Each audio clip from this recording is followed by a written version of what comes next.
on the new fickle 93.3 FM, WFKL Airport, proudly an Entercom communication station. The new fickle 93.3 FM. Soccer fans, on your home for the Rhinos, fickle 93.3 FM. Fickle 93.3 FM. Welcome to the Rochester Raging Rhinos pregame show.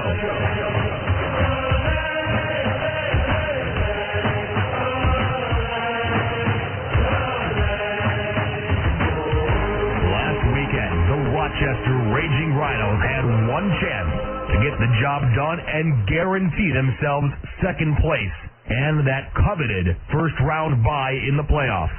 They were facing the Vancouver Whitecaps. With a win, they had their chance. With a loss, they would need another victory and a little help from Vancouver. Give me one more chance. Give me one more chance. Then you'll see. Give me one more chance. And they came out trying hard for that chance right from the start of the match, going from end to end, trying to finish their first chance. So Schweitzer takes control, and he'll then drive it out on the near side to Falguda. Pass ahead toward the center circle. Wilson's pass knocked away, but gets it right back. Draws it forward, starts to dribble upfield to the 35. Turns it to the right. Howes chips it down inside. Wilson after it, moving in the ball, but Wicks up with a dash, blocked away off of Wicks and out over the end line. And a penalty kick is called. A PK is called as Wilson was hauled down going for the ball. Wilson hauled down on his chance to finish, and stepping up for the PK was the always solid, always sure Rene Rivas. As Rivas moves in, now right-footed kicker moving in, shoots, scores inside the right post. The Rhinos take a 1-0 lead. Wicks diving to his right. Rivas puts it back to the right, and it's away from Wicks. He gets wrong, and the Rhinos up 1-0. Rene Rivas would go out a few moments later with a very sprained ankle. Doug Miller found the back of the net with 4 minutes left in the match, but was called on the offside, and that's how this one ended. The Rhinos taking the slim 1-0 victory, but guaranteed now second place and a chance to rest up next week in the first round of the USL First Division playoffs.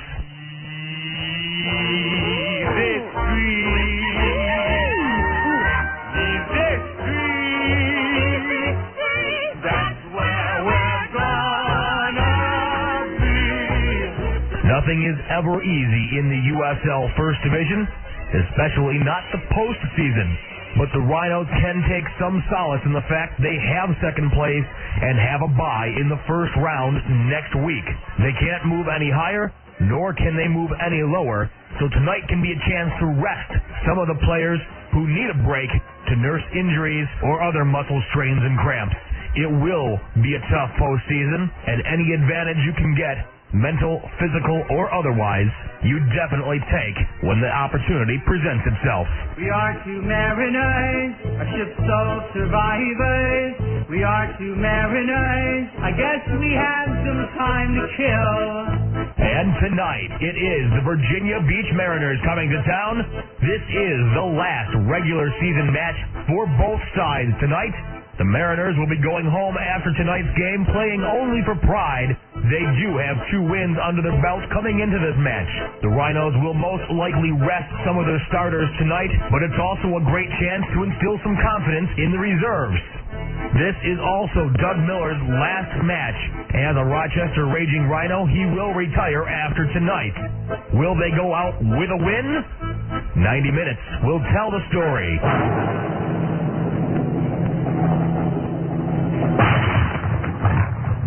And good evening, everybody. Welcome to the Rochester Raging Rhinos pregame show. Tom Craver along with you. Thank you so much for joining us. This is the last regular season match of the season for the Rochester Raging Rhinos. Safely in second place. They're not going anywhere. They've got the bye for the first round next week. But one more match to play tonight. The Virginia Beach Mariners. Great chance for them to come out, get some confidence, get a win going into the playoffs to make sure they have that extra oomph. Depending on who they see. It definitely won't be Montreal for the first round. Could be a Rochester-Montreal final, though. Everyone wants to be prepared for that. Lots of stuff going on tonight. Well, I encourage you to come on down to the stadium. It is awards night here at Frontier Soccer Stadium. Who's going to get that Rhinos MVP for 2005? Could it be Kirk Wilson? He's got enough goals. Could it be Scott Vallow? He's kept the Rhinos in the game all year long. Frankie Sanfilippo got the fans pumped up, was playing in every single game for the Rhinos this season. Who's it going to be? We're going to find out soon enough when we continue on the Rochester Raging Rhinos pregame show. We're going to take a look at tonight's match, take a look around the league, see what happened this week, and see what the playoff picture is looking like. Stay with us, won't you? This is Raging Rhinos Soccer on the all-new Fickle 93.3 FM.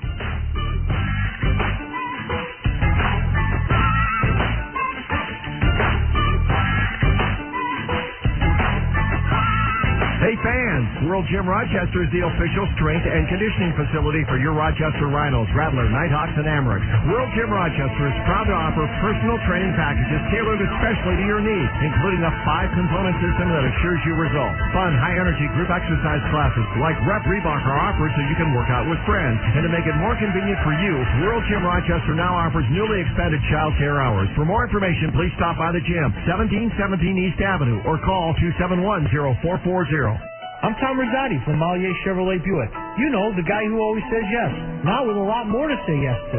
Mallier is Rochester's newest GM certified used car dealer with more than 200 General Motors certified used vehicles in stock. And with bumper-to-bumper warranty on these vehicles, you'll have the same peace of mind you have with a new car or truck. So take the short drive to Mallier in Honeywell Falls or check us out at Mallier.com. Mallier Chevrolet Buick.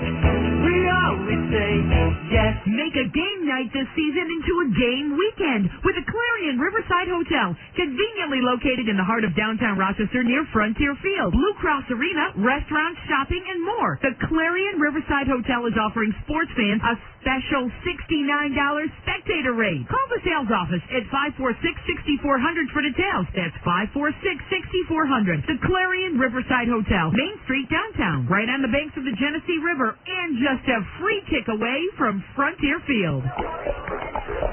When you think of Mulligan's Pub, think 10. Yeah, 10. 10's the magic number. This football season, get to Mulligan's Pub for all the games during Monday Night Football. Grab an order of wings and a pitcher of Bud or blue beer for just $10. Or drink down a bucket of 7 Corona Splits for just $10. During any game on Sunday or Monday, order 2 for $10. That's 2 pitchers of any beer on tap for just $10. And there's always free snacks during halftime. Starting September 15th, every Thursday is $10 sirloin steak night at Mulligan's Pub. So look for a Hamilton and turn him in for a 10-ounce sirloin steak, baked potato, veggie, and salad. It just takes 10 dimes to get you any Jenny beer all day Friday. There's 10,000 reasons to get to Mulligan's Pub, so just go there and see for yourself. Located at the Rochester Sports Dome at the corner of Ridge Road and Manitou Road.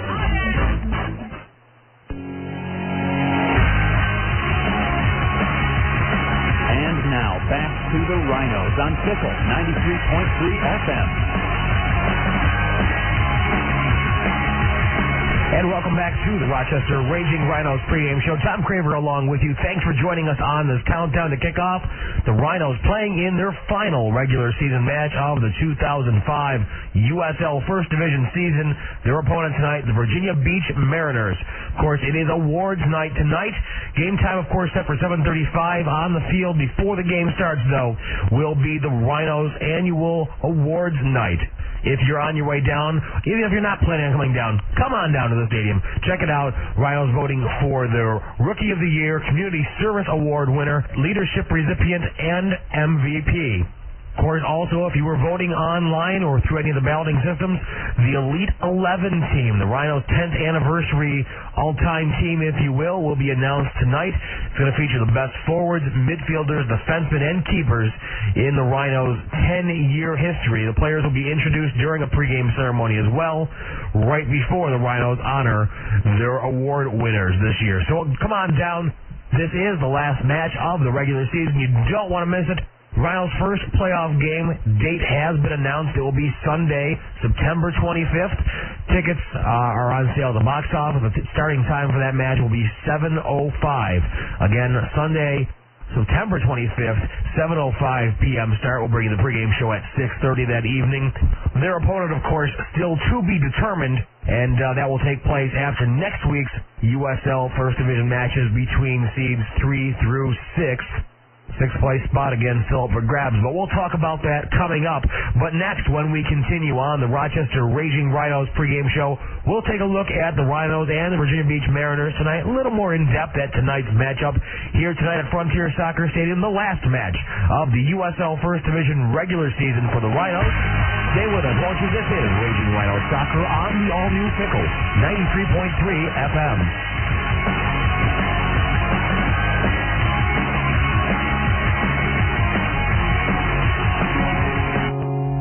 We lead very busy lives these days.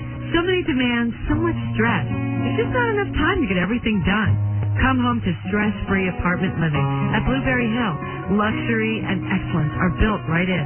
Amenities above and beyond other rental units are included. Concierge service is just a phone call away. Let them take care of you. Call 889-7250 and make an appointment and see why Blueberry Hill makes life worth living. Wouldn't it be great if every tool you bought were covered by a lifetime warranty? Chase Pitkin includes one at no charge with every tool purchase. If you're not completely satisfied, return any tool with your receipt and we'll repair it, replace it, or refund your money. And you'll find we carry a huge selection of tools from the best names: DeWalt, Porter Cable, Bosch, Delta, Stanley, and more. All at great prices. The lifetime tool warranty, only from Chase Pitkin. Yes, this is my Beamer. You can tell from the hand-waxed hood right down to the Toyo Proxys TPTs. That's TPT for Total Performance Touring Tire. I wouldn't settle for anything less. When I switched to Toyo, I got high-performance handling that hugs the road at all speeds, wet or dry. And they're so quiet, I can hear the engine, not the road. Okay, I'll let you in on a little secret. If you promise not to tell anyone, you save some money. Try them for yourself. Toyo Proxys tires are at Murphy's Tire, Niagara Street, Canandaigua, and Tire World, Empire Boulevard, Webster. Toyo tires, driven to perform.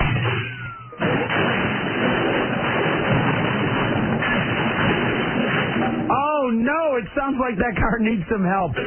Take your car where the Rhinos have been taking theirs since 1996 to Tony's Collision. Conveniently located at 270 Anderson Avenue in downtown Rochester, just minutes from the Park Ave area. Tony's Collision is family-owned and proud to celebrate their 40th year of providing quality collision repair. Their color match experts guarantee that your car will look like it came straight from the factory. Tony's Collision takes pride in their quality workmanship and the savings they pass on to their customers. They'll even work directly with your insurance company. When your car's been in an accident, don't settle for anything less. Trust in Tony's. Tony's Collision. Call 473-8776 or stop by 270 Anderson Avenue downtown. And now back to the Rhinos on Fickle 93.3 FM. And welcome back to the Rochester Raging Rhinos pregame show. Tom Craver here along with you. Thanks for staying with us on this countdown to kick off the Rhinos and the Virginia Beach Mariners, the last game of the USL First Division regular season for both these teams here tonight. Of course, festivities tonight going on. The Rhinos annual awards ceremony going to take place about 15 minutes from now, right in the field in front of us here. And, of course, the Elite 11, the Rhinos' 10th anniversary team made up of all-time Rhinos for the past 10 seasons. They will also be announced here tonight before the start of this match. Again, the Rhinos and the Virginia Beach Mariners. Well, the Rhinos and the Virginia Beach Mariners have seen each other twice so far this year. One was a USL First Division regular season match. That one in Virginia Beach on the Rhinos' Virginia road trip, if you will. The Rhinos fell to Virginia Beach 2-1 that evening. 3 very serious points lost at that point in the season. The other time, a couple weeks before that, was in the third round of the U.S. Open Cup competition. The Rhinos were playing host to the Virginia Beach Mariners on that night, and the Rhinos, of course, moving on in the tournament off that game after a 2-1 victory. All time, the Rhinos have 5 wins and 5 losses against the Mariners. Virginia Beach comes in tonight off their second win in a row, actually, after a 1-0 last-minute victory over Charleston just last weekend. Midfielder Darren Caskey leads the Mariners with 13 points on the season. Nobody actually having a solid goal-scoring advantage. Darren Caskey has 4 goals, 5 assists to boot. Castellanos has 4 goals and an assist. John Barry Newsom has 4 goals for the Mariners, so a very well-rounded team. A couple players with 2 goals apiece, several with 1 goal on the season so far. Darren Caskey, of course, though, the one to watch, makes plays happen and can finish them for the Virginia Beach Mariners. Looking down the roster, Hamisi Amani Dove, former Rhino, coming back into town tonight to play for these Mariners. Then, of course, you must watch out for Steve Shack, who is the USL First Division leader in fouls with 58 on the season. The next closest to him is Puerto Rico's Gonzalez with 51. So Shack head and shoulders above the rest in fouls. Looking down the Rhinos roster, Doug Miller expected to play tonight. This should be his last professional soccer match as a Rhino. He will be retiring after this season. And we wish Doug Miller the best of luck and thank you for lots of memories over the years. Looking at the Rhinos injury list, they will be without the services of Rene Rivas, who left the game in last week's match shortly after his goal. Very bad ankle sprain. Not sure if he's returning on the season. Officially, 2 nights ago, he was listed as day-to-day. In the pipes for the Virginia Beach Mariners, it's been Matthew Nelson all season long. He's got 26 games under his belt. 36 goals against during that time. He's got 6 wins, 6 shutouts on the season, gives him a 1.34 goals against average, 74 saves on the 247 shots that he has faced this season. For the Rhinos, just might see Dusty Hudak see some action tonight. He's only played 2 games all season, 3 goals allowed, a 1.5 goals against average, one of those victory and a shutout. If it is Scott Valla this evening, he's got 25 games under his belt, 23 goals allowed, a .92 goals against average for the regular season, 13 wins, 9 shutouts, 90 saves on 224 shots faced this season. All right, well, stay with us. When we continue on the Rochester Raging Rhinos pregame show, we'll take a good long look at the week behind us in the USL First Division and take a look at what's going to happen in the playoffs. 6th place spot still up for grabs. That won't be decided until tomorrow night. We'll take a look at it next. Stay with us. This is Raging Rhino Soccer on the all-new Pickle, 93.3 FM. Getting older can be a harrowing experience. Staying in shape just gets tougher. Why not join the downtown Harrow East Athletic Club? Memberships include aerobics, yoga, Pilates classes, whirlpools, sauna, indoor pools, squash, racquetball, 2 weight floors, cardio, indoor track, free parking, the list goes on. Don't give in, get tough. Join the Harrow East today, and they'll even waive the initiation fee. Call 546-1000. That's 546-1000, and we'll see you at the Harrow East.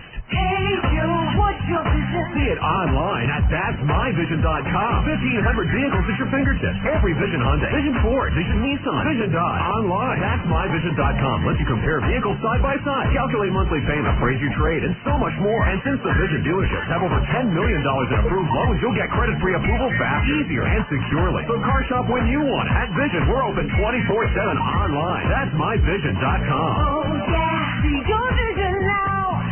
The Connolly Printing Company congratulates the Rochester Raging Rhinos on their 10th anniversary season. Just like the Rhinos, at Connolly Printing, they continue to strive for excellence. They've been serving Rochester for over 100 years, and their goal is meeting today's sophisticated printing demands head-on. Connolly Printing's technology and computer graphics, pressroom and bindery equipment, as well as their employees' expertise, will guarantee you're a satisfied, loyal customer well into the future, turning your printing nightmares into creative dreams.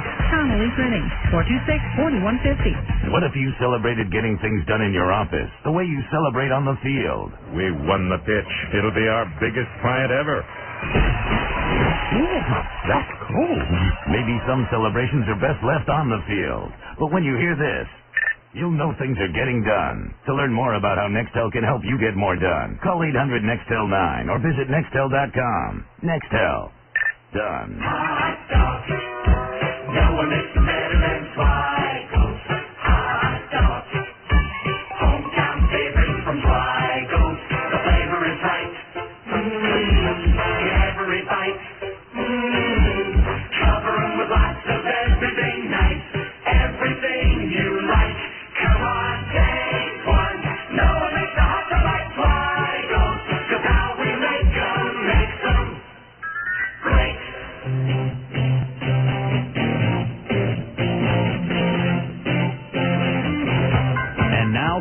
the Rhinos on Fickle 93.3 FM. And welcome back to the Rochester Raging Rhinos pregame show. Tom Craver along with you. I thank you for staying with us here on this countdown to kickoff as we take a look now around the week in the USL First Division going all the way back to Monday night. Minnesota was at Toronto trying to keep their playoff hopes alive.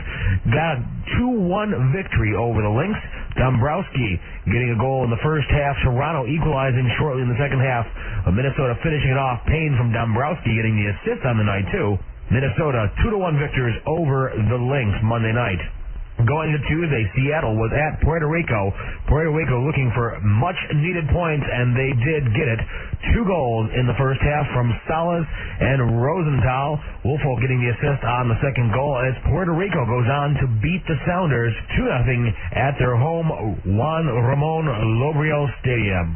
Thursday night, Atlanta was at Portland. Portland with much needed points, especially after that Puerto Rico victory. And oh, did they get it. They started the scoring off in the first half. Antoniuk getting his first goal of the night in the 53rd minute. After the break, it was pretty much all Portland. Alvarez getting a goal in the 51st minute. Atlanta would get one token goal, but then it was all Portland. Goals in the 72nd, 77th, 88th, and in stoppage time. Antoniuk getting the hat trick in stoppage time. Portland 6-1 over the Atlanta Silverbacks. That set them up well, but they're not quite out of the woods just yet. Puerto Rico at Toronto Friday night. Again, Puerto Rico looking to get in the points race. They need more points to make that final 6th spot for the playoffs.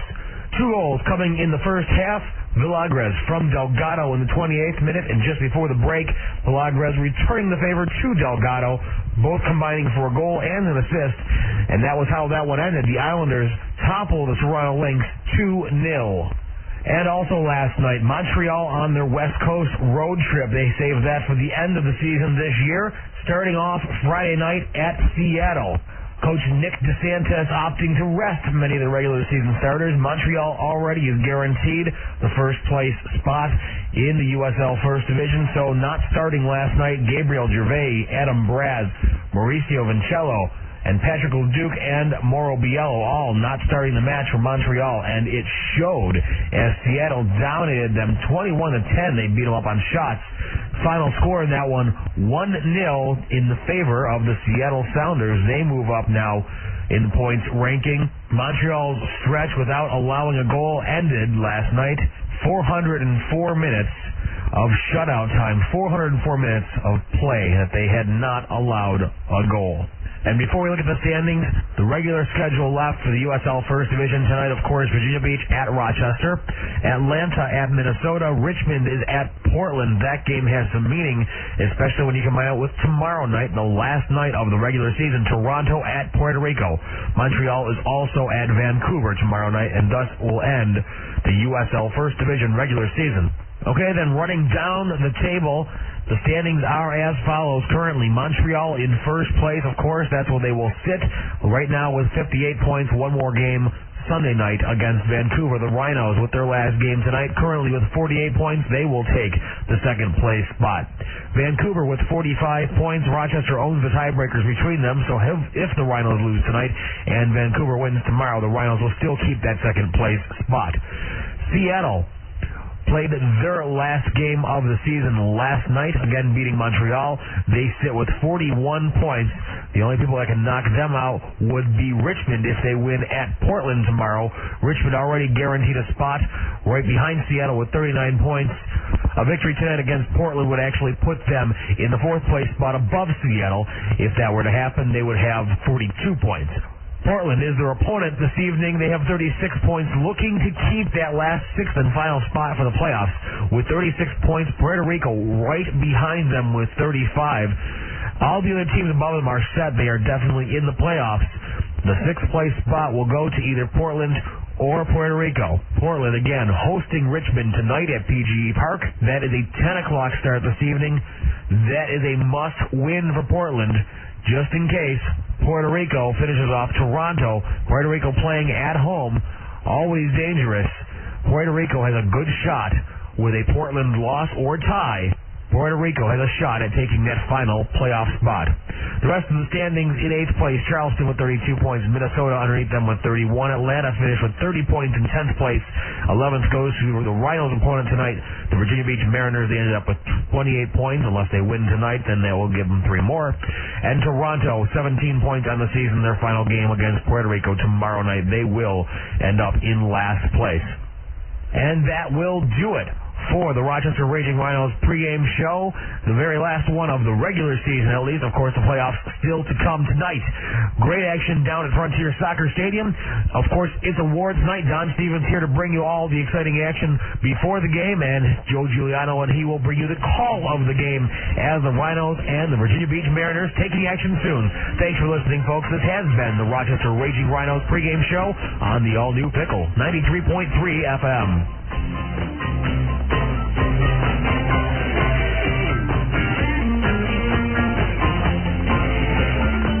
Hey fans, World Gym Rochester is the official strength and conditioning facility for your Rochester Rhinos, Rattler, Nighthawks, and Amerks. World Gym Rochester is proud to offer personal training packages tailored especially to your needs, including a 5-component system that assures you results. Fun, high-energy group exercise classes like Rep Reebok are offered so you can work out with friends. And to make it more convenient for you, World Gym Rochester now offers newly expanded child care hours. For more information, please stop by the gym, 1717 East Avenue, or call 271-0440.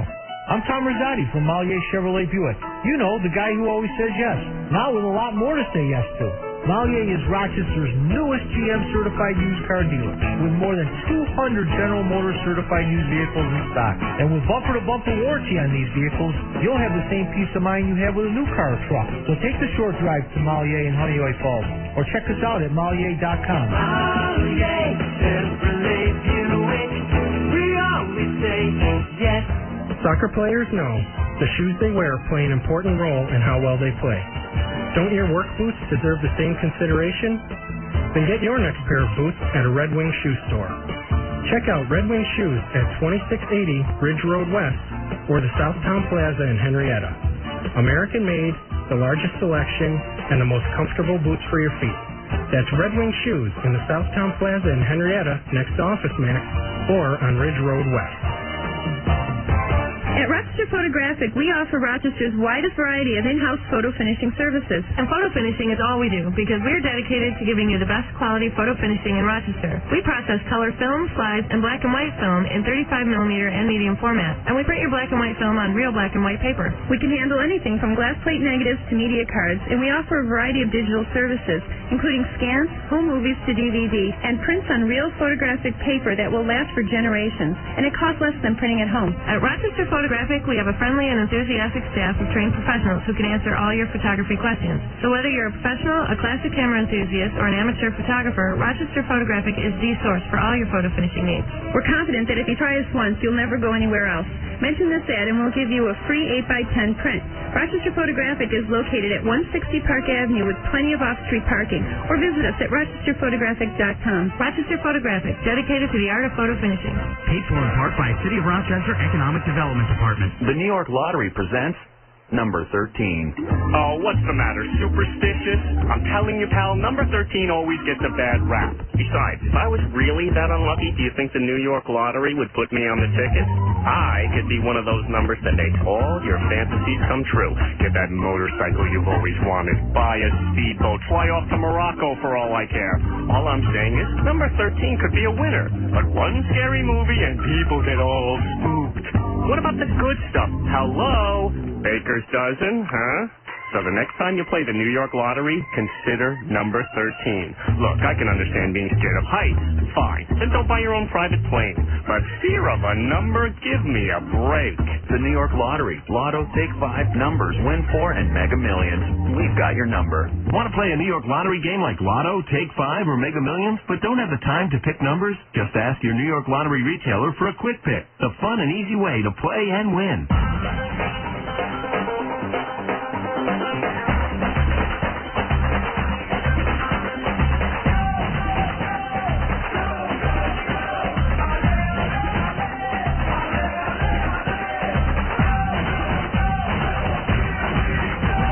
The new Fickle 93.3 FM.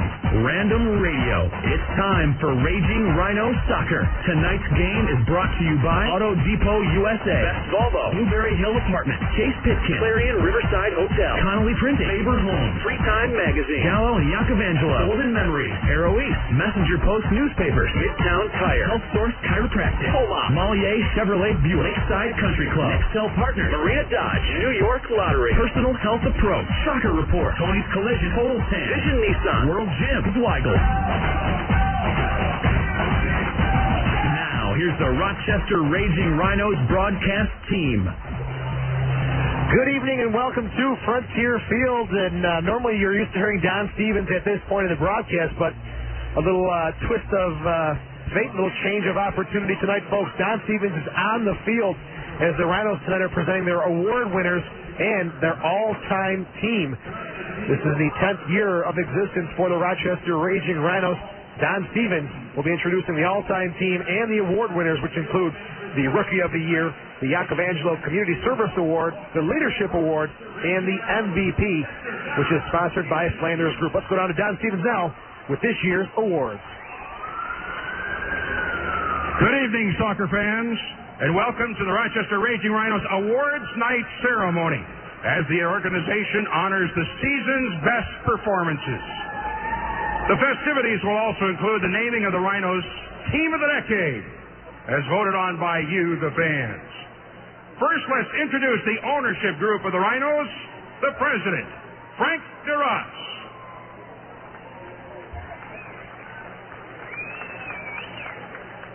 CEO, Steve Donner.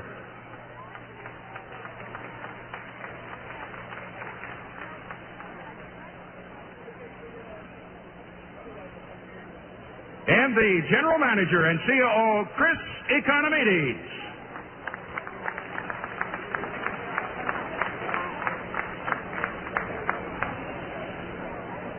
Moving right into tonight's award ceremony, the first award goes to the player who has demonstrated the best on-field talent in his first season of professional soccer. This year he played 23 games, has solid play on defense, and it resulted in his being named to the USL Team of the Week for Week 3. He notched a goal in the U.S. Open Cup win over the Metro Stars earlier this season. The 2005 Rookie of the Year is number 20, Scott Palguda. The left back, the defender from Cornell University, and well-deserved honor, Scott Palguda, the Rookie of the Year, the native of Comms River, New Jersey. Gentlemen, this is the Rookie of the Year award. Making his way, Scott Palguda. Congratulations, Scotty. Done a great job pushing up from the back. Been a presence in the air attacking this year. Scott Palguda, the Rookie of the Year for the Rhinos in 2005. Ladies and gentlemen, the Community Service Award is sponsored by Faber Construction. And here to present the award is Palma Indiano. This award goes annually to the player who best exemplifies dedication and commitment to the Rochester community. His foundation, Quarters for Cancer, has raised over $6,500 this season. He also helped raise over $1,200 for Sean Shakiris and his recovery fund. He is truly an ambassador of the sport and team in the city of Rochester. The 2005 Yakovangelo Community Service Award, the winner is number 11, Billy Sedgwick. And what can you say? Billy Sedgwick, just an incredible contributor to the community, spends hours of his own personal time devoted and dedicated to some great causes. Cancer, one that's near and dear to our family, with my sister recovering from cancer. Billy Sedgwick, the Quarters for Cancer, a great foundation and truly well-deserved honor as he poses for some pictures with Chris Economides. Billy Sedgwick. The next award is presented annually to the player who best exemplifies leadership, dedication, and commitment to his team, the sport, and also the city. As voted on by his teammates, the winner of the 2005 Leadership Award is number 4, Scotty Schweitzer. The general in the back, Schweitzer, not dressed tonight. He'll take the night off as he's in street clothes. walking over to the podium to receive his award, and, he spent some time with Syracuse, and there were some doubts if he'd ever come back and join the Rochester Raging Rhinos. He's come back with Coach Calloway. He's done a great job anchoring the central defense for the Rochester Raging Rhinos. Chris Economidis, Steve Donner, Frank Duras, all congratulating Scott Schweitzer for the Leadership Award. The Most Valuable Player Award is sponsored by the Flanders Group. And here to make the presentation are President and CEO Chris McVicker, Nancy Dame, Heather Doherty, Phyllis Bryant, Kim Hoyt, Doreen Riles, Sherry Sabry, Riyad Shah, and Jennifer Watson. This season, the Rhinos MVP has netted 9 goals, dished out 5 assists, and was named to the USL Team of the Week 5 times. Was also named USL Player of the Week for Week 7. 23 points in 22 games. This year's winner of the 2005 Rochester Rhinos Most Valuable Player Award, number 21, Kurt Wilson. What can you say, Kirk Wilson? This is a guy who, at the start of the season, was having second thoughts about playing professional soccer. He thought about going back to Seattle. He had a professional job lined up. Kirk Wilson was going to retire from soccer, and he ends up being the 2005 MVP. Truly an incredible story. As Kirk Wilson, also not playing tonight in street clothes, receives the 2005 MVP award sponsored by the Flanders Group. 9 goals and 5 assists. Kirk Wilson has done a tremendous Ladies and job. gentlemen, we offer congratulations to all this season's award winners. Give them a round of applause. Quickly recapping, Rookie of the Year, Scott Palguda. Community Service Award, Billy Cedric. Leadership Award goes to Scott Schweitzer, and the MVP is Kirk Wilson.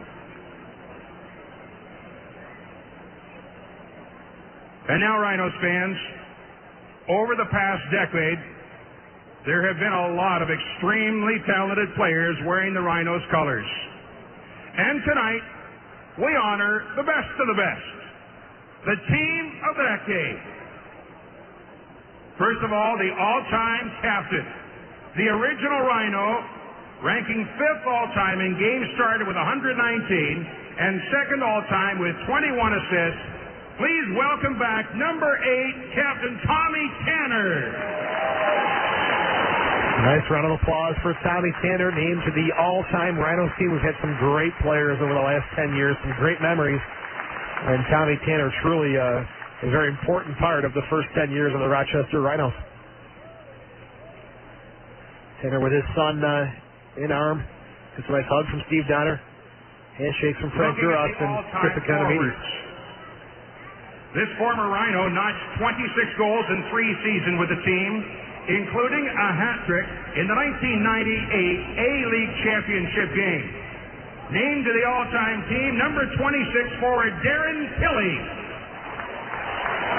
Darren Tilley had, unfortunately, not able to be here tonight. He is just taken off for England this morning. A great forward for the Rhinos. Also tremendous in the air.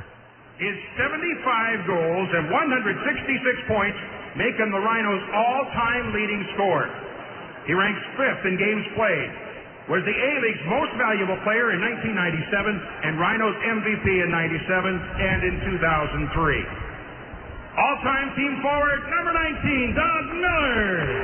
Well, talk about Mr. Soccer in Rochester. Back in 96, he brought the excitement, opening up with a hat-trick here at Frontier Field, the all-time leading goal scorer in club history, Doug Miller. The midfielders. He ranks 4th on the all-time points list with 73, including 31 goals, and was a 2-time member of the A-League all-time first team. Number 9, Yari Allnut. Nice round of applause for Yari Allnut. The speedster in midfield, up and down, all over the place. Tremendous midfielder. The all-time leader in games played, games started, minutes played, assists and shots. He was also named to the team MVP in 2001. Number 23, Lennon Steenkamp. And Lennon has done it all for this team. Defensive midfielder. He's attacked. He's scored goals, created goals, stopped goals, even played goalie at one point. So Steenkamp definitely deserves to be on the all-time team. This Rhino returned to the club this season after spending the last year playing overseas. He collected 49 points in 4 seasons as a Rhino, good for 7th on the all-time list. In the midfield, number 10, Stoyan Mladenov. Magical touch in the midfield. Mladenov tried a little European soccer in Austria. Decided he missed Rochester and came back. Now he's named to the all-time team. Our next midfielder has been climbing the all-time points list all season, where he currently ranks 6th. And he's played in 116 games in 5 seasons with the team. Once again, number 21, Kurt Wilson. Kirk Wilson, tremendous on the flanks, can play a forward position, also central midfield. He has done it all for the team. And again, the team MVP also nominated to the all-time Now team. looking at defenders. He was a 4-time Rhinos MVP, as voted on by his teammates, and ranks 4th in games played and games started on the Rhinos all-time list. He also received the team's Leadership and Dedication Award the past 2 seasons. On the all-time team, number 3, Craig Demon. Great to see Demon named to the all-time team, having a tough season in 2005, but before this point, he was just a tremendous anchor for this Rochester defense, the Trinidad and Tobago International. Our next recipient ranks 2nd on the Rhinos all-time list in games played, games started, and minutes played, and is currently serving as team captain. He's also a 2-time A-League Defender of the Year, number 4, Scott Schweitzer. Schweitzer and Demon were such a great combination as central defenders. This year he had to go without Craig Demon. He's had a couple different partners. He stepped up and he's done a tremendous job.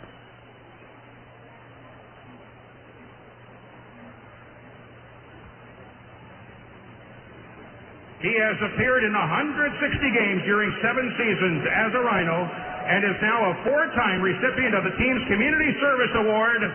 The Team of the Decade, defender number 11, Billy Sedgwick. Every solid team needs a hard-nosed defender who means business, and that's been Billy Sedgwick's anchor on the right side of defense. Sedgwick, the toughest defender on this Rhino team. Also joining the group, he was a cornerstone of the Rochester defense for 6 seasons, appearing in 108 matches, and was considered one of the most physical defenders in the league. Recipient also of the Rhinos Community Service Award in 2002. On the list, number 6, Mally Walton. Mally Walton had some great seasons here with the Rhinos, a fan favorite. Came to play every single night. Recipient joined the Rhinos this season after spending 96-97 seasons elsewhere. He was honored as the 1996 Rhinos Most Valuable Player. Please welcome number 2, Rene Rivas. Rivas, unfortunately, on crutches, recovering from a high ankle sprain. And we saw what impact he has on this team when he left the midfield, lost the general. As Rivas on crutches going up to receive his award. And he is definitely the leader in the midfield. He is the great link between the offense and defense for this club. Rivas is escorted by his son. That's the list of defenders. And in goal, on the Team of the Decade, the Rhinos' all-time leader in shutouts with 36 and a goals against average of 0.58. He was named the A-League Goalkeeper of the Year in 1998, Team MVP in 2002. The goalkeeper on the Team of the Decade, number 25, Pat Onstad. Nothing else to say but the best. First class all the way.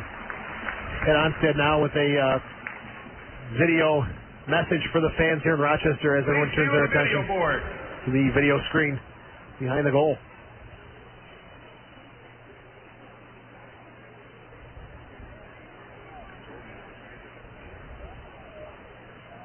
Waiting for a recorded message from Pat Onstad. It was recorded earlier this week. Beautiful picture. Named to the all-time team. It's great comment there.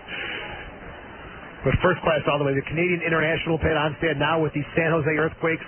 Picked up the MLS Cup and Goalkeeper of the Year. I've been told by the folks standing next to me that this will not happen at Paytech Park. There was supposed to be a recorded message from Pat Onstad on the video screen. Apparently they're having trouble with that. All I'm seeing is a blue screen right now. Now they're hitting the Rhinos logo on there. Ladies and gentlemen. So we'll continue with the presentation. Welcome once again. Team of the decade, the all-time team of Rochester Raging Rhinos.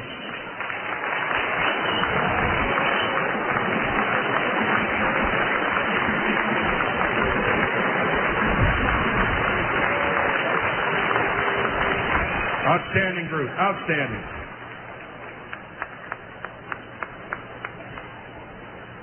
Also tonight, folks, we're taking just a moment to pay tribute to a great career. Tonight is the finale for forward Doug Miller. Please welcome Doug's family, wife Carrie, and daughters Kayla and Kalista.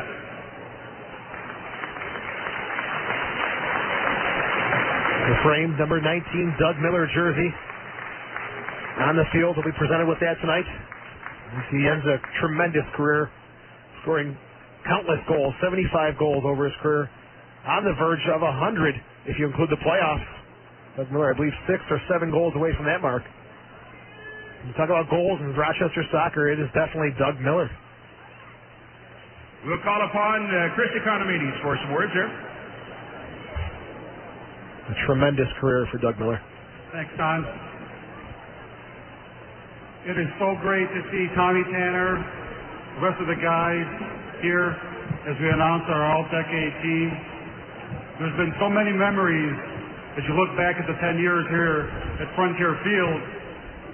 I think if you quietly ask Frank, Steve, or myself if we would have had the success that we've had both on and off the field, I don't think we ever could have dreamt that we would have had what we've had here over our first 10 years. And part of that success, obviously, has been Dougie. It goes back to the first game here ever at Frontier Field. I'll never forget it, against Montreal, when he scored 3 goals second half on national TV to win the game. And it comes up to about 2 weeks ago when he scored the goal against Chicago in the Open Cup. He's given us many, many thrills. When you think of Frontier Field, you think of Doug Miller and the Rhinos. And I've had one regret, is that he won't be able to play in the game at Paytech Park. But I got a feeling, Dougie, that jersey we're about to present to you is temporarily going to be loaned to you. And I don't think anybody else will be wearing number 19 very near future for the Rochester Rhinos. Sounds like the jersey's going to be retired. That's a class move by the organization. So on behalf of Steve Donner, Frank Duras, and myself, I'd like to have Dougie come up and say a few words as we truly play our last ever regular season game here at Frontier Field. It's only fitting that the man that opened Frontier Field closes it tonight. Dougie. Let's hope he closes it with another hat trick. That would be a tremendous finish to your career. I'm only kidding. I'm not retiring. No. It's a time in an athlete's life that when you know you can call it quits and walk away from the game, I'm at that point. I've had so many great memories here at Frontier Field. And I just want to thank the fans of Rochester who welcomed me into their arms in 1996 when I came here. I never expected to go this far and to play so many games at Frontier Field, but more importantly, meet my wife and settle down here in Rochester. So I want to thank my teammates over the past 10 years. I want to thank the ownership, Steve, Frank, and Chris. I want to thank you guys, the fans, for welcoming me into your lives. I want to thank my wife and my kids, my 3 biggest fans, and I want to thank God for giving me the strength and courage to entertain you here at Frontier Field. So thank you very much. Doug Miller thanking the fans after a great career with the Rhinos. There was a time when you thought Doug Miller wasn't coming back. Took some time with Hershey. Then out of the game, then back with the Rhinos. Jeff Ford definitely did it his way, scoring goal after goal for this club and many other clubs along the way. much more than this. Mr. Cadavini's also implying the number 19 jersey may be retired next year. Ladies and gentlemen, at Paycheck Park. congratulations on a great career. I'm sure you knew. Congratulations to all the recipients. All the awards are presented here tonight, folks. But certainly most of all to you as another regular season comes to a close, if you can believe it. Thanks to you, the great fans, for being here night after night. Rain or shine. Enjoy the game. It'll be starting in just a couple of moments, folks. Don Stevens doing a great job as the MC, the master of ceremonies tonight, as the award winners and the all-time team has been revealed here at Frontier Field coming up in about, let's see, 10 minutes or so. It's the Rhinos and the Virginia Beach Mariners closing out the 2005 regular season. Just recapping some of the award winners tonight. The Rookie of the Year was Scott Palguda, the rookie from Cornell University. The Yakovangelo Community Service Award, again, goes to Billy Sedgwick. The Leadership Award is given to Scott Schweitzer. And the Most Valuable Player, which is sponsored by the Flanders Group, given to Kirk Wilson, who has 9 goals and 5 assists this season for the Rochester Raging Rhinos. Recapping the all-time team here, 10 years of incredible soccer, incredible athletes, and interesting characters who've come through Rochester in the first 10 years of the organization. The all-time team in goal, Pat Onstad, no surprise there. The Canadian international stood on his head several times as goalkeeper for this organization. Great honor for Pat Onstad, the all-time goalkeeper for this club. Defenders, Craig Devon, Scott Schweitzer, Malai Walton, Rene Rivas, and Billy Sedgwick. The midfielders, Yari Allnut, Lennon Steenkamp, Stoyan Mladenov, and Kirk Wilson. And the forwards, Darren Tilley and Doug Miller. And Tommy Tanner also nominated as the all-time team captain. Tommy Tanner hopefully will be joining us at halftime tonight of the Rochester Rhinos Virginia Beach Mariners match here at Frontier Field. Well, while we're waiting for the start of the match and the youth parade takes to the field, Don Stevens had a chance to speak with the Rhinos head coach, Laurie Calloway. And Don had mentioned to him that in your first season, it's ended pretty quick. It does seem like it's come upon us very quickly. You know, it seemed a long way away a few weeks ago. Now, suddenly it's here. And, you know, but I guess that's always the case when you're winding down. You're so busy, you're so wrapped up, and we were in that last, month or so there, very hectic with the schedule with the Open Cup and one thing and another. So I guess it's like Christmas, you know, it's suddenly upon you and then it's gone. So, but we still got a lot of work to do, and some of that's tonight. A good night to evaluate things and take a look at some fitness and obviously there's a lot going on tonight that could be distracting. You know, it's a nostalgic night for the Rhino All-Star team of all time, and then the MVP awards, etc. for us tonight as well. So, I hope it doesn't become too much of a distraction, that we can focus on getting the win again. There's bonus at stake. There's good regular season record can be improved upon, and we're trying to focus as much as we can amongst all the hoopla. Now, have you accomplished the things that you wanted to accomplish the regular season this year? Well, to make the playoffs and get a bye was one of the first goals, obviously, or the first goal to achieve that in the first season. The second mini-season, if you want to call it this now, is the playoffs, and this really starts tonight with what some people might call a warm-up game for the playoffs. We hope that we can, as I say, finish with that last win, which will give us a better record. Were the goals met? Probably not. I wanted to have a much better win-loss record. I wanted to have a few goals less scored against us. Maybe 5 goals, unless we get them tonight, less on the regular season than the goal I gave the guys to achieve as far as goals for. There's a lot of things we haven't achieved, but given this fact it's, a first season for me amongst a lot of guys who weren't aware of me, had to get used to me and me to them.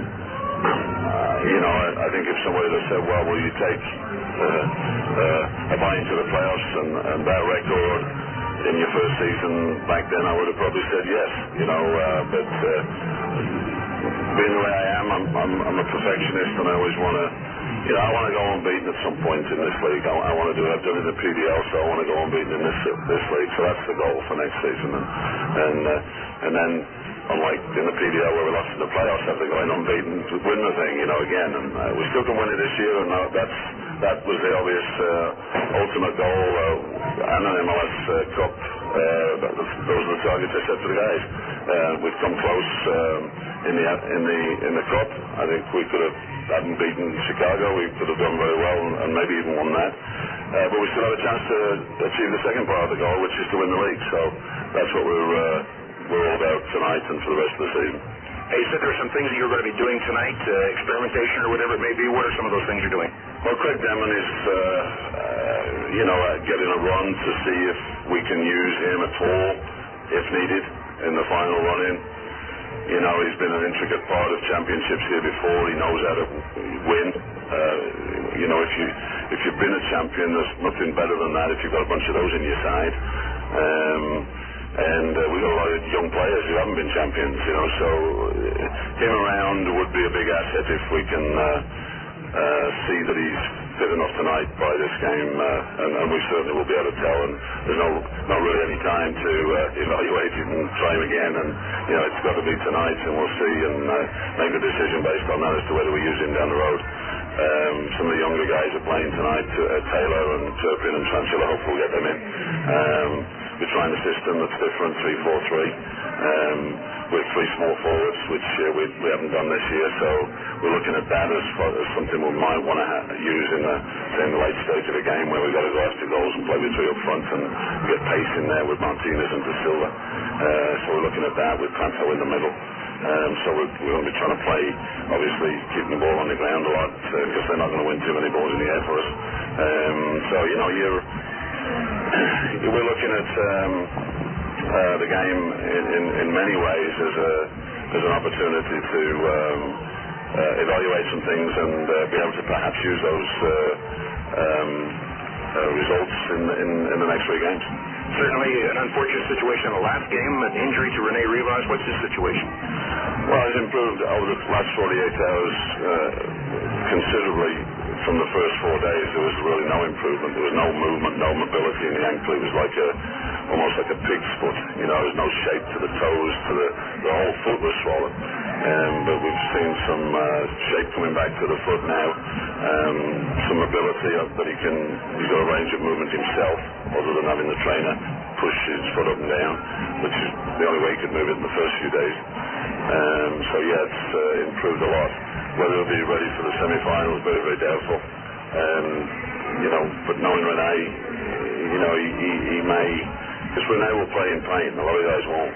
He will, and he might not be 100% or even 90%, but he might want to. I know if he can get around the field, even though he's in a lot of discomfort, leading into that semi-final week, which is 10, 15 days, 13, 14 days from now, he's going to be chirping away at me to consider him. So that's Rene, and if you ask me to place a bet on it right now, I'd probably say he won't be ready. But he's a warrior, so we'll see. And in goal for this one? Huddick, with Andraki on the bench. All right, here at Frontier Field tonight, Dusty Huda getting the start in goal, according to Coach Larry Calloway. And Billy Andraki is the backup goalkeeper for this one, as Scott Dallow has the night off. And, very interesting lineup, to say the least, Joe, with the Rhinos here. This game not meaning anything to the Rhinos, not meaning anything to the Virginia Beach Mariners. Of course, there's a whole lot of pride still involved, and something that the Rhinos want to make sure is that they still are doing the right habits, doing the right things. Momentum, rhythm, those are such key words in the game of soccer. And the playoffs now approaching, you want the momentum, you want the style of play to be where it needs to be for a competitive run in the playoffs. So you got to just keep doing the things you've been doing, keep the momentum going, have that confident feel heading into the playoffs. And certainly one thing that they really have a question about is whether or not Craig Demon will be able to even participate in the playoffs. They've got to find out here tonight if he can play the game at this point after sitting all year. Yeah, they really the Rhinos catch a real big break here, having Demon the opportunity to play in a game action situation before the playoffs. So it's a great gauge for Coach Callaway to see where Craig Demon is. And the other thing that was very interesting, as Coach Callaway told us in the pregame conversation, was the alignment of three little forwards, a 3-4-3 alignment. That'll be interesting to see if it works here tonight, and they could possibly switch to it if needed. That's a great training session, basically, what it's going to turn into for Coach Callaway. I knew he was going to do the different tactical formation, and we'll see how it works out. All right, so tonight's game, the 28th and final game of the regular season, about to get underway here at Frontier Field. Tonight, the Rhinos taking on the Virginia Beach Mariners. We'll have the start of the game for you in a moment. This is Raging Rhino Soccer on Fickle 93.3 FM. Hi, this is Joe Giuliano, Rhinos radio color commentator and host of the Soccer Report. Join us every Tuesday at 6:30 for full coverage of the Rochester Raging Rhinos, Major League Soccer, and international soccer news. Give us a call every Tuesday at 346-3000. It's the Soccer Report. Hey fans, World Gym Rochester is the official strength and conditioning facility for your Rochester Rhinos, Rattler, Nighthawks, and Amerks. World Gym Rochester is proud to offer personal training packages tailored especially to your needs, including Apex A5 component system that assures you results. The Apex system is customized for you and your needs. Lose weight, improve your health, or just get in better shape. World Gym Rochester and Apex can help you reach your goals. Fun, high-energy group exercise classes like Rep Reebok are offered so you can work out with friends. Spinning, yoga, and Pilates are also great ways to work out and release stress and tension. And to make it more convenient, World Gym Rochester now offers a newly expanded child care hours. For more information, please stop by the gym at 1717 East Avenue, just west of the East Avenue and Whitten Road intersection, or call 271-0440. That's 271-0440.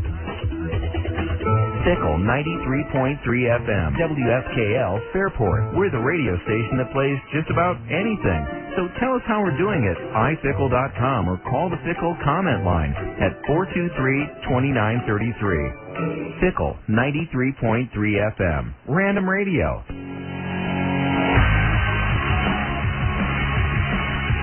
And now back to the Rhinos on Fickle 93.3 FM. Now back once again at Frontier Field. I'm Don Stevens along with Joe Giuliano. Glad to have you with us tonight as the Rhinos and the Virginia Beach Mariners in the final game of the regular season. And Joey, I don't know about you, but you know, it seemed like the season sort of drags on midway through, but when you get to the end, man, oh man, did it come quick. I'm shocked that the end of the season is here and we're talking playoffs already, but before we talk about that, Don, tremendous job doing the awards presentation, the MC of the awards presentation. Very smooth job down there in the field. Thank you. It's a job that's easy to do when you've got things that you're talking about that are, I mean, some of the names and some of the all-time team, that's great. Now we're getting a message from Pat Onstead on the video board. We have a lot of fond memories. My wife and I, our firstborn child was born there too, so we miss the city, and once again, thank you very much. A few words from Pat Onstead, who was supposed to be part of the ceremonies. They named the goalkeeper of the Rhinos all-time team, or the team of the decade, or whatever you want to classify it as. And some great names on that team. Let's check the starting lineups, first of all, for tonight for the visiting Virginia Beach Mariners. In goal will be Bayard Elfman. And it's just his second game. He did play last game, which was his first and only appearance of the regular season. The other keeper, Matt Nelson, has the night off tonight, or at least he's available for substitution.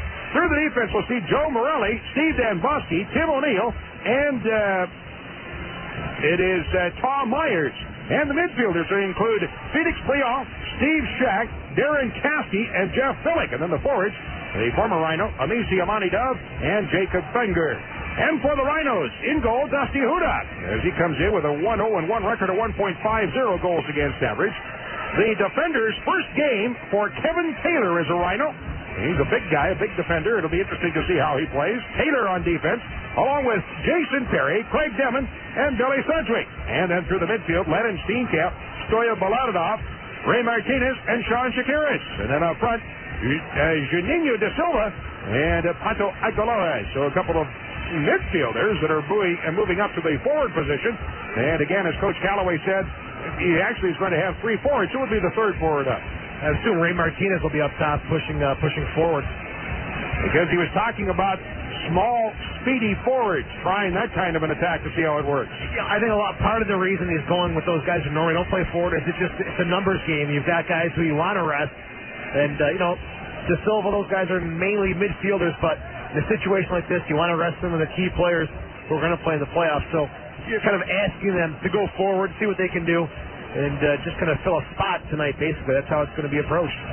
All right, for the Rhinos coming into tonight, finishing second in the regular season standings to tonight a 14-7-6 record and 48 points. And for the Virginia Beach Mariners out of the playoffs, a 7-13-7 record, 28 points. And they have only one win on the road this season, a win, 8 losses, and 4 ties. So Virginia Beach, although they've been playing very well at home, having struggled on the road this season, they have won their last 2, unbeaten in the last 3 with 2 wins and a tie, and the last 10 games have a 5-3-2 record. So since a coaching change, things have gone actually very well, and this team has played well. A coaching change and ownership change. They have gone through a tremendous amount of transition this season, not on the field, but off the field as well. And they've done a good job. Last 10 games, 5 wins, 3 losses, 2 ties. So the Virginia Beach Mariners are preparing for next season. With President Mike McCann, I think they're going to be a quality side next year. For this year, Jay Hoffman's got to kind of mix and match, see what he can come up with, and prepare for next season. But they're in the right direction. They have definitely turned things around. And as far as that goes, if you're looking for meaning to this game tonight, it actually probably has more meaning for Virginia Beach than it does for the Rhinos, and that is because this is their last game of the season. They want to leave a favorable impression on the coach's mind, and they want to show the coach that they deserve to pick up a contract for next season. Absolutely. You know that the club's going through transition. You know they're not afraid to make changes, and if your performance is not up to par, obviously you know that you're going to be a casualty. So it's a good opportunity for these guys to kind of solidify a spot with next season's Virginia Beach Mariners. Well, we know a lot of things, and that is that there is actually only 2 teams or 3 teams that still are questioning whether or not they have actually made the playoffs. And right now, the team that is out of the playoff position is the Puerto Rico Islanders.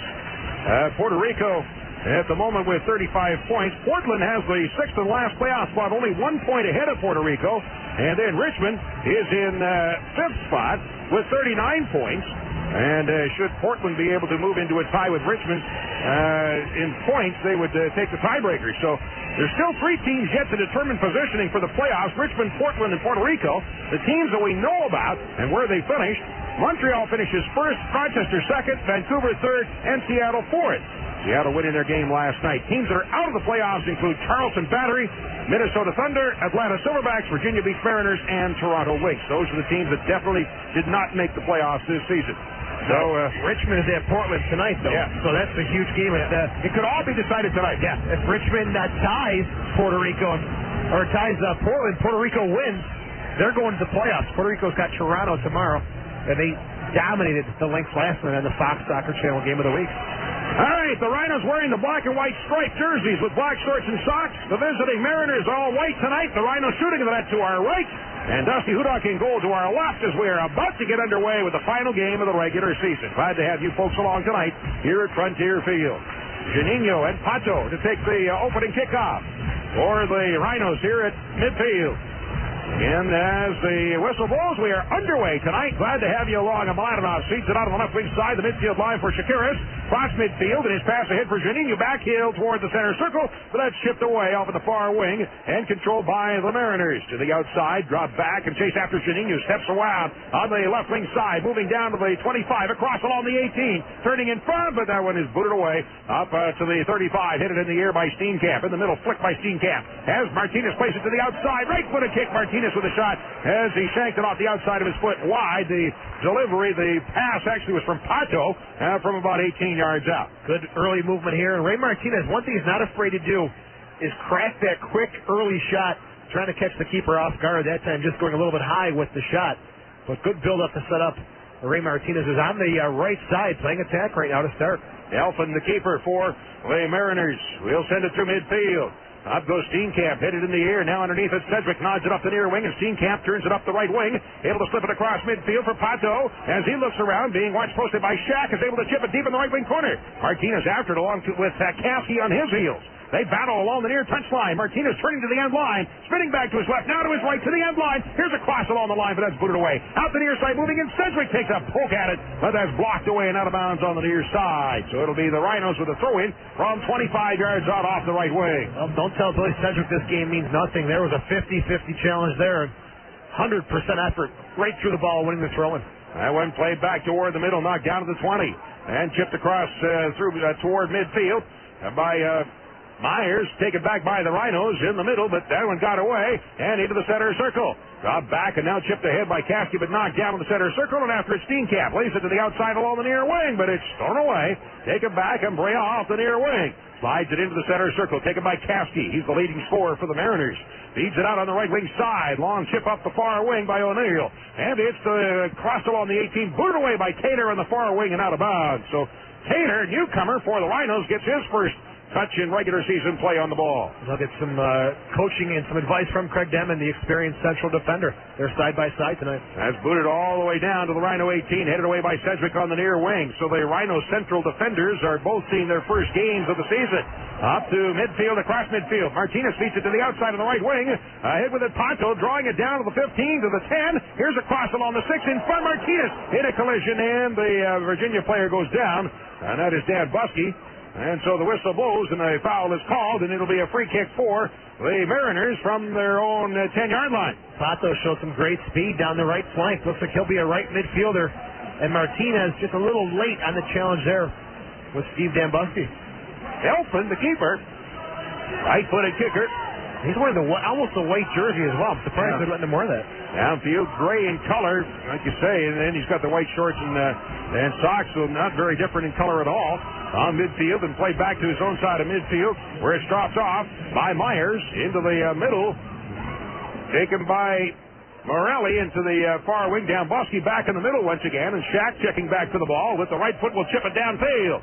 A couple of bounces inside the 18. Hudak is there to scoop it up. Throws it off on the far wing. Been a while since Dusty Hudak played in a regular season game back on July the 31st. Well, actually, that wasn't even regular season then. He did play against Colorado, and a loss in that game with 4 goals against. But it's good to give him the opportunity here, so close to the playoffs. If Valo goes down with an injury, Hudak has got some game experience, and it's game experience that's recent, not back in the middle of summer. And again, the backup keeper for this one is actually the Rhinos goalkeeping coach, and that's Billy Andracki. We may see some time tonight from Billy Andracki. You know, it's another situation, too, where you've got to get him some time in case Valo goes down injured. Then it's Hudak and Billy Andracki, and he's got to get some touches, some exposure in a game situation. Restart for the Rhinos just across midfield off the left wing side. Taken by Shakiris with the left foot. Long hammer kick down then. Head ball by Sedgwick, misses high and wide to the right side. That one headed from about 20 yards out. Another player who's got a big opportunity in front of him tonight is Lennon Steenkamp. Greg House has the opportunity to kind of fill in for Rene Rivas. We saw it last week. Steenkamp didn't even dress for the game. House dropped back after the injury. And now we'll see if Steenkamp performs well enough for Coach Callaway to give him the nod over Greg Howes as the defensive midfielder. Elfin, the keeper, with the goal kick. We're in the 5th minute. No score here at Frontier Field. Low kick through midfield. Shack hits it high in the air, coming down around the Rochester 45, headed forward by Steenkamp. And he's up the back of Finger, so a foul is called. And a free kick for the Mariners. Shack rolls it into the middle where it's chased after by Billick. As he spins around 45 yards out, gives it to Shack, drops it back in the center circle for Billick. His pass off to Kowski, dropping it back to the midfield line for Billick. Right now, the Mariners going the wrong way. A pass across midfield, that was skipping through, and Devin after it with the right foot will drive it out through midfield. Skips along the touchline and out of bounds. Throwing on the near side for Myers. His throw in along his own 35. Dan Buskey into the middle. Not Dan Buskey, but rather Morelli to Shack. Now to Dan Buskey off to the right side. And draws it forward, approaching midfield. With the right foot, low kick through midfield. Demon, as he's on to Monty Dove in the far wing. A crossing pass in front, but picked off at the 18 by Shakiris. Turns it to the end line, plays it back for Hudak, and he'll first time it up into the stands on the far side. So it'll be a throw-in for the Mariners, 35 yards out off their right wing side. And the throw-in is dropped back to the midfield line. And Buskey into the center circle, taken there by Morelli. With the right foot, drives up the near wing, but Sedgwick first times it away and up across the midfield line. Pato after the ball, but taken back by Myers. The Mariners with the ball, their own side of midfield. Into the center circle for Kowski. Long to the right wing side. As that one headed away into the stands, and up in the stands also is Terry. He headed the ball to the stands, then he cleared the stands like a hurdler. He's going to have a seat with the fans in the bleachers. On the end line, crossing fun. Hudak's on it in his three as he beats Fenger to the ball. And the Rhinos have it as Hudak throws it out on the near wing. Ahead for Sedgwick. Pass up the wing. Martinez able to drop it back once again for Sedgwick. His feet ahead. Steenkamp turns to the outside in a collision with Shack, and the ball driven out of bounds and a throw in on the near side for the Rhinos from their own 35. 7th minute, no score here at Frontier Field. Long throwing across midfield for Pato. Trying to break loose. He's in behind Myers. Stops at the near corner of the 18th. Leftward's along the 18th. Bouncing through. Moving in Martinez. He shoots. He scores!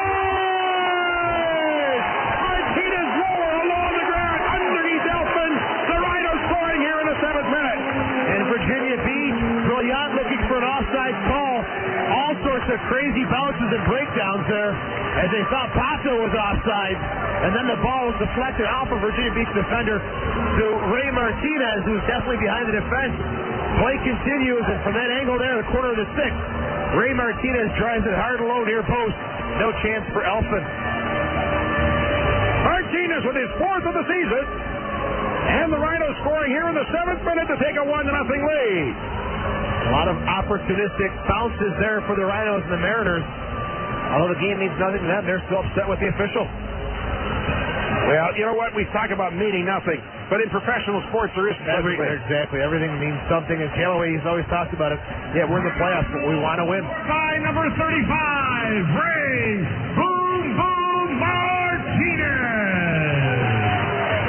Martinez unassisted in the 7th minute. Well, I know that in this business, they say in the soccer business, if it's deflected somehow off of somebody, there's no assist. But I'll tell you what, there should be an assist to Pato. Pato did a great job on the run. Even if it deflected off a player, he still caused the pass and set up the play. He doesn't get credit, but certainly deserves an assist. And that's a rule that I think should be changed. It's really only in the USL. The MLS is willing to kind of overlook that, and they give 2 assists. It's much more exciting for the fans, better for the players. Mladenov tripped up and taken down across midfield, so a restart for the Rhinos. Pato's intent was there to serve the ball. He should get credit. His feed down to the 20 is knocked away on the near wing and carried up the near side by Myers, but it's out over the touchline out of bounds. A throw in at midfield for the Rhinos. Rochester leading 1-0. And a throw in on the near wing. And we talked about the meaning of this for Virginia Beach, as it's important to show for their coach for next year, but one thing that's happened with this team this year, and that is Rhinos from game to game are having to show the coach that they deserve to be in the lineup, and there's some players that want to be in the next one, and are playing for a position here tonight. The depth that this team has, it's almost you can't compare other teams in this league. And Coach Callaway said it today in the paper that everyone's fighting for a job every single day, and it's a great way to keep the guys motivated. Taylor serves it downfield, the far corner of the 18, but then it's hammered high in the air out to midfield. Perry steps in underneath it. He'll volley it forward, tipped by Pato, almost got it through to Martinez, but the ball played inside and taken by Billick.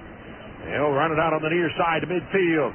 Pass now knocked down by Sedgwick. The Rhinos have it back along the touchline, deep to the right wing corner for Pato. As he stops it in the corner, being watched there, now double teamed by Myers, pulled down. They got pulled down, a tug on the arm by Morelli, and so a foul is called, and this will be the same as a corner kick for the Rhinos off the right wing side. It's in that little corner kick circle.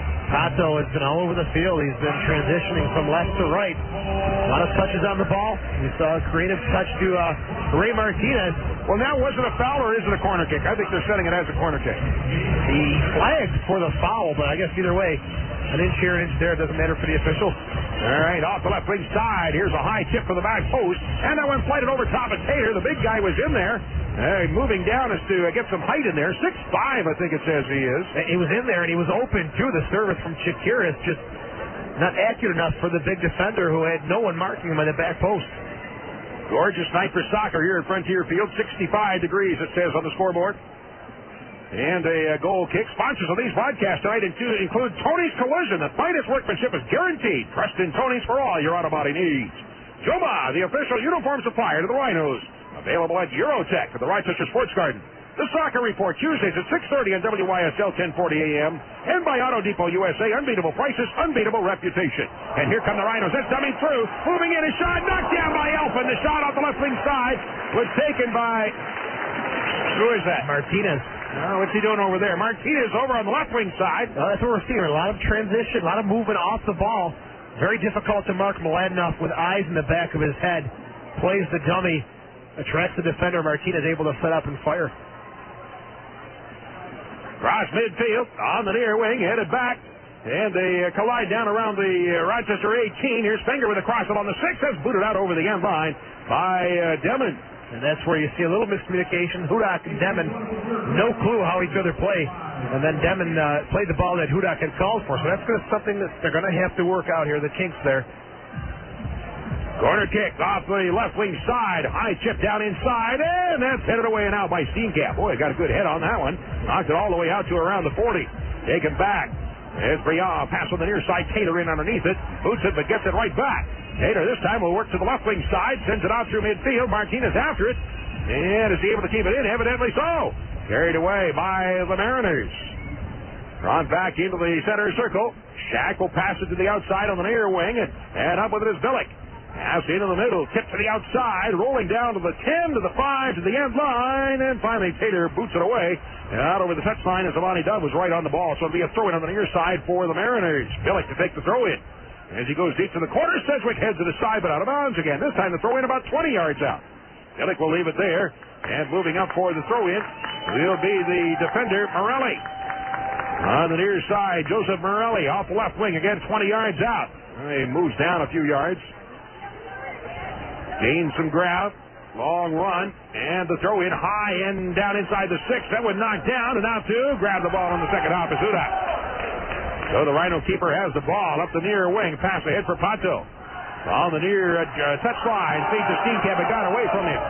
Taylor in underneath it. Draws it off the near end of the 18. And his pass is off of Billick and out of bounds. So it'll be a throw-in on the near side for the Rhinos from 20 yards out. Virginia Beach got a nice midfield. Caskey, Billick, Misiamani, Dove can play forward in midfield. They need that quality finisher up top to get them to that next level.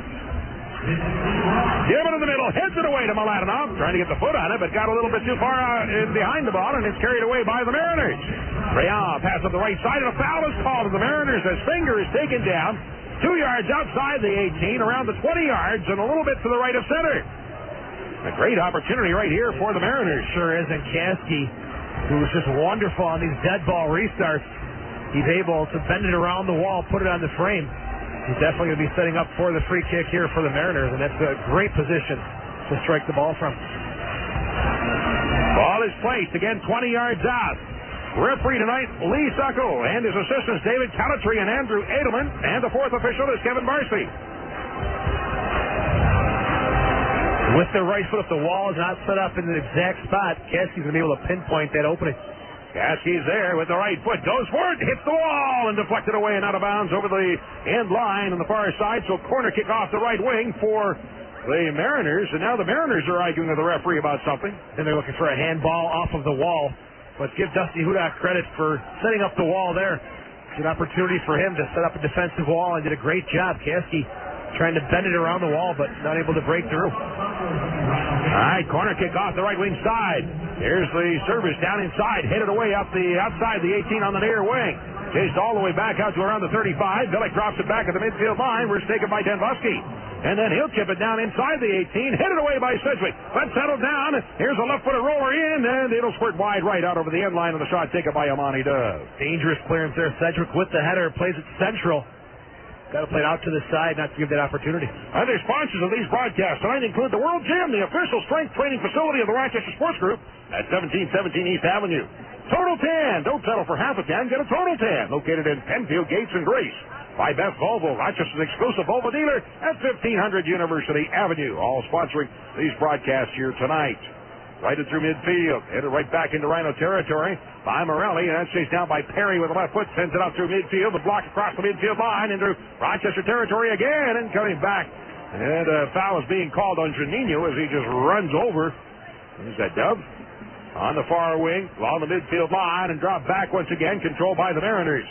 Hit through midfield. Hammond up with the head ball. Wins the attack on the ball there. And sends it across midfield. Turning back toward Morelli once again from his 35. To the outside in the far wing. Drop back for Denbusky. As it draws it forward. Pass back in the middle to Shack. Head to the center circle. Checking back on the ball is Caskey. He'll go long to the right wing side. And now as it chased down on the far wing across in front. Demon able to knock it away, but got it behind him. Drew it toward him. However, then is pulled by him and out over the end line. Creating a corner kick here for the Mariners. That's a good sign, though, for Craig Demon. Able to quickly stop, extend the leg, and then knock the ball out of play. Coming off a knee injury, those quick cuts are very difficult. As a set piece there from the far corner, dropped back out to the far end of the 18. Cross down in front, that's hit it in the air, and blocked away and out of the box by Martinez. Blocks it ahead again. Draws it up the right side, running onto the ball goes Pato. Being chased, he'll switch it to the left wing side, and after it goes Juninho on the far wing, able to get to the ball to keep it in at the left touch line. Draws it down to the 20, sneaks it through along the 18. Mladenov fakes a shot, turns back to his left, into the box, taken down, and no call made. The ball brought away by the Mariners. Moving up the right wing side on the attack. Across the midfield line. Sliding in to knock the ball away is Perry. And Briand goes flying over him. And Briand has got some speed. He's taking off on the counterattack. Perry, it's a big physical slide tackle. Lets the Reynolds recover defensively. Perry got all ball, so as the throw in and on the far side of the field, now into the center circle. Martinez drops it off. Pato touching to the outside on the near wing for Sedgwick as he moves it across midfield. On the attack, down to the 35, pass to the outside, along for Martinez, but it bounced away off his foot out of bounds. Throwing for the Mariners on the near side, ahead for Fenger in midfield. Immediately double teamed by Sedgwick and Taylor, and taken down. A foul is called. Restart for the Mariners, their own side of midfield. Briand pass into the center circle for Steve Shack, drops it back once again. And after it, Dan Bosky. As he takes a look around, begins to draw it forward, a pass across midfield from Mladenov. Turns it to the outside. Briand along the right wing has passed ahead for Fenger, but he's bumped by Dimon. Fenger off his foot out of bounds on the far side. Throw in for the Rhinos from their own 35 on the far side. Sedgwick is going to have a lot of running to do tonight. He's playing outside midfielder, also got some defensive responsibility, so he'll be up and down the pitch tonight. He's going to be exhausted. It matches them. Throw in along across midfield. As it's controlled now by Dembowski, and a pass to the center line. Where it's taken by Shack. Gets away from a tug, and the ball is taken right back by the Rhinos. Mladenov. Well, finally the whistle did blow, and the foul was called. Free kick for the Mariners. As the referee having a few words for Mladenov as he grabbed the hunt a little. Lucky not to get a yellow card there. I've seen yellows for less than that. Long service up the left wing side. Martinez able to nod it away. Out of the near wing along the touch line, rolls out. Throw in for the Mariners. This from the Rochester 30 on the near side. 19th minute, 1-0 lead for Rochester. Working toward the corner is Amani Dove as he's challenged there by Taylor, and Martinez helping out. Ball laying on the touchline. Pushed to the end line, and then off of Taylor. It is Taylor to spin around, and he's able to clear it out to the center circle. Headed back into Rhino territory. Sedgwick there will volley it out to the midfield line. Pato in a collision with Morelli, and the loose ball knocked down to the midfield line and finally recovered by Shack. He'll drop it off his own side of midfield for O'Neill. Played for Syracuse last year. For Coach Callaway, a pass head across midfield. Caskey will first time it long up the right wing. Briand in underneath it. Trying to tip it forward, but Perry is back for the Rhinos. Turns away, and his feet ahead for Shakiris.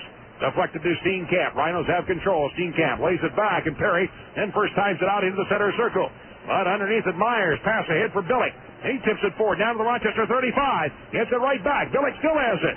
Switching to the outside on the right wing for Briand. Tying it down to the Rochester 20 on the right wing. And across along the 18 off of Perry and out over the end line. Yet another corner kick for the Mariners. Give Perry credit, though, because Juninho was late on his defensive mark on the far side. Briand was wide open. Perry recognized that, shifted over, and you saw the whole Rhinos defense just shift over and keep their shape defensively. Great communication there by our guys who have not played together quite a bit. 20th minute, 1-0 lead for the Rhinos. The service in the box, headed away by Mladenov. Juninho fanned on it, but now tries to get away. As he's double teamed, turns the ball to the outside, and then it rolls away and out. That off of the Mariners, as I think Juninho got the wind knocked out of him, a high boot up around the midsection. The referee coming over to talk to Juninho. This is the new Juninho, though. When he was with Puerto Rico, if he had taken a shot like that, he'd be rolling around in the turf.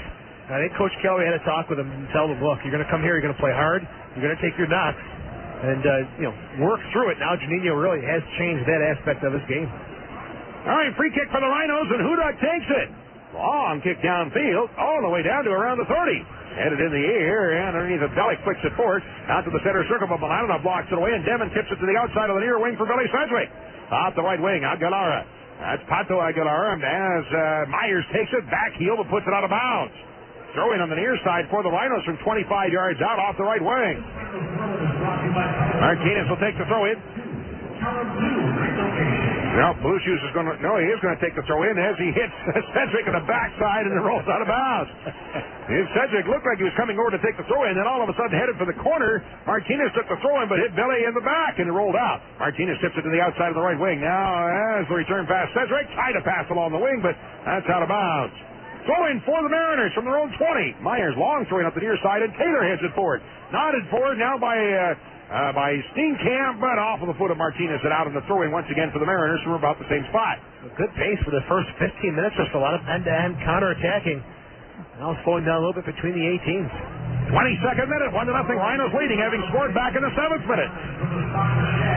To the outside on the right wing, O'Neill draws it back down to his 18, where it's taken there by Dambusky. Begins to work it upfield.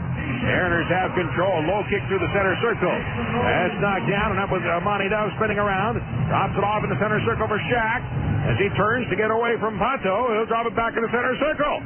Underneath the Dambusky, switching to the outside on the right wing for O'Neill.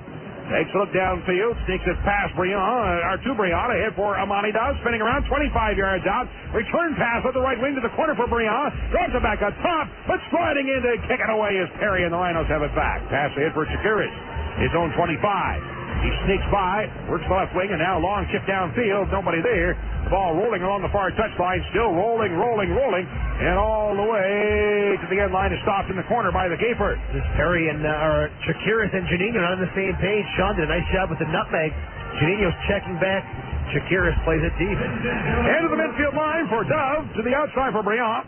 At the midfield line as he's challenged there by Shakiris. Drops it to his own side of midfield. O'Neill turns it even further back for Dambusky. That's blocked away along the far wing as Janino past the Pato, flicks it down inside the 18, rolling along the 18 in the middle and picked up by Morelli. Carried away by the Mariners. Still a 1-0 lead for the Rhinos here in the 23rd minute. Off on the near wing. Myers drops it back as 20.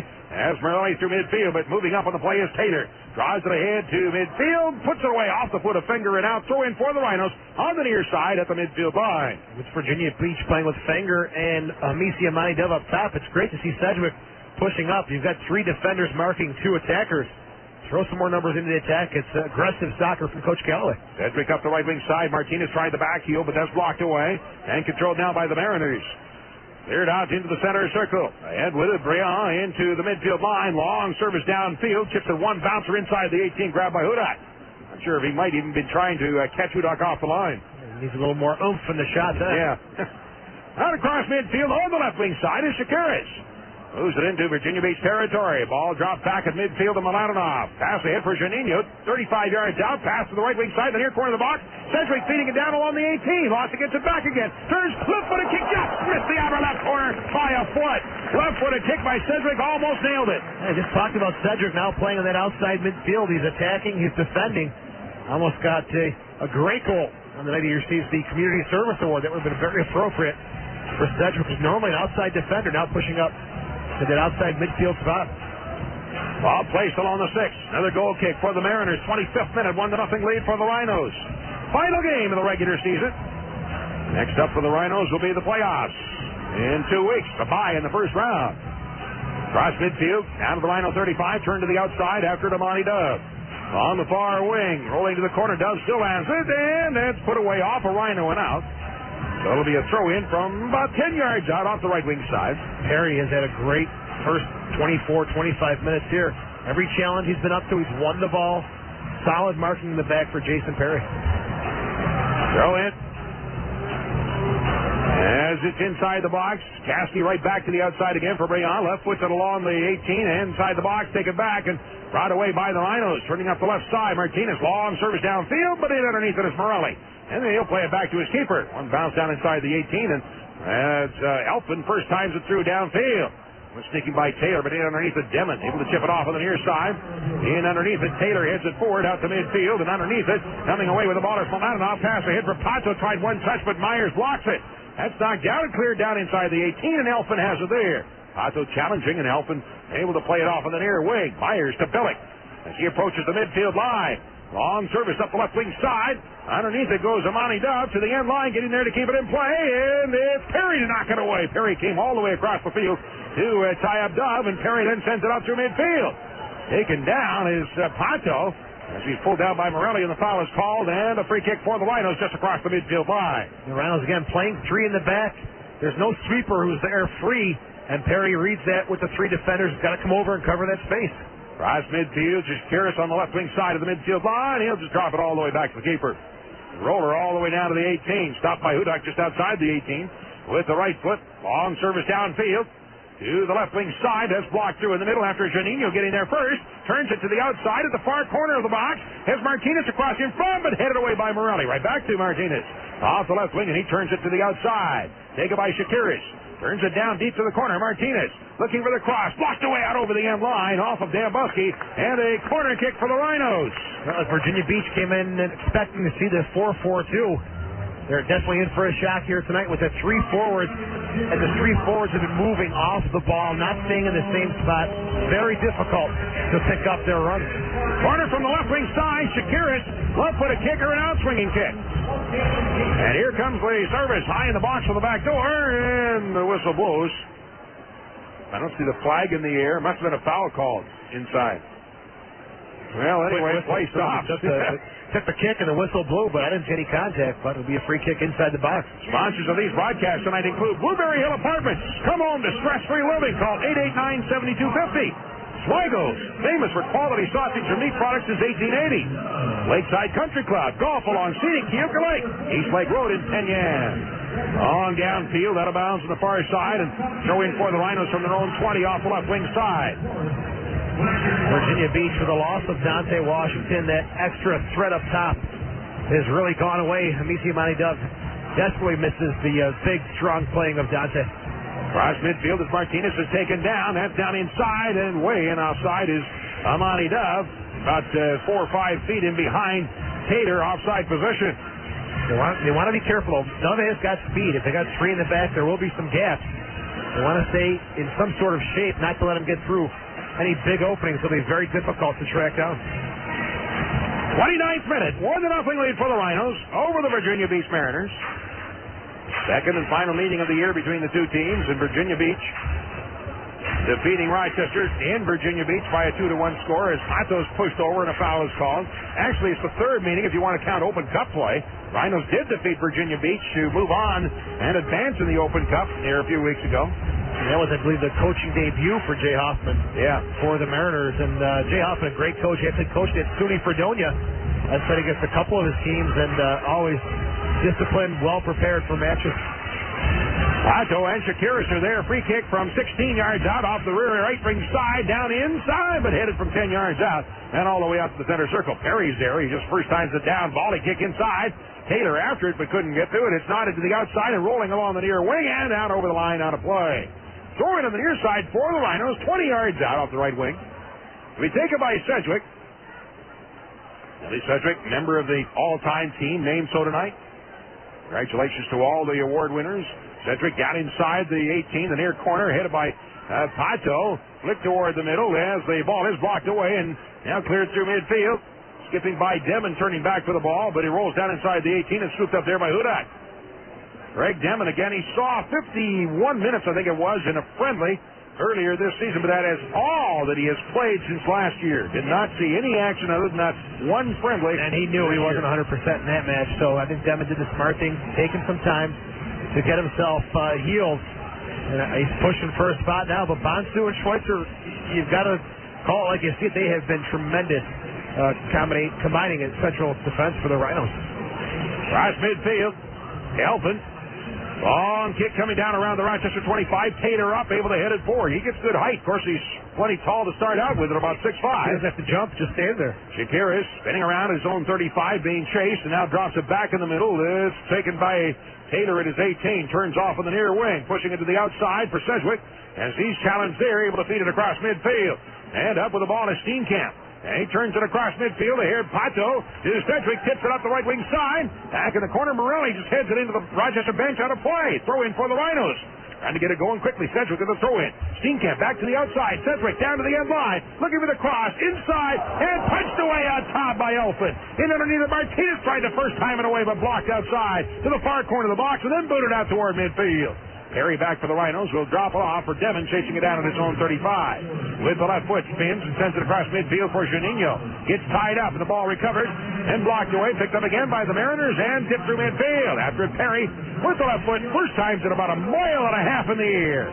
Coming down around the Virginia Beach 35 in the middle. There's a flag in the air on the near side offside against the Rhinos, and there was a push. Take your pick.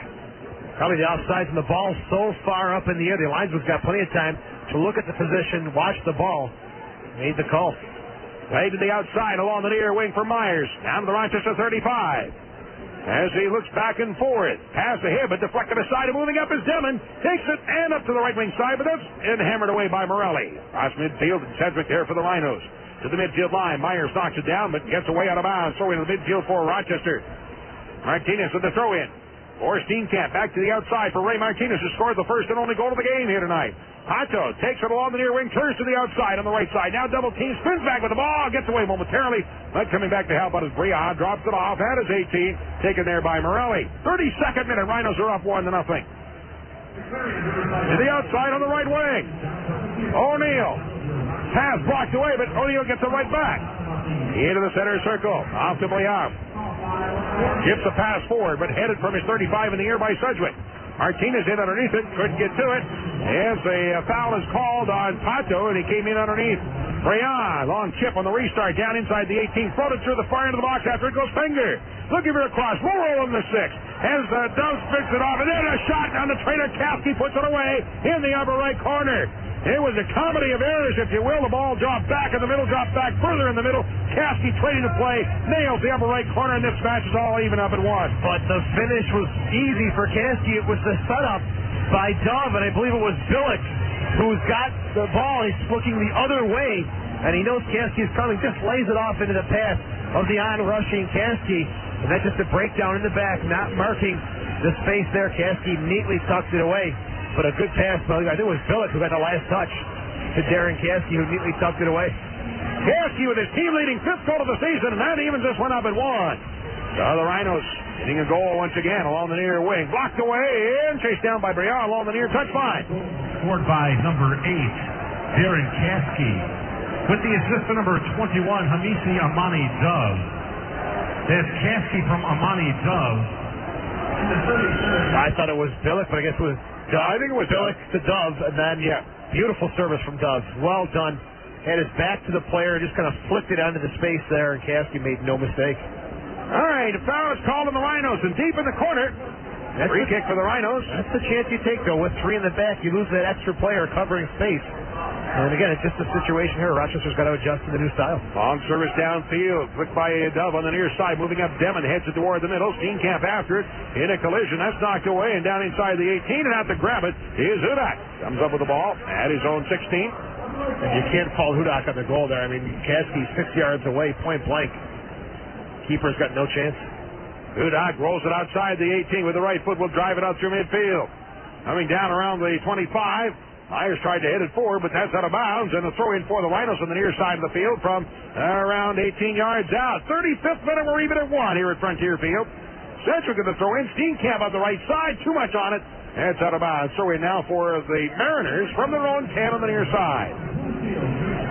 Myers with the throw-in, dropping it off Morelli. Bangs it along up to the 25, but there is Mladenov to take it away. Spins the pass ahead, Aguilera.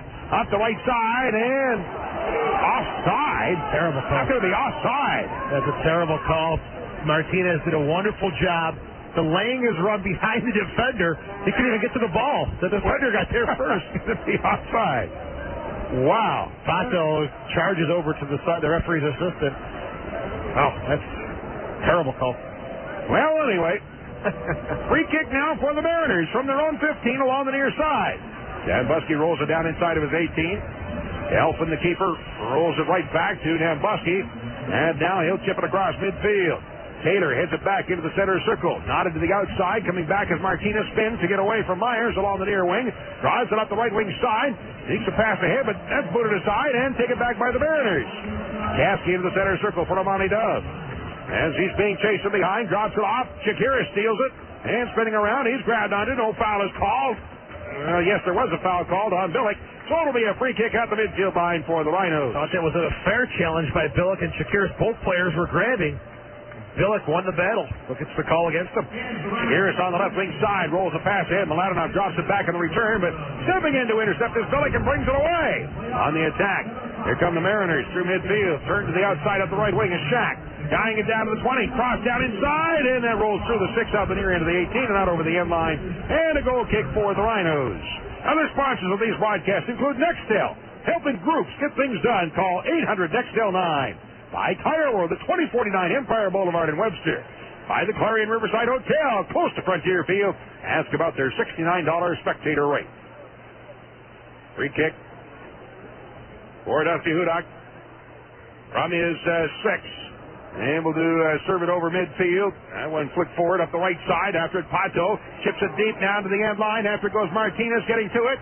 As he able to play it along to the post, but that is grabbed there by the keeper. And the photographer is bowled over. That's creative stuff, though, from Martinez. Unable to get his right foot to it, so the quick left foot with the outside on the near post. Good effort there. Martinez has got great speed. Don't think he's going to get to the ball. And he just closes down so fast. With the right foot, Elfin through midfield. That's pulled down. A foul is called on Mladenov up the back of Shack, and so play picks up again. That's put it aside by Perry out to the 35. After goes Shakiris. Rolls it to the outside, and Janino across midfield. Now moves it into Virginia Beach territory. On the attack, down to the 25 in the middle. Turning back, turns it to the outside, and comes up with the ball again. Spin around at the 18 at the far end of the box. There's a cross attempt, but picked up again. And now crossed along the 18. Down inside, knocked away. Right foot Steenkamp to the outside, near into the 18 for Sedgwick.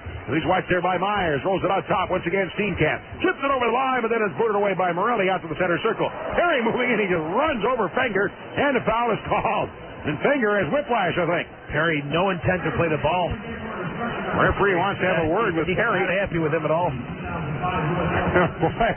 That could be payback, because that goal, Perry did get beat. He's had a solid first half, but a little bit of a breakdown on the goal. I think he's a little upset with Fenger. A little payback. Referee says to Perry, "What was that?" Perry says, "I thought it was a pretty good check from behind." Perry says, "That's great hustle." Yeah. Go ahead, give me the card. Go ahead. At midfield, he wants to take a shot at Fenger, nowhere near the goal, so I think that's definitely a payback situation. 39th minute, even at 1, and on the restart, Mariners have the ball. Down to the 35, Dove, but lost it. However, Caskey will then slip it up the far wing. However, stepping in underneath it is Shakiris, and the Rhinos take it back. Shakiris watched closely, pass off to Steenkamp. He's triple teamed, and turns and comes away with the ball. Still has it. Finally, the whistle blows as Steenkamp got stepped on, goes down hobbling. Well, actually, in a collision, a red card is issued to Billick. Red card is issued to Billick. In the 39th minute, Billick draws the red card. He is hobbling, too. I didn't see what happened. There was contact. The referee blew the whistle and immediately sprinted between Steenkamp and Billick, who are both hobbling and limping right now. This is not good for the Rhinos, though, because Rivas, the defensive midfielder, is injured. Steenkamp down on one knee. And there was, I don't know if there was some kind of contact in that little skirmish there, but Billick sees the red card. He'll get some treatment before he takes off. Well, obviously there was some contact. Trying to watch the replay here. The referee immediately stepped in between them. Take a look at it from the top angle here. Well, Billick is down. And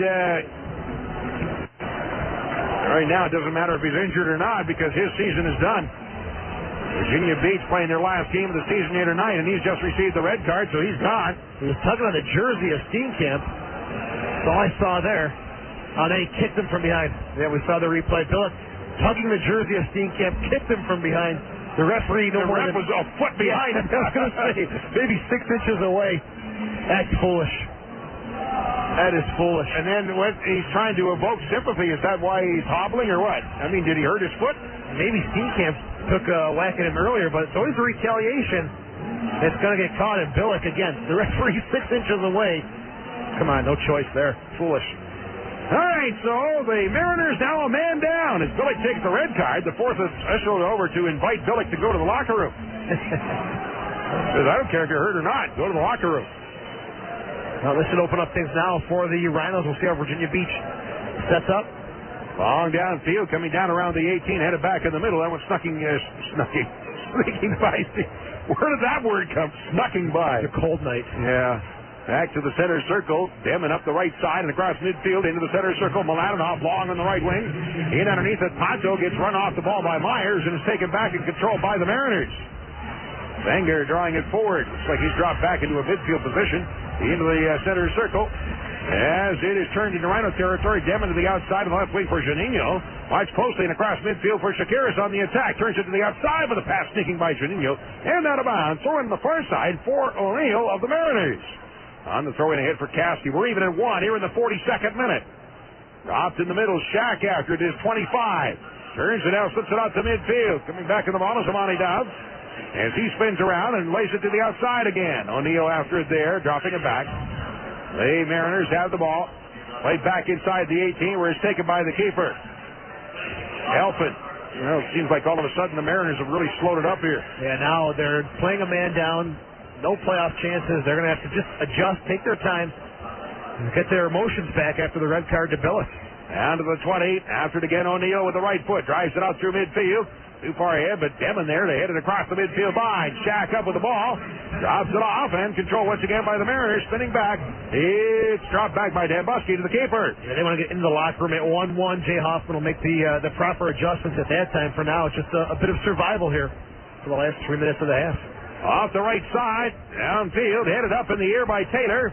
And coming down around the 40, headed forward again, and then Taylor with an on out toward midfield as they battle for the ball on the near wing. Amani Dove challenged there by Sedgwick. That one booted away and out toward midfield. On the near side where it's taken. Myers up the right wing. Dove had it knocked away by Sedgwick. Mladenov drops it off, and Taylor then chips it out into the center circle. Coming back for the ball, Juninho couldn't get to it. Shaq with it, pops it up in the air, but Shakiris is there for the Rhinos. Mladenov through midfield, trying to pass it ahead, but that's blocked away by O'Neill. And nobody right at the moment can maintain control. Perry able to knock it away out of bounds. Throw it on the far side for the Mariners. They take him on throw in by Caskey for Briand. Return pass, and again back to Briand, battling Shakiris, who comes away with the ball, and they both go down. A foul is called on Briand, so a free kick for the Rhinos. On the restart through midfield for Juninho. Runs into a body, and the ball then bounces away. Cross midfield, out with it on the midfield line. Taken by Briand, drops it to his own side of midfield. Morelli first ties it through midfield, but Taylor's right there to head it back into the center circle. Steenkamp off of the near wing. Cedric drops it back, and Taylor in the middle for Mladenov this time around. To the outside and up the right wing, where it's taken by Lennon Steenkamp. He'll cross it through the center circle, off on the left wing, and underneath it is Perry. Approaching the midfield line. Jason Perry up the left side. Long downfield. Trying to get in underneath it is Pato. Out of take it at the far end of the 18 is the keeper. Elfin all the way to the corner. And then he'll just kick it away to midfield. Jamming up. Heads it across the midfield line for Mladenov. Up the ball in the center circle. Drops it to his own side of midfield for Taylor. We're in the 44th minute here at Frontier Field and even at 1. Zone side of midfield. Taken by Taylor. Long service through midfield, out of the left wing, and Juninho sliding in, but can't come up with the ball. Out of bounds. Throw in for the Mariners in midfield. As Shakiris wipes out Briand, and a foul is called. Oh, geez. Red card on Shakiris. Red card on Sean Shakiris, so now each team is a man down. This is incredible. Shakiris definitely came in from behind, and I think this stems back to an earlier challenge where Shakiris got tangled up. And then Shakiris gets sent off, so now we play 10v10. The referee right there on top of it to make the call. Yeah, Shakiris came in very hard from behind. Very hard, but, ordinarily that wouldn't be a red card, I don't believe. It's just that you knew with the red card being issued the other side that it was going to be coming that way. Yeah, with the man down, Virginia Beach, you knew he was going to take exception to anything that was questionable from the Rhinos. And that's questionable, that challenge from behind by Shakiris, wiping out the legs of Briand. If Shakiris gets a chance to get some playing time, he'll sneak in just under a full half. All right. As we approach halftime and stoppage time. This field's going to seem like a gigantic field now with 2 players off. Looking to see how much stoppage time. No indication from the 4th official.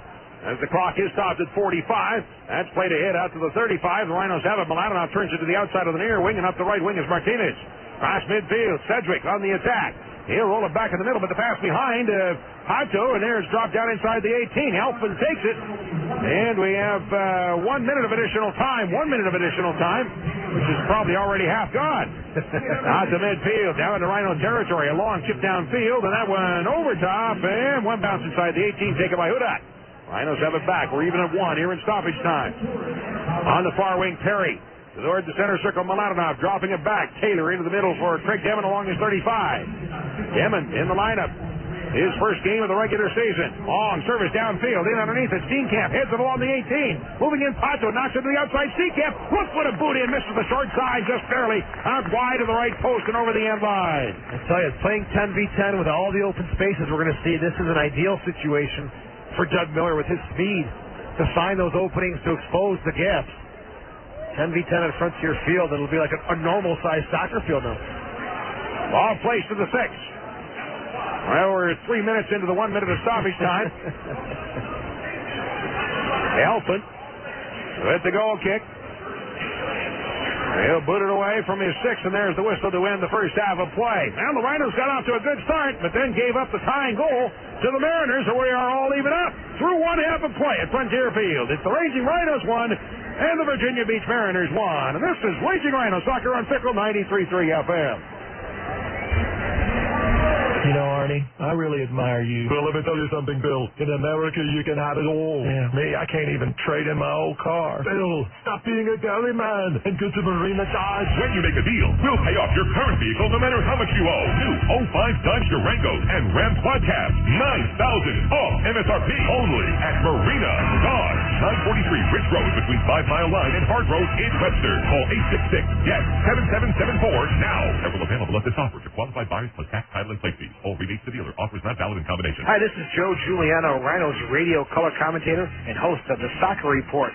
Join us every Tuesday at 6:30 for full coverage of the Rochester Raging Rhinos, Major League Soccer, and international soccer news. Give us a call every Tuesday at 346-3000. It's the Soccer Report. Does your golf game need a change of scenery? Leave the same old courses behind and head to Lakeside Country Club in Penn Yan on scenic Cayuga Lake. It's one of the most beautiful courses you'll ever play. Memberships are available, but the public is welcome. Just call PGA Pro Bob King at 315-536-7252 to book your tee time. The course is located near many of the Finger Lakes' finest wineries, so make a day out of it and enjoy the best that the Finger Lakes has to offer, on the course and off. Call Lakeside Country Club, 315-536-7252. Looking to travel in style for a special occasion? Call Golden Memories Limousine and Transportation. With their corporate charters, executive mini coaches, limousines, and 55-passenger bus, Golden Memories has a transportation solution for any event. Invite them to be a part of your wedding day or celebrate your stag or stagette party in style. Golden Memories is the safe choice to travel to casinos, wine tours, or corporate events. Call 723-1322 today for more information at 723-1322. Travel with a company the Rhinos use. Golden Memories for all your luxurious transportation needs.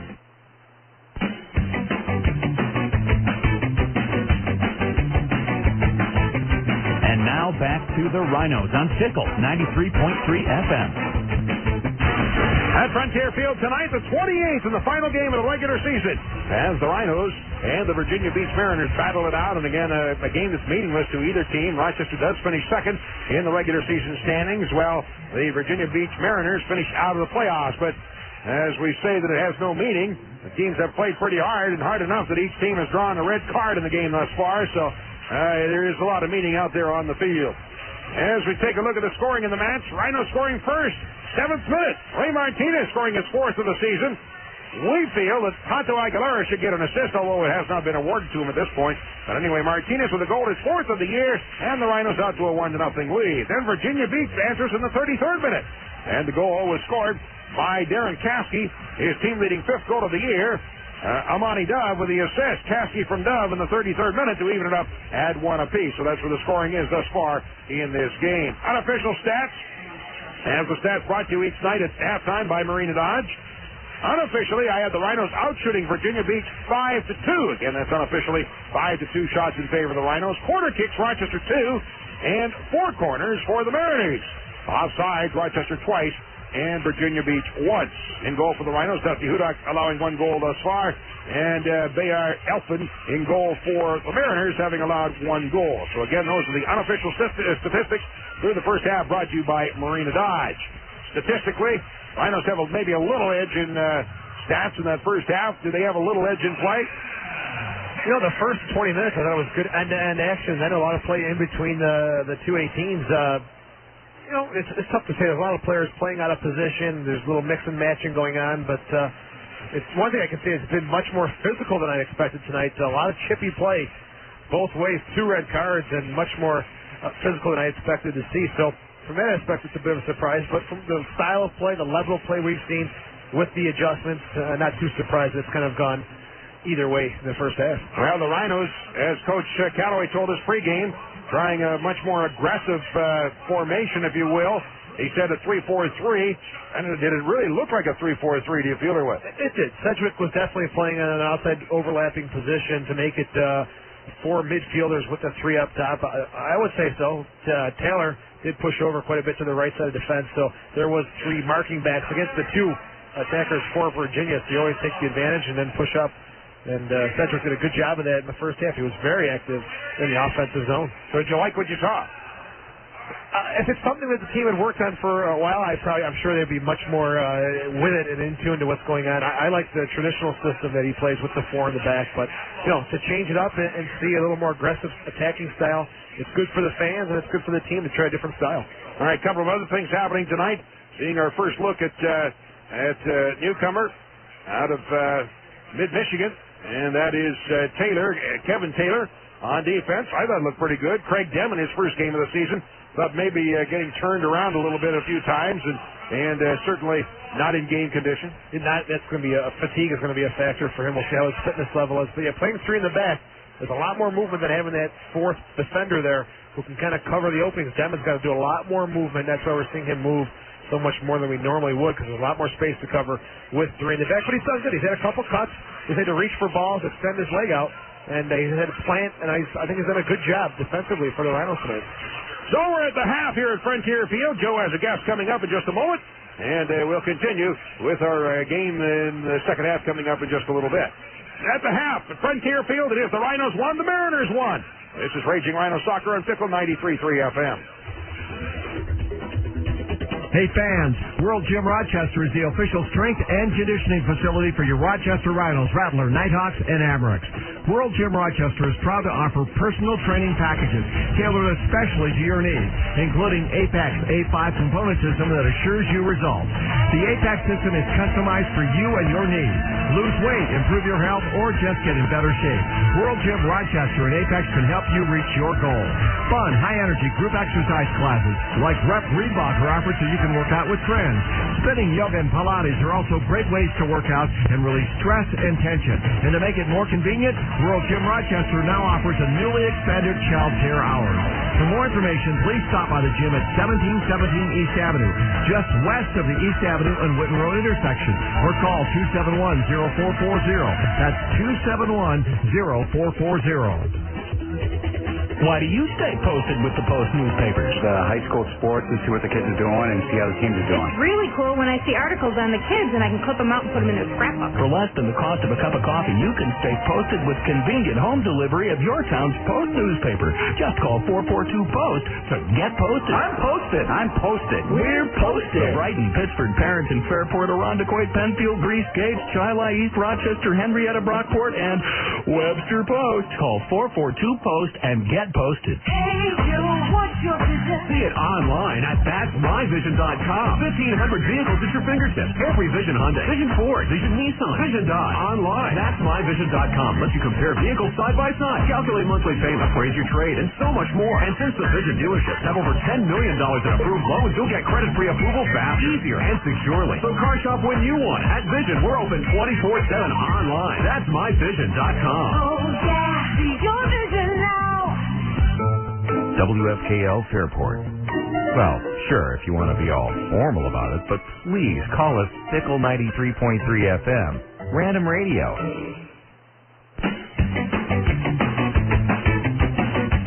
And now, back to the Rhinos on Fickle 93.3 FM.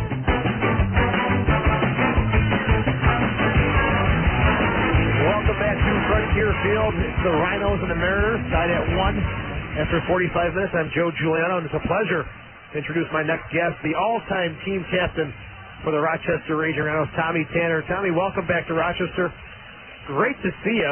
What were your thoughts coming to Frontier Field tonight? Well, I was very excited. I haven't been able to get up here this year. It's an unbelievable honor, for the 11 guys who got that award. And I was very excited to get back. I was very excited to bring my family back to Rochester. My wife misses it destiny, dearly. She loves Rochester. And, it's just good. The atmosphere is fantastic here.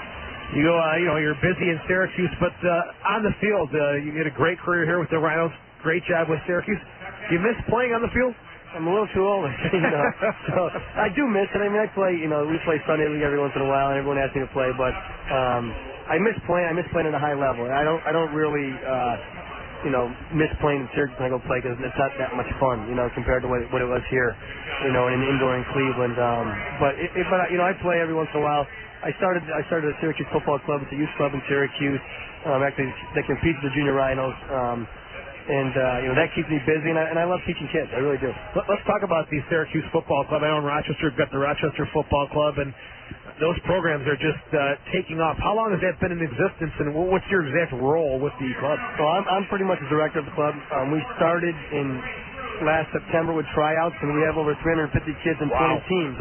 We won 3 state cup championships this year, and in Syracuse a little bit. Here, the junior Rhinos pretty much, last year they won 13 state cup championships, so they're incredible.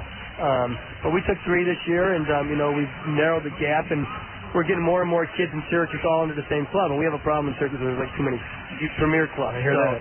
We're down to probably have about 80% of the kids, and once we can get them all, then we can really compete.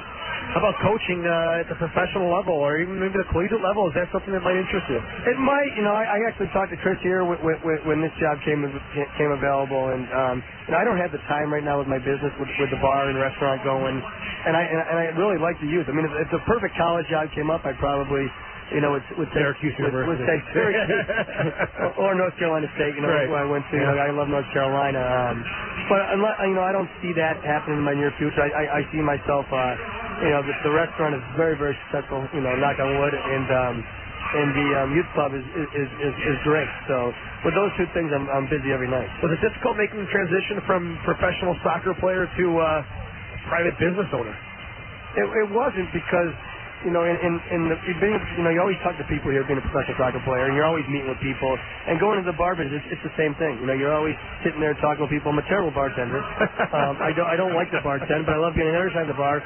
Meeting with people, talking with people, discussing their lives, and to me, it's really not work. My wife always said, "You still haven't had a real job." And I don't want to. You're lucky. Yeah, you're lucky. So it's interesting. It's fun.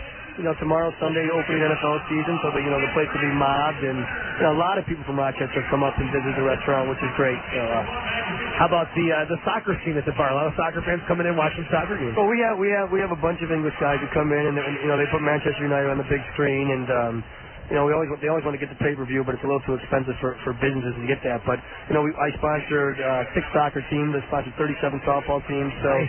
We always have people coming in into the bar, athletic, it's kind of a sports bar. Tommy, you guys had a great 2 years with the Syracuse Salty Dogs. The crowds were there. The team was extremely competitive. First of all, what happened there with Syracuse, and is there a chance of pro soccer returning to the city? No, I was told 2007. 2006 is, I think, out of the question now because we're having stadium issues with the Sky Chiefs and the county. What I think happened when we first started, we were underfinanced. I mean, they didn't have enough capital, with the league fee you have to pay, and then we had to pay a territory fee to Rochester. So it really put them behind the 8 ball. And then with the stadium issue, you're not making all that money. It's not all coming at the same time. So you're always playing catch up. And they played catch up the first year, and they never caught up. And then the second year, to go into the second year, they probably shouldn't have, in my opinion, because they probably didn't have enough money. But the owners were great. They ended up, out of their own pockets, putting more money in to keep us alive, but they said they weren't going to do it again the following year. And now the new owner's coming back, and he seems committed to bringing soccer to Syracuse, and hopefully, I've heard 2007 we'll be back. Would you want to have a role in the team that comes back? I'd love it. I mean, being a GM, I really like that. I really like that role. I didn't like having to cut players, but that's a very difficult thing, being a player myself. But trying to find talent and saying this is the guy, he can play, or this, he can't play. That was very exciting. I thought me and Lori worked very well at that. Tommy, you guys did the guys that we have here from Syracuse, Carbajal, great player. Jason Perry, solid player. Frankie Sanfilippo. You guys uncovered some talented players. So it was a joint relationship finding these guys? Oh, yeah, it was. I ended up usually finding the more experienced players and bringing them into my relationships in the league.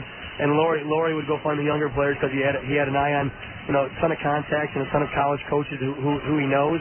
And they do it a little bit differently. We did a lot differently in Syracuse than we did in Rochester. And we had combines. We probably looked at 350 players that first year. Wow. And probably 5 to play. Out of 350. But you took a look and you found that hidden guy. That no one knew about. What about your former coach, Larry Calloway, now with the Rhinos? Your thoughts on his performance this year as head coach of the Rochester Raging Rhinos? Well, obviously, in second place, he would want to be in first, I'm sure. Yeah. He's the most committed, I told Chris he would get the most committed guy there is. He loves soccer. He's so passionate. In all my years, he's, without a doubt, the best coach I've ever played for and worked with. So there's no doubt in my mind about that. And, I knew... everyone was, I think they started out 1-4 or something like that. Everyone, I said, don't worry, it's going to take them time.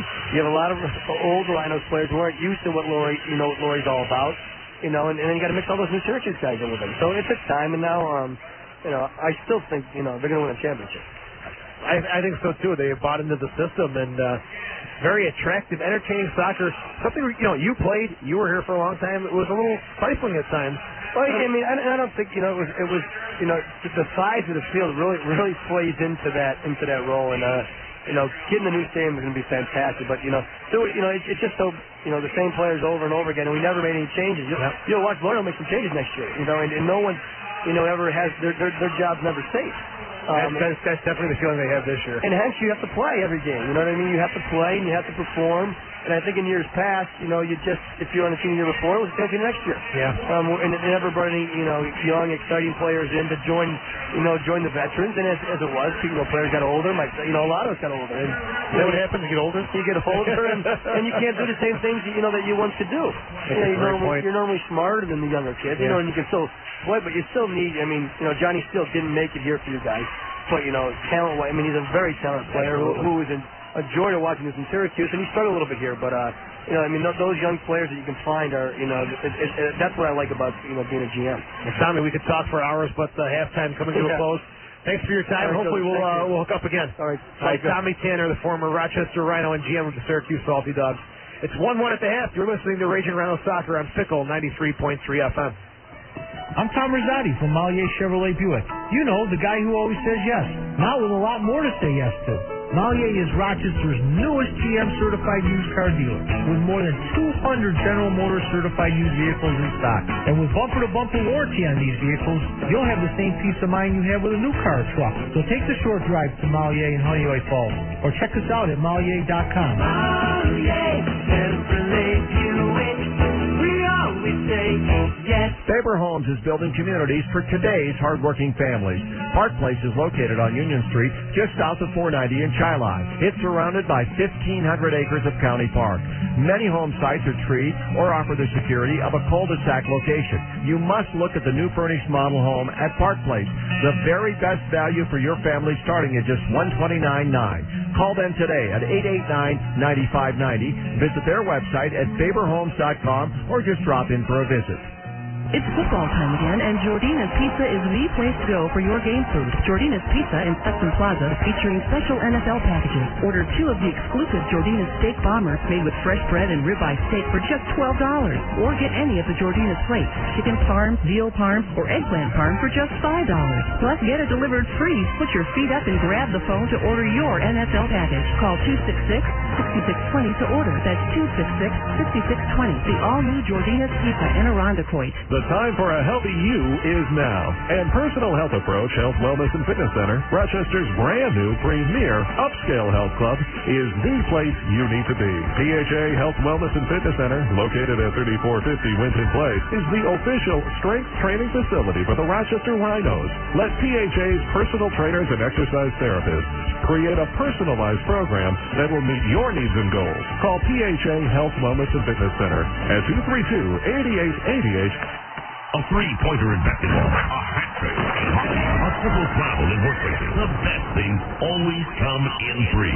Well, through Saturday, Auto Depot USA, 3-time consecutive Rochester Choice Award winner, will triple your down payment or trade-in allowance. Shop Rochester's best selection of late model, low mileage, quality pre-owned cars, trucks, vans, and SUVs. And right now, if you put $500 down, Auto Depot USA will make it $1,500. Or if you have a vehicle worth $500, Auto Depot will make it worth $1,500. Plus, every vehicle from Auto Depot USA is backed by our 3-day, 500-mile, no questions asked money-back guarantee. So what are you waiting for? This Saturday, score big at Auto Depot USA, where we'll triple your down payment or trade-in allowance. Call 663-2233 or get to 800 Westridge Road between Dewey and Mount Reed in Rochester. Auto Depot USA. Unbeatable prices. Unbeatable reputation. Triple your down or trade-in up to $500 with approved credit. See dealer for complete details. And now back to the Rhinos on Sickle, 93.3 FM. Frontier Field, the 28th and final game of the regular season here tonight. For the Rhinos, they are taking on the Virginia Beach Mariners, and we're all even up at 1 apiece through one half of play. Looking out the official stat sheet, it is what I had, 5-2 the shots in favor of the Rhinos. 4 quarters for Virginia Beach and 2 for the Rhinos. Each team offside one time. Rochester with 12 fouls and Virginia Beach with 9. And then in saves, Elfin was credited with 1 save. Hudak was not credited with a save in that first half of play. And again, I guess most notable, or second most notable, besides the 2 goals that were scored, is each team coming up with a red card in that first half of play. It was Martinez scoring in the 7th minute for the Rhinos. Kasky from Amani Dove in the 33rd minute answering for the Virginia Beach Mariners. Rochester now shooting in the net to our left for the second half. And Dusty Hudak in goal down to our right for the second half. So the Rhinos, again, moving from right to left. And Joe checking for substitutions. Ellen Woods, number 22, has come on for the Mariners. I believe he's replaced. Looking for Morelli, number 4. I don't see Joe Morelli out there on the field. So we'll say Woods will go back and play central defense here for the Mariners to start the second half. Morelli has come off. All right, anybody for the Rhinos? It appears to be the same. Same starting 10. Yes. Here we go now, the second half of play, and the ball pushed off on the near wing and across midfield. Up with it is O'Neill toward the center circle, drop back once again, and Busky in the middle feeds it ahead into the center circle for Shack. His pass across midfield, Finger checking back on the ball, drops it to the outside. Played along the far wing by Woods. Getting to it, Myers dropping it back for Woods. His pass along the 35. Shack drops it back from 20. Played across from the middle and up the right wing side. Brought away by O'Neill. On the attack to midfield. Cross midfield. His feet off to Amani Dove. Drops it back. And it's pretty good ball control right now for the Mariners. Keeping the ball away from the Rhinos. Played back by O'Neill. Down inside the 18. And up with it is the keeper. Belikov on the far side. Elfin, that is. On the left wing side. Elfin is a pass to the outside of Monty Dove. Ahead to the midfield line. Myers drops it back. Off in the middle. Along his 35. Shack and long service up the left wing side. And one bounce inside the 18. Grabbed by Hudak. And finally the Rhinos for the first time here in the second half touch the ball. Yeah, Virginia Beach content to knock it around. See if they can open up some gaps. We've got some space exposed now with the 2 players being sent off in the first half. The speed, I think, will be the difference with the space that opens up. Taylor high tip across midfield. Woods nods it in the air. Coming down around the 35. A big bounce onto the ball. Myers nods it aside. However, up with it is Sedgwick, and the Rhinos have it back. Drops it to his own side of midfield. Taylor with it there. We'll roll it all the way back to the keeper. Up with the ball. Hudak with the right foot. Drives it out through midfield. Challenge on the ball as it's pulled forward by Martinez. Spins in behind Woods. Down to the far corner of the 18. Backheel dropping it off for Sedgwick as he gets bumped away from the ball. And play goes on. Sedgwick throws it off in the corner.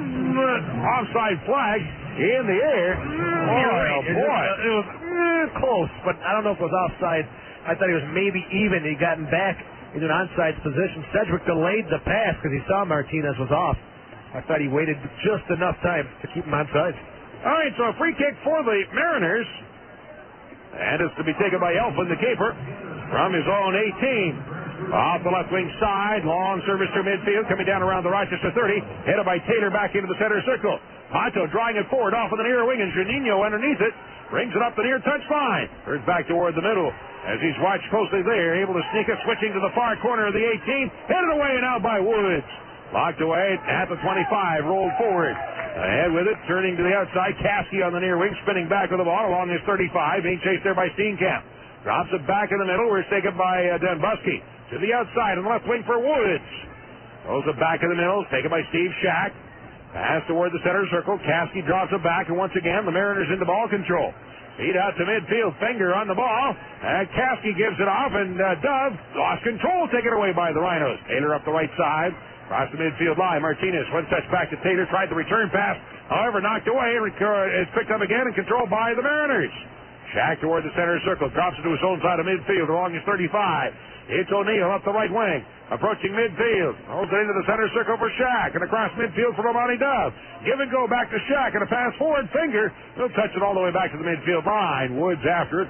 Still excellent ball control by the Mariners. It's really at half field, in their own half of the field. Once they get into the Rhinos' 30, 35-yard line, they just clamp down on them.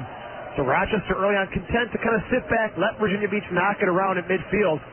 And then as they approach the 35, they'll tighten up defensively.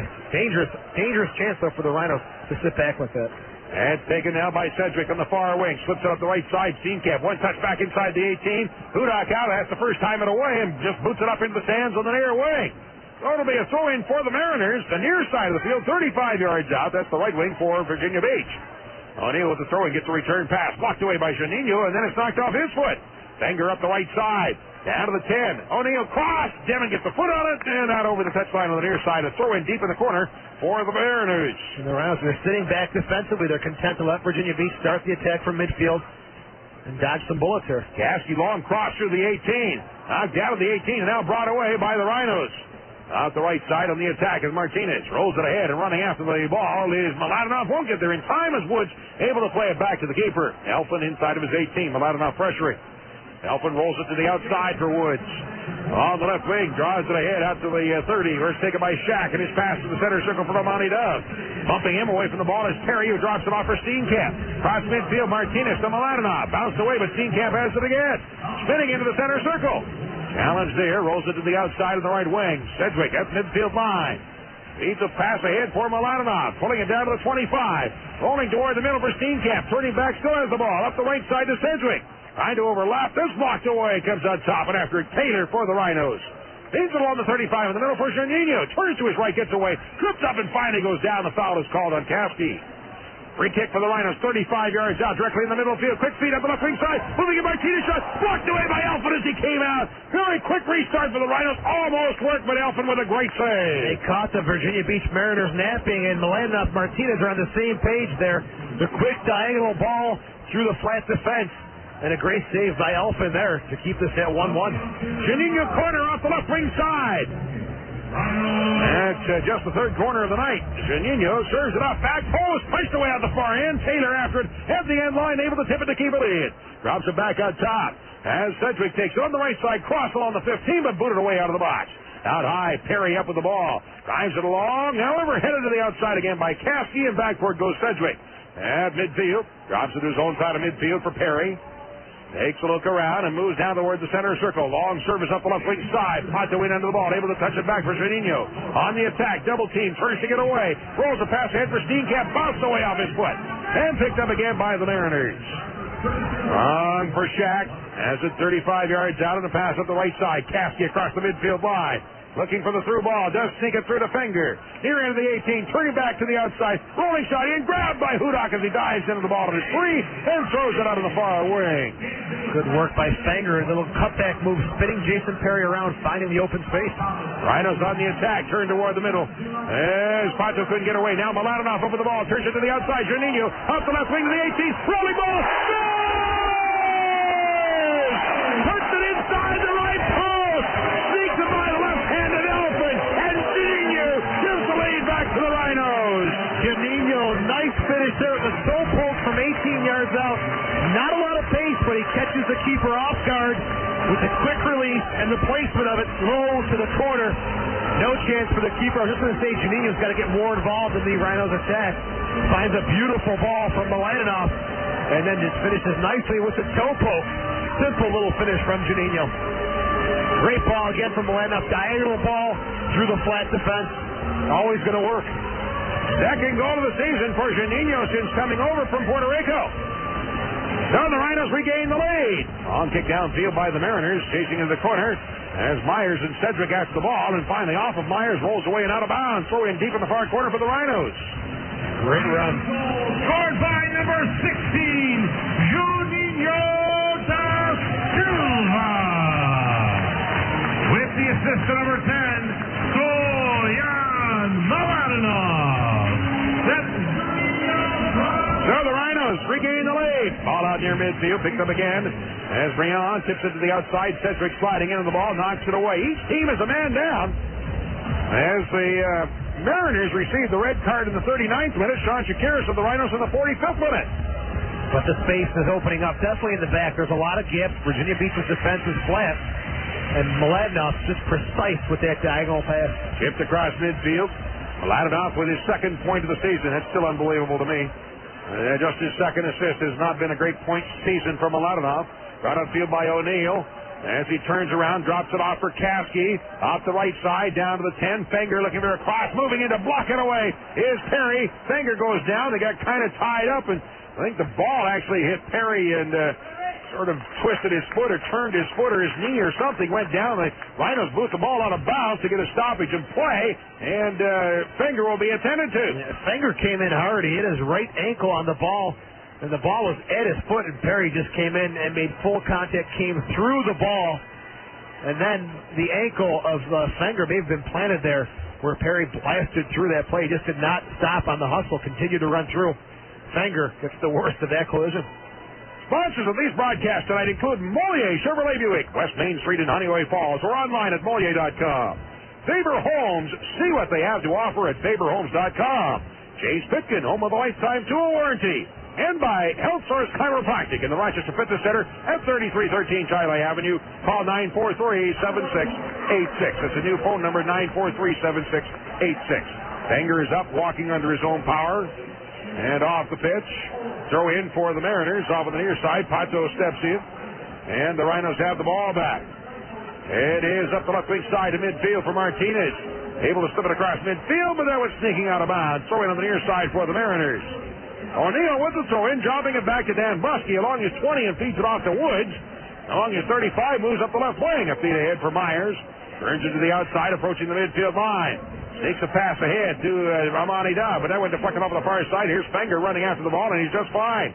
At the 20, pass along the middle. That's Amani Dove, tipping it up in the air. Comes up top. A full volley kick in by Kasky, and he shanked it wide right out over the end line. You can see why Kasky has played at such a high level. That's a very difficult shot to take out of the air one time, get some contact or some power on the ball. It was like the goal that Greg Howes scored the other night. Right, one time out of the air. Those are beauties when you make full contact on them. Kasky that time just a little over the bar, had the pace, just not the accuracy. Dudek with the right foot, sends it out through midfield. A foul is called. Pato and O'Neill having a few words. Now they come back nose to nose, talking to each other, and the referee over to step in between them. So tempers still are flaring here. This has been incredible for a game that really has no impact on the seasons for these teams. It's been very physical, very chippy. Teams not taking a liking to anything out of the ordinary here tonight. 57th minute, the Rhinos have regained the lead. It's 2-1 for Rochester. Through midfield, Dan Buskey's pass ahead, stepping in to knock it away. Perry, but comes out on the near side. Briand there, as it is knocked away from him and out of bounds by Juninho. And a throw in near midfield on the near side for the Mariners. The throw in. Off to Dan Buskey. Turns it to the outside. O'Neill dropping it back. Dan Buskey, his own side of midfield. Working toward the center circle. Now long service to the outside of the far wing. And back forward now. Myers spinning in behind. Couldn't get the ball. It's out of bounds. Throw in for the Rhinos. Quick throw into Mladenov. Turns, drops it off for Taylor. First time it out through midfield. Martinez turned in behind. Looked like he had come back. It was in an onside position when the ball was delivered. That's another offside. Perfect. I mean, perfectly even with the referee's assistant. Did a great job to check back for the ball. It was played, then he cut. I thought he was onside. But the speed, again, you can see there's huge gaps now in the back of the Virginia Beach defense. The speed of Martinez and Juninho will be a factor here as we go on.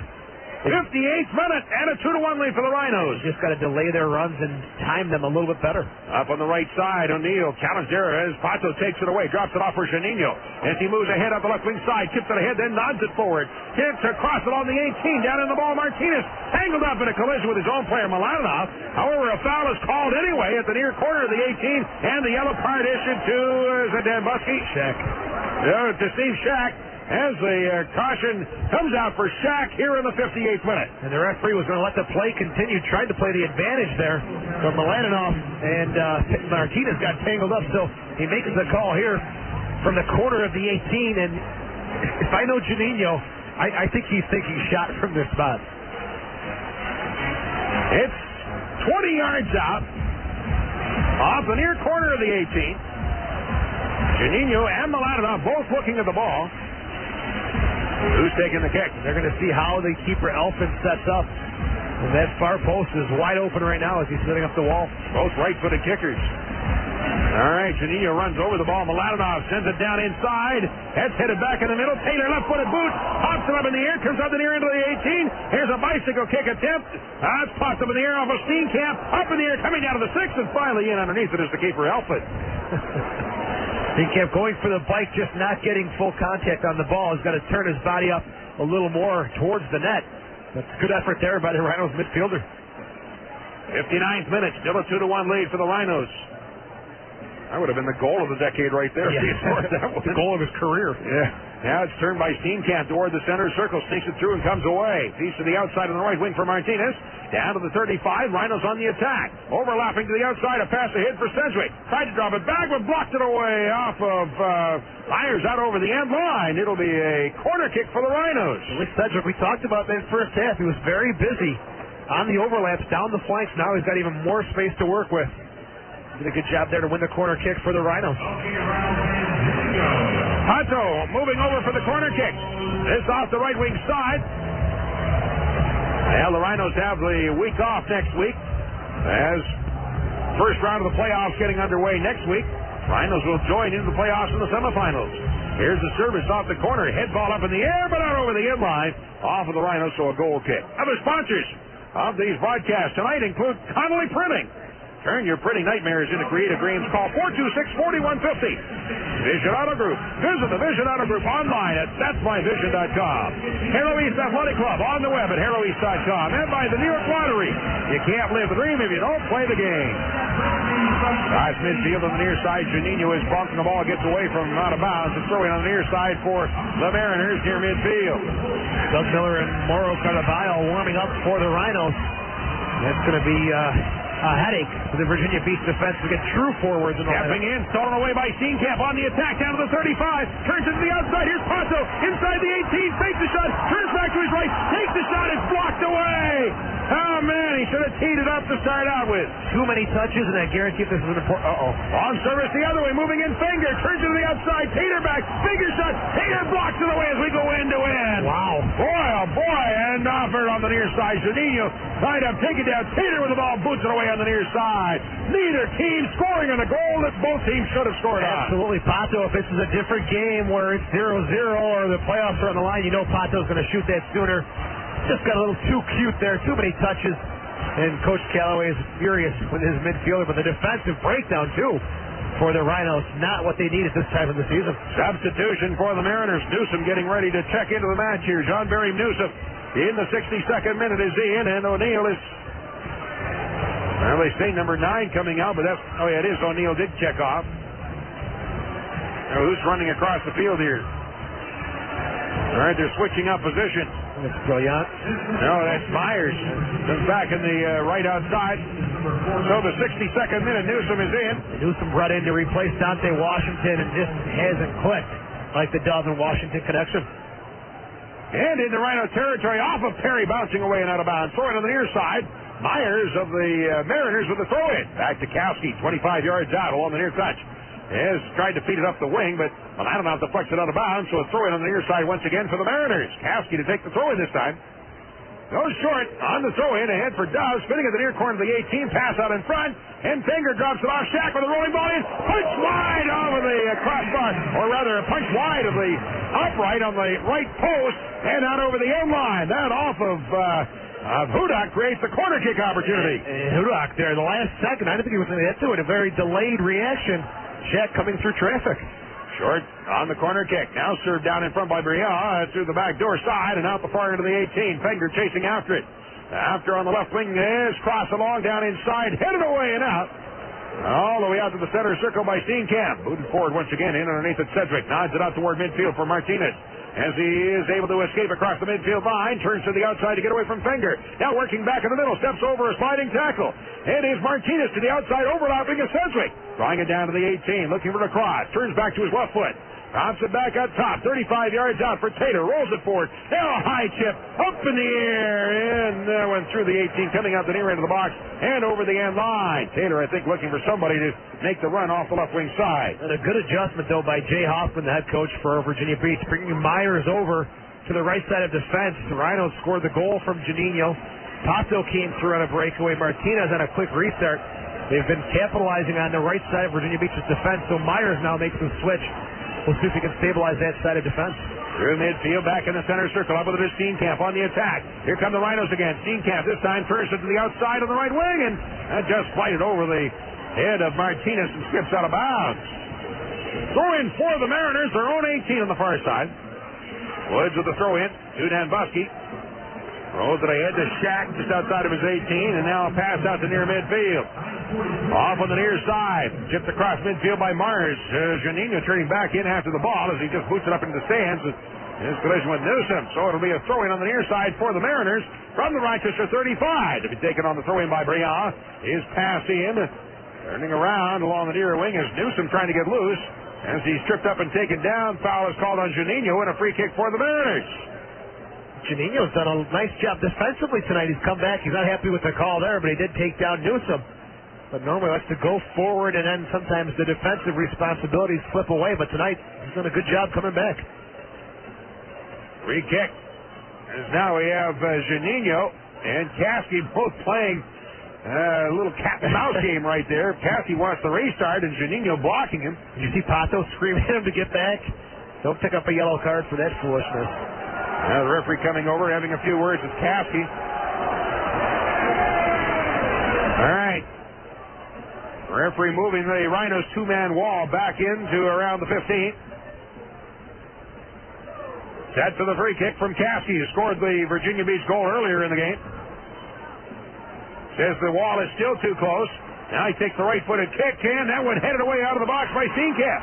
Out the near side, Danbuski tips it back to the 18, headed up in the air, and now it is Cedric to boot it up in the air and plays it out toward midfield. Coming away is Martinez across the midfield line as he sneaks it wide right, turns to the outside, and after the ball, chasing it down to the 35, looking for the through ball after Mladenov, trying, can't get to it, and turning back, getting there first is Myers, turns it to the outside. As the Martinez intercept with the right foot, boots it in, but wide left and out over the end line, and the goal kick for the Mariners. Sponsors of these broadcasts tonight include Marina Dodge at 943 Bridge Road in Webster.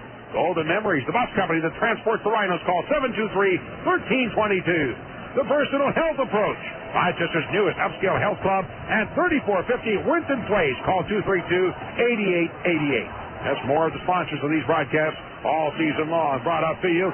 Now headed back toward the 18 and booted away by Danbuski and out. On the near side, it'll be a throw-in deep in the corner for the Rhinos. The pressure is giving Virginia Beach's defense some trouble there. But imagine when the true forwards, Miller and Carabile, who are used to making those runs and giving defense fits, that's going to be a whole other level of defending for Virginia Beach. 67th minute, a 2-1 lead for the Rhinos. As the ball will be thrown in from about 10 yards out on the near side. Janino throw into Pato, back to Janino. Deep in the corner, now double team.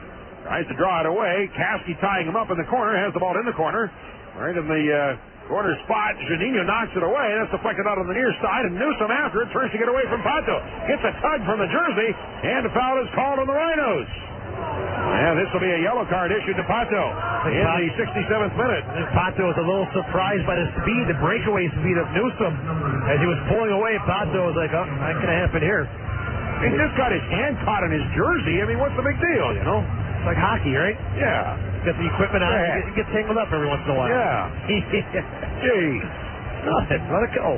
35 yards out. The free kick for the Mariners. Their own side of midfield. Dambusky with the right-footed kick. Sends it through midfield. Coming down around the Rochester 20.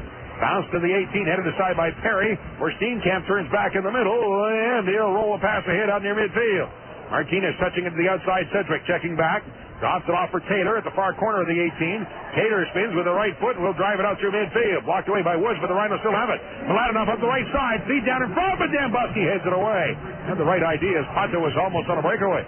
Down into the center circle. Rhinos have it. Up the right side ahead for Newsom. Turning back to the ball. Drops it off in midfield.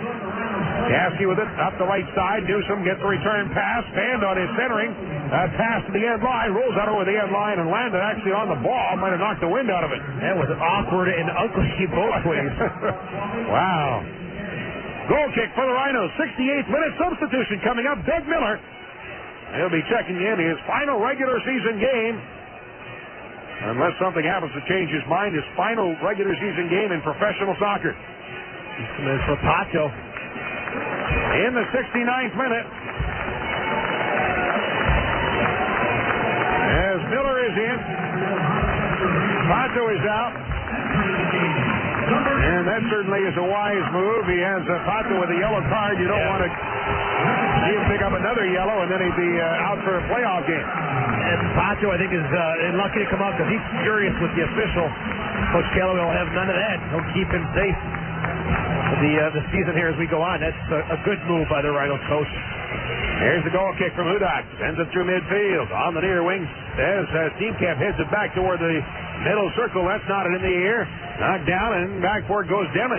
Chasing it down at his own 20 on the near side with the left foot. Drives it out through midfield. Headed back toward the center circle by Myers, but Martinez there touches it aside. A pass up the near wing for Miller, and he's in behind and offside against the Rhinos. Doug Miller gets that one quick offsides every time he comes on, so that's out of the way now. One or a bunch? Trying to be nice. He should get several offsides. But that's his game. That's it. He's he scored all those goals because one of every 10 he was not offside. Right. Up the near wing, Juninho on the left wing. Draws it down to the 35. On the near touchline. As he sneaks a pass through to Steenkamp in the middle. 35 yards out still. And now switching to the outside of the right wing for Sedgwick. Draws it along to the 30 on the far wing. Pass toward the middle for Mladenov. Being watched closely there by Brian. Turning back with the ball. Drops it off for Taylor. He'll roll it back to midfield. Watch it roll. Now drops it all the way back to Hudak. The keeper takes a bounce on the ball, and he'll first time it away across midfield. Headed back into the center circle underneath it as Juninho settles the ball to feet. 70th minute, 2-1 lead for the Rhinos. Off the left wing, Perry through midfield. Miller in underneath it. Being challenged there by Dambusky. Turns to the outside along the near wing. Taken down from behind. Foul is called. A free kick for the Rhinos. 10 yards out off the left wing side. Clearly a message from Dambusky to send to Doug Miller early on. He's going to challenge him hard. He's going to be there tight marking. Let's get in the open field. I think Dambusky is going to lose the battle with Miller. Mladenov setting the ball up. Now with Pato off. Mladenov to take this kick. That's to serve it up, and here it is. Goes to the post to the short side. Holy moly! Mladenov takes the left post. The near post puts it inside the post. Fools the keeper all the way. Rhinos up 3-1. Oh, Elfin has got to be disgusted with himself. Wow, that's embarrassing to give up the near side on a free kick from outside the 18, on the outside of the box. Mladenov go precise. I thought Juninho was going to go for it earlier. This time Mladenov went for it. And that is unbelievably poor goalkeeping by Elfin to get beat there. Oh, come on, give Mladenov credit. It was a great shot. 1 inch inside the post. But the keeper cheated inside looking for the cross. Mladenov burned him. That's a tough one to give up, but great shot from Mladenov. I'll tell you what, that's great to see because Mladenov was threatening to be shut out in goals this season. He deserves it. That's his first of the year. And the goal and an assist tonight. Scored by number 10, Stoyan Mladenov. No Mladenov scoring, and the Rhinos up 3-1. Now the ball brought forward. Here's the through ball, and Miller couldn't get this one going, and it's inside the 18, grabbed there by Elfin. And gives him credit, too, because he's watching the tendencies of Elfin on these balls that are through, and he sees that he's cheating in. That time he takes the chance, and the keeper cheats, and he gets burned. Out of the midfield circle. As Caskey rolls it off, Shack up the right side, but his pass behind Newsom out of bounds. Throw into the near side for the Rhinos from their own 35. As the ball will be thrown in by Perry. We're in the 73rd minute. 73, and across midfield, checking back on the ball is Miller. Off his chest, bounced away, and taken back by the Mariners. And Busky approaching the center circle. Turns it back to the outside. Wood stepping up along the left wing, approaching the midfield line. Pass across midfield to Finger, but getting to it, Cedric drives it out across midfield, and now on the attack, here comes Martinez. Long down in front along the 18, moving in Miller with the left foot. Takes the shot, he just missed the upper left corner. Miller tried to tip it in the corner, but a little bit high. Great ball from Ray Martinez. Plays a little bend on it, so it's swerving away from the defender. Miller with his speed able to get onto it from a tough angle. Was unable to connect and put it on the goal there, but a great run from Doug Miller. All Miller needed was a little topspin on the ball, and he might have had it. Elfin was definitely there for the taking. Up to the air wing to midfield. Myers in underneath it. At the midfield line, rolls it toward the center circle, and Caskey tips it ahead on the right side. Brian after a big bounce inside the 18, and coming down with the ball is Hudak. Good timing there by the Rhinos keeper. The hard surface actually helped it for Hudak. It kept it up in the air. He came off his line just a little late. Hudak sends it through midfield. Woods is pulled down by Martinez, and a foul is called. Woods having a few words for Martinez, and so is the referee. Out at midfield on the restart. Here come the Mariners across midfield. As they get tied up with the midfield line, whistle blows and foul is called on the Mariners. Martinez, quick restart out the left wing side. Ahead is Juninho. Drawing it down, sneaks it to the outside for Miller, and couldn't get it by. As it's taken away and by the Mariners. Cross midfield, but on the other side, Perry turning in behind the ball. He'll drop it back to his keeper. 75th minute down, a 3-1 lead for Rochester. Hudak with the right foot, drives it out through midfield. In underneath it goes Doug Miller up the left wing side. He's chased by Myers. Keeps it in along the near touchline. Cross the ball. Turns back toward the middle. Looking for the cut back. Ag got away from him. Rolls over the touchline. Throw in for the Mariners. Myers with the throw in. On the 18 in the middle for Dan Busky. Rolls a pass ahead out to the 35. Caskey looking back to the ball. Comes up with it. Begins to move toward the center circle. And a pass ahead. Bounced away from Mladenov. As Miller knocks it away, the Rhinos take it back. Juninho feeds it through to Miller. Got away from him, but Juninho again with it. Sneaks it in the middle. However, Dan Busky able to tip it aside and take it back by the Mariners. They are looking to free Miller definitely on these through balls. Just the connection not there. Turned up the left wing and Caskey across midfield. On the attack into Rhino territory. Goes long to the right side. In underneath it is Brian. And tipping it out over the end line is Juninho. So it creates a corner kick as Juninho down on the pitch. He's slow getting up. He looks like he hurt himself. You know, he's grabbing onto his left leg. He was injured a couple of games ago.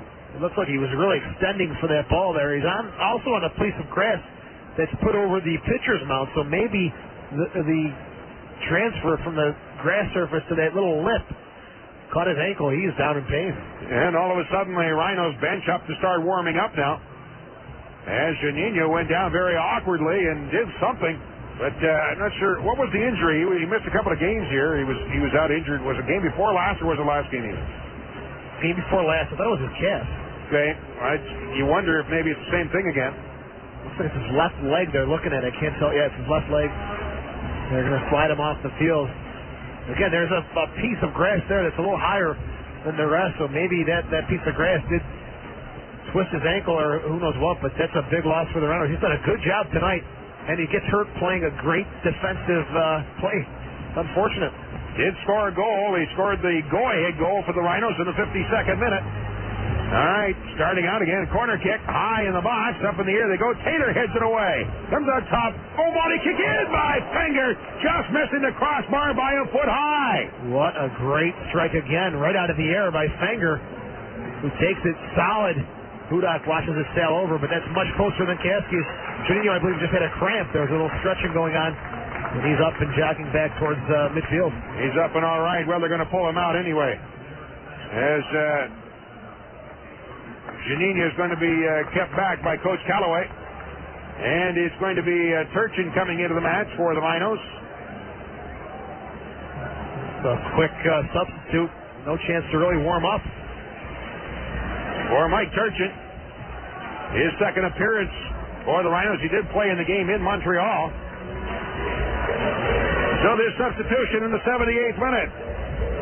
Another member of the Mid-Michigan Bucks, Ian Taylor, trying to stick here with the Rhinos. Basically, this is a trial situation for these guys.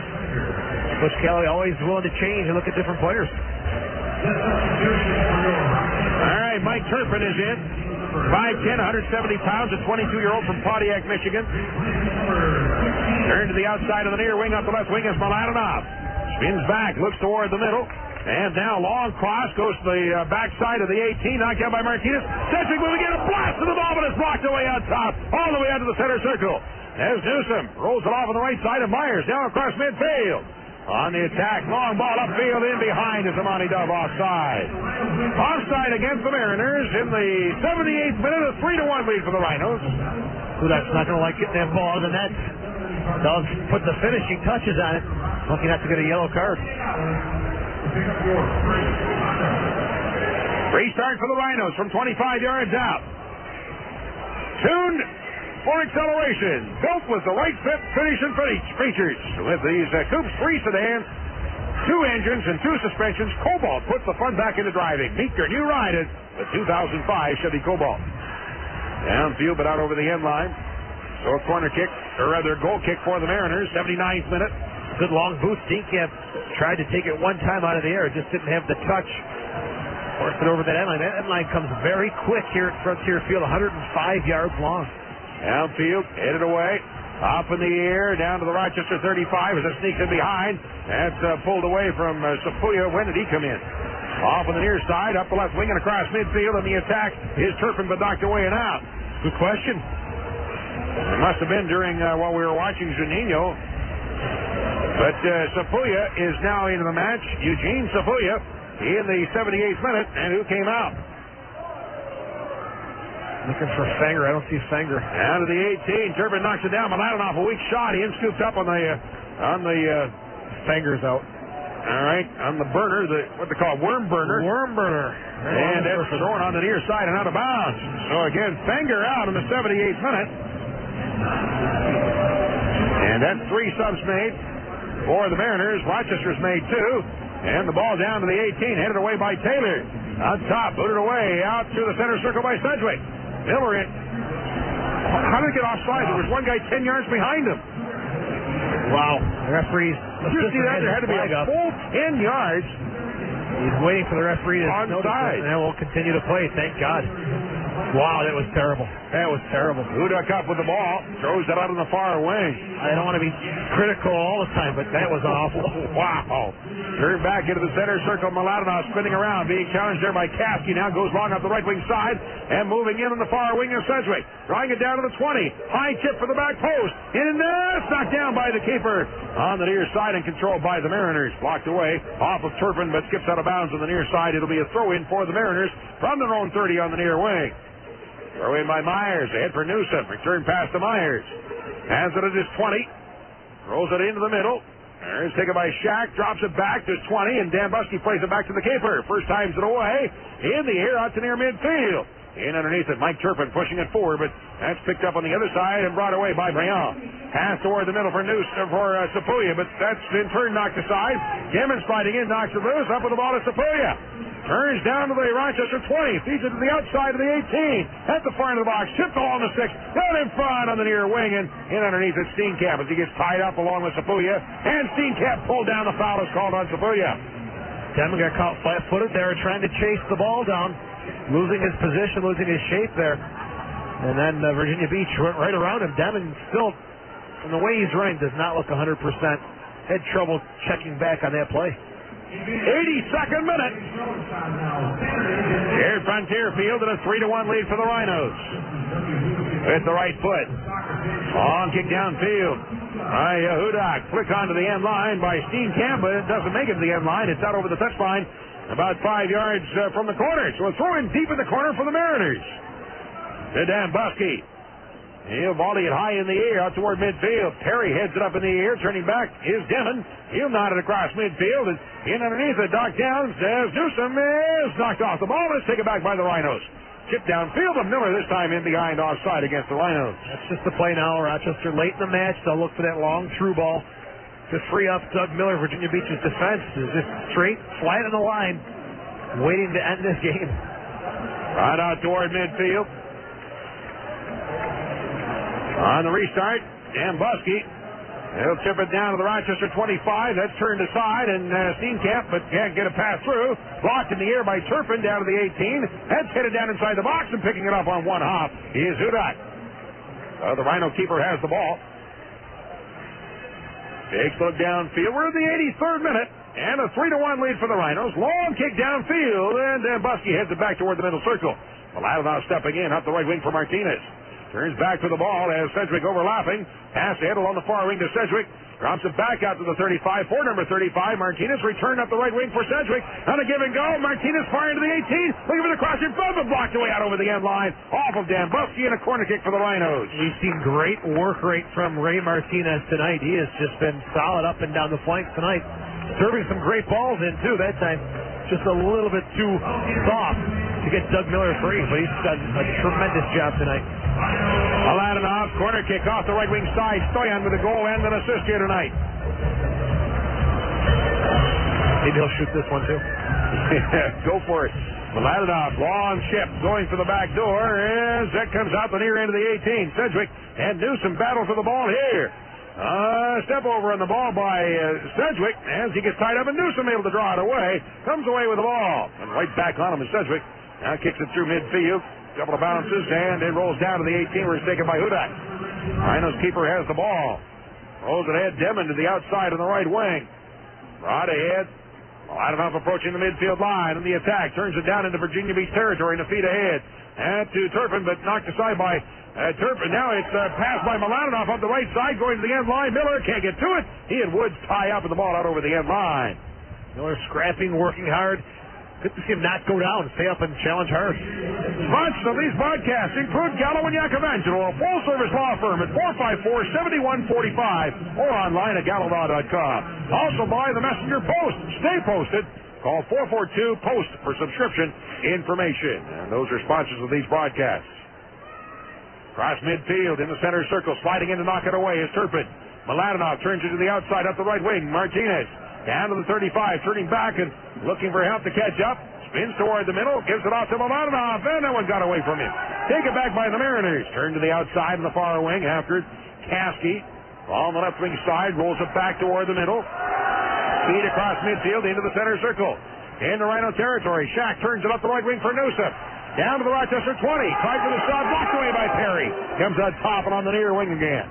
Myers after it. Cross down along the 18. That's tipped away by Sedgwick, rolling on the far side. And it's out of bounds on the far side to throw in for the Mariners. Quick throw into Caskey, 25 yards out. Goes for net, and it's headed away by Perry. Out top, settled at the 30. Turned toward the middle, Shack. Turns again to his left as he's bumped and sent flying. Ball controlled by Newsom.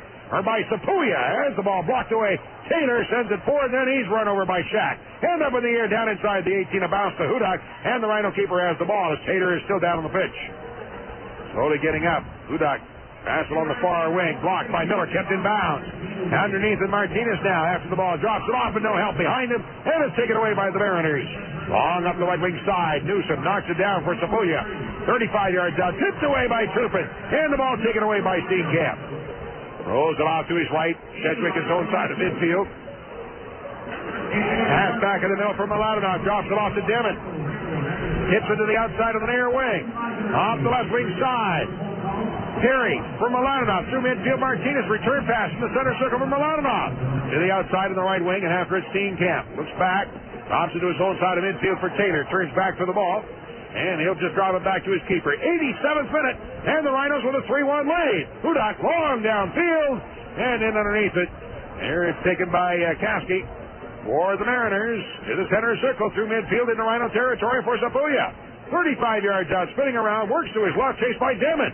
Rolls it to the outside, Woods moving up on the ball. He'll cross it down inside the 18. Head ball in, skips by the right post out over the end line, and it's a goal kick for the Rhinos. Good effort there by Sapuya getting up in the traffic there to win the head ball. 87th minute, the Rhinos now, it's possession, it's keep away, take the ball to the corner. eat away this clock and walk out of here. It's a physical game. You want to avoid any kind of foolish injuries. We've already seen red cards, so now it's just possession time. Eat away at the clock. For the Mariners, substitution, Josh Knowles is in, and out is the defender Myers. Myers is out. Goal kick. Ball sent downfield by Hudak. As Turpin able to flick it, and the ball rolling down to around the 10 on the near side is taken by Dambusky. Works along the right wing side. 88th minute, Rhinos with a 3-1 lead. Long service downfield. Taylor is back and heads it in the air toward the midfield line. Steenkamp up in the air from Mladenov. He is able to tip it off on the far side. Checking back for the ball is Sedgwick. Rolls it across midfield to Martinez. As his back feeds it through and up the right side here. Now is Sedgwick on a breakaway. Moving down inside the 18. Pass to the middle for Miller. Couldn't quite reach it. Sliding in on the ball. Here's the keeper. Well, now you can see why Sedgwick's a defender and a hard-nosed defender. The finishing, creative touch. A little bit too much on the pass and feeding Doug Miller. Should he have gone for the shot? No, you should have just laid off on the pass a little softer onto the path of Doug Miller. He just played it too hard. Went away from Doug Miller. Well, the Rhinos have certainly had more opportunities to score more than 3 goals tonight. Absolutely. As the ball brought through into the middle, Amani Dove with his back to net drops it off. There's a hard crack at the ball by Newsom. Way wide right and out over the end line, and a goal kick for the Rhinos. Nice save by the fan in the front row. Good hands. No rebound at all. So Hudak to take the kick. Rhinos have made only 2 substitutions. Thought we'd see more and tonight. Filippo, Carabayal, Pelguda, Tranchilla, and Billy Andracki are available substitutes. Andracki never got off the bench. We thought we might see him play a few minutes tonight. Through midfield. And when headed forward, and underneath it goes Doug Miller. Here into the 18, drawing it down to the 6. A roller for Turpin, and behind Mladenov shot. That's blocked away off of Knowles. Out to the far end of the 6. And Martinez couldn't get to it for a shot. And the ball carried away and upfield by the Mariners. Pass ahead. Amani Dove turns into the outside. Briand across midfield on the left wing. In the Rhino territory. Rolls it off for Sapuya. As his pass, Sapuya still has the ball. Now in the middle for Shaq. Drops it off in the center circle. And to the outside of the near wing. Knowles up the right side. As he's challenged there by Turpin, who spins with the ball, knocks it away to Mladenov, and the Rhinos take it back. Dropped off, but a beat out to midfield. In underneath it. Brought forward by Dambusky in the middle for Shaq. Rolls it to his left for Briand. 25 yards out. Still has it in the middle. And switching back to the right side for Knowles. At the near corner of the 18. Turns back in the middle. Left-footed shot for the upper corner. Just missed the upper corner by inches. Almost nailed that one. It was dipping. It was a good left-footed shot. It was hard. And it was dipping towards the goal. Another 2 or 3 yards. That thing's in the net there. Just Hudak watching it whistle by. We're about to hit the 90-minute mark from the clock. 3-1 lead for the Rhinos. We'll see how much stoppage time there is. 90 minutes on the clock. 3 minutes of additional time. 3 minutes of stoppage time. Steenkamp flicks it forward, and the ball is taken back by the Mariners. Long service downfield by Knowles, but that's over everybody, and 2 bounces inside the 18 where it's stopped by Hudak. Rhinos keeper with the ball, rolls it to the outside. Dusty Hudak trying to go unbeaten this year in league play, coming into tonight with a win and a tie, and holding on here tonight would end the season with a 2-0-1 record. Done a good job. Good to see him in the lineup. Up the left wing side into Rhino territory. Briand turning back in the middle, giving it off to Steve Shaq. 35 yards out, looking for the through ball, but Taylor hits his right foot under the box it away and kicks it downfield. After goes Doug Miller, hitting back is Dambusky. Miller, the far corner of the 18, moving in, roller along the 6, but nobody there. I'm not sure if he was looking for a pass or what, but there's nobody. He's going to team out across midfield. Not one player in Doug Miller's head for the field. They're exhausted. They're just waiting for that final whistle. Dougie, take it and go for a while, will you? Take it to the corner, eat up the clock. And pulling back in the center circle, Steenkamp. Giving it off to Mladenov. Drops it off to Taylor along his 35. Turns into the outside of the right wing for Sedgwick. Into the midfield line for Mladenov. Off the right side to Martinez. As a give and go and a return pass overlapping on the outside here, Sedgwick. Down to the 15, to the 10. Takes the shot to the short side. He just missed the upper corner. Sedgwick this time goes for the shot. Yeah, he said none of that passing stuff. I don't have to touch the pass, and that time didn't have to touch on the shot, but at least he mixed it up that time. All right, goal kick for the Mariners. Probably have about a half minute or so to go here in this one and in the regular season. As another season, the 10th comes to an end. Cross midfield on the near wing and a push up the right wing side to Newsom. Needs the ball forward to Sapuya. Getting turned around, being watched closely by Steenkamp. Now crossing along the 18, but in underneath it. The Rhinos booted away into the stands. Who was that? Velo. Oh, Martinez. Velo took cover. He had his hands on his head. Martinez, looks like he just booted it off out of bounds on the near side. Why he didn't go upfield, I don't know. At the end line, Sapuya, the near end of the 18, trying to sneak it through, but that's taken away by Steenkamp. Turns it all in the end line. Boy, why did he do that? Turn back toward the middle. Now kicks it away and downfield. Blow the whistle. Yeah, back at the midfield line. Taken by the Mariners. Got to be near the end here. You think? As the ball is switched to the outside on the right wing, and underneath it, Turpin heads it away, then is fouled and taken down hard. So it'll be a free kick for the Rhinos. Really, Fitzpatrick checking his clock. It's definitely a long 3 minutes. Well, letting it go. If the first half was any indication, we still got 25 minutes to go. 1 minute turned out to be about 5. Sure did. Long kick downfield into Virginia Beach territory, and now it's booted the other way, but up into the stands out of play. And a throw in on the near side for the Rhinos near the midfield line. They'll take the throw in if they can get a ball. This is ridiculous. He's got to be kidding me with this stoppage time. Perry for the throw in on the near wing. It's all done but the shouting now. Perry up the left wing side, creeping forward, finally takes the throw into the middle for Steenkamp. That was skipped over top of him and is pulled away by the Mariners. Pass to the right side, stepping in to intercept Perry. Nice anticipation along the near wing. Gets Callerson behind. The whistle blows, and that's it. So the Rhinos end the regular season on an up note as they come away with a big win here tonight over the Virginia Beach Mariners. Final score tonight at Frontier Field. Rochester Raging Rhinos 3, the Virginia Beach Mariners 1. And this is Raging Rhino Soccer on Fickle 93.3 FM.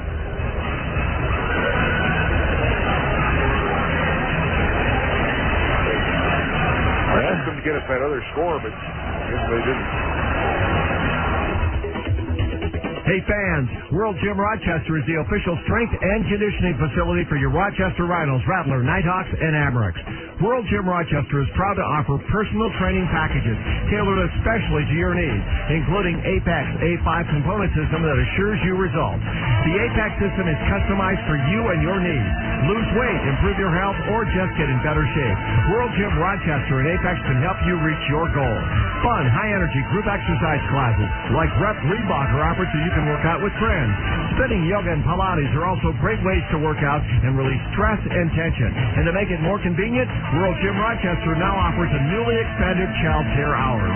For more information, please stop by the gym at 1717 East Avenue, just west of the East Avenue and Whitten Road intersection, or call 271-0440. That's 271-0440. Every generation of Volvo has been committed to safety and saving lives. Visit Best Volvo, like Volvo owner Peter Parts. I was in a horrendous accident where an oncoming driver had fallen asleep and hit me head on. I'm absolutely convinced I would have never walked away had it been any other car. Test drive the Volvo XC90, the world's safest SUV, only at Best Volvo, where style, safety, and all-wheel drive come together to save lives. 1500 University Avenue. Wouldn't it be great if every tool you bought were covered by a lifetime warranty? Chase Pitkin includes one at no charge with every tool purchase. If you're not completely satisfied, return any tool with your receipt and we'll repair it, replace it, or refund your money. And you'll find we carry a huge selection of tools from the best names. DeWalt, Porter Cable, Bosch, Delta, Stanley, and more. All at great prices. The lifetime tool warranty, only from Chase Pitkin. You're on the new Fickle 93.3 FM, WFKL Airport, proudly an Entercom communication station. The new Fickle 93.3 FM. The Rochester Raging Rhinos are on Fickle 93.3 FM.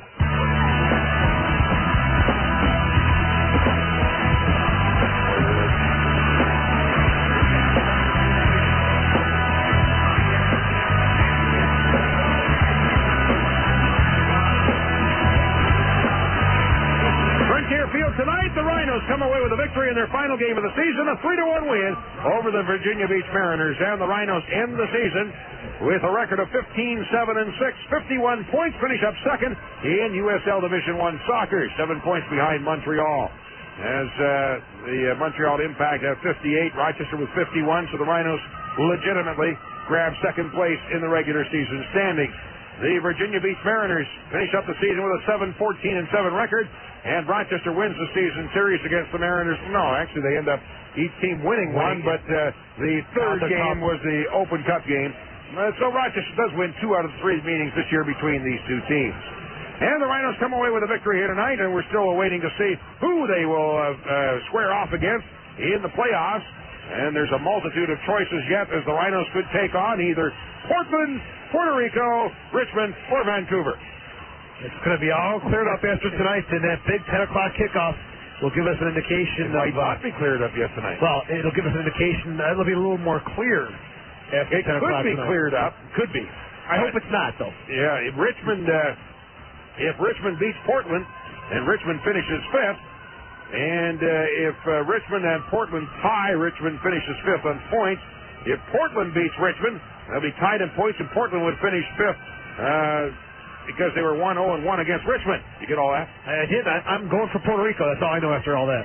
I think Puerto Rico is going to get in. Richmond's going to do the Puerto Rico Islanders a favor, and they'll handle Toronto tomorrow. Did you get that? Yeah. Okay. But if Richmond beats Portland today, Puerto Rico would have to beat Toronto on Sunday to move into 6th and would eliminate Portland. Yes. And if they're seeing Puerto Rico play Toronto last night, I think it's quite possible. Yeah. All right, so that's the way it ends up here tonight as the Rhinos come away with a 3-1 victory, and very positive the way the Rhinos pulled this one out here. It was. There was a lot of different players and mixing and matching of the lineups and guys, who are not used to each other's tendencies. Overall, it was an entertaining game, different formation for the Rhinos tonight, coming up with 3 goals, and Coach Kelly tried some different players and rested some key players. Let's run through what happened in the game as the scoring began in the 7th minute tonight. The Rhinos on the board first. Ray Martinez with his 4th of the year, and this one puts the Rhinos up 1-0. Porpato trying to break loose. He's in behind Myers. Stops at the near corner of the 18th. Left with along the 18, bouncing through. Moving in Martinez. He shoots. He scores! Martinez roller along the ground underneath Elfman. The Rhinos scoring here in the 7th minute. And so Martinez scoring early. And we felt again that Pato Aguilera should have had an assist. And we'll see if maybe the scorekeepers will be generous enough to give him an assist on that goal. But in the 7th minute, the Rhinos taking a 1-0 lead. Virginia Beach came back and answered in the 33rd minute, and the goal was scored by Darren Kafke, his team-leading 5th goal of the season. Amani Dove with the assist, and this one evens the game up at 1 apiece. As that goal in the 33rd minute, again, Kafke scoring, and the match even up at 1.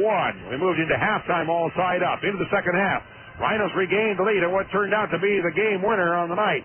In the 52nd minute, it was Juninho DaSilva scoring his 2nd of the season. Stoyan Mladenov with the assist. And this one is the game-winning goal. Rhinos on the attack, turned toward the middle. As Pato couldn't get away. Now Mladenov over the ball. Turns it to the outside. Juninho up the left wing to the 18th. Rolling ball. Scores! Puts it inside the right post. Sneaks it by the left-handed elephant. And Juninho gives the lead back to the Rhinos. Again, at the 52nd minute, turns out to be the game winner as Juninho scores his 2nd, Mladenov assisting, and the Rhinos up 2-1. A little insurance in the 71st minute as Mladenov with some trickery off a free kick puts it away, and this one is the 3rd goal of the night, giving the Rhinos their 3-1 lead. Mladenov to take this kick. That's to serve it up, and here it is. Goes to the post to the short side. Holy moly! Mladenov takes the left post. The near post puts it inside the post. Fooled the keeper all the way.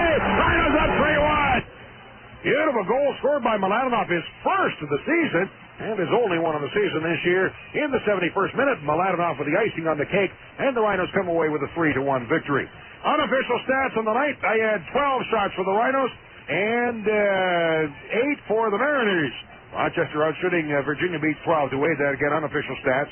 Corner kicks, Rochester 6, and also 6 for the Mariners. And offsides, the Rhinos 5, and the Mariners 2.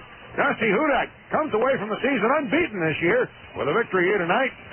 Ends up the season with a 2-0-1 record. And at the other end, as Bayard Elfman, in just his 2nd appearance of the season, takes the loss, he ends the season with a 1-1-0 record on the year. So That's your unofficial stats on the evening as the Rhinos come away with a 3-1 victory tonight. Big win. It sure was, right? You were grabbing the stat sheets. I'm sorry. Yeah, it was definitely a big win. Nice way to end the season and approach the playoffs. And, you know, you got some guys who can fill in and do the job if they have to. Steenkamp, did he show enough to overtake Greg House's defensive midfielder?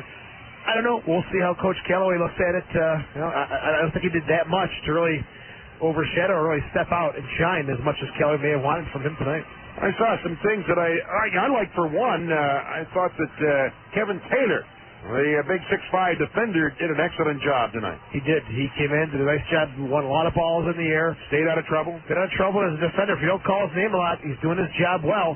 And again, this is kind of a trial basis for some of those guys who came up from the mid-Michigan Bucks. And Coach Kelly got to see him in a high-pressure situation. He could be a guy that does stick to this organization.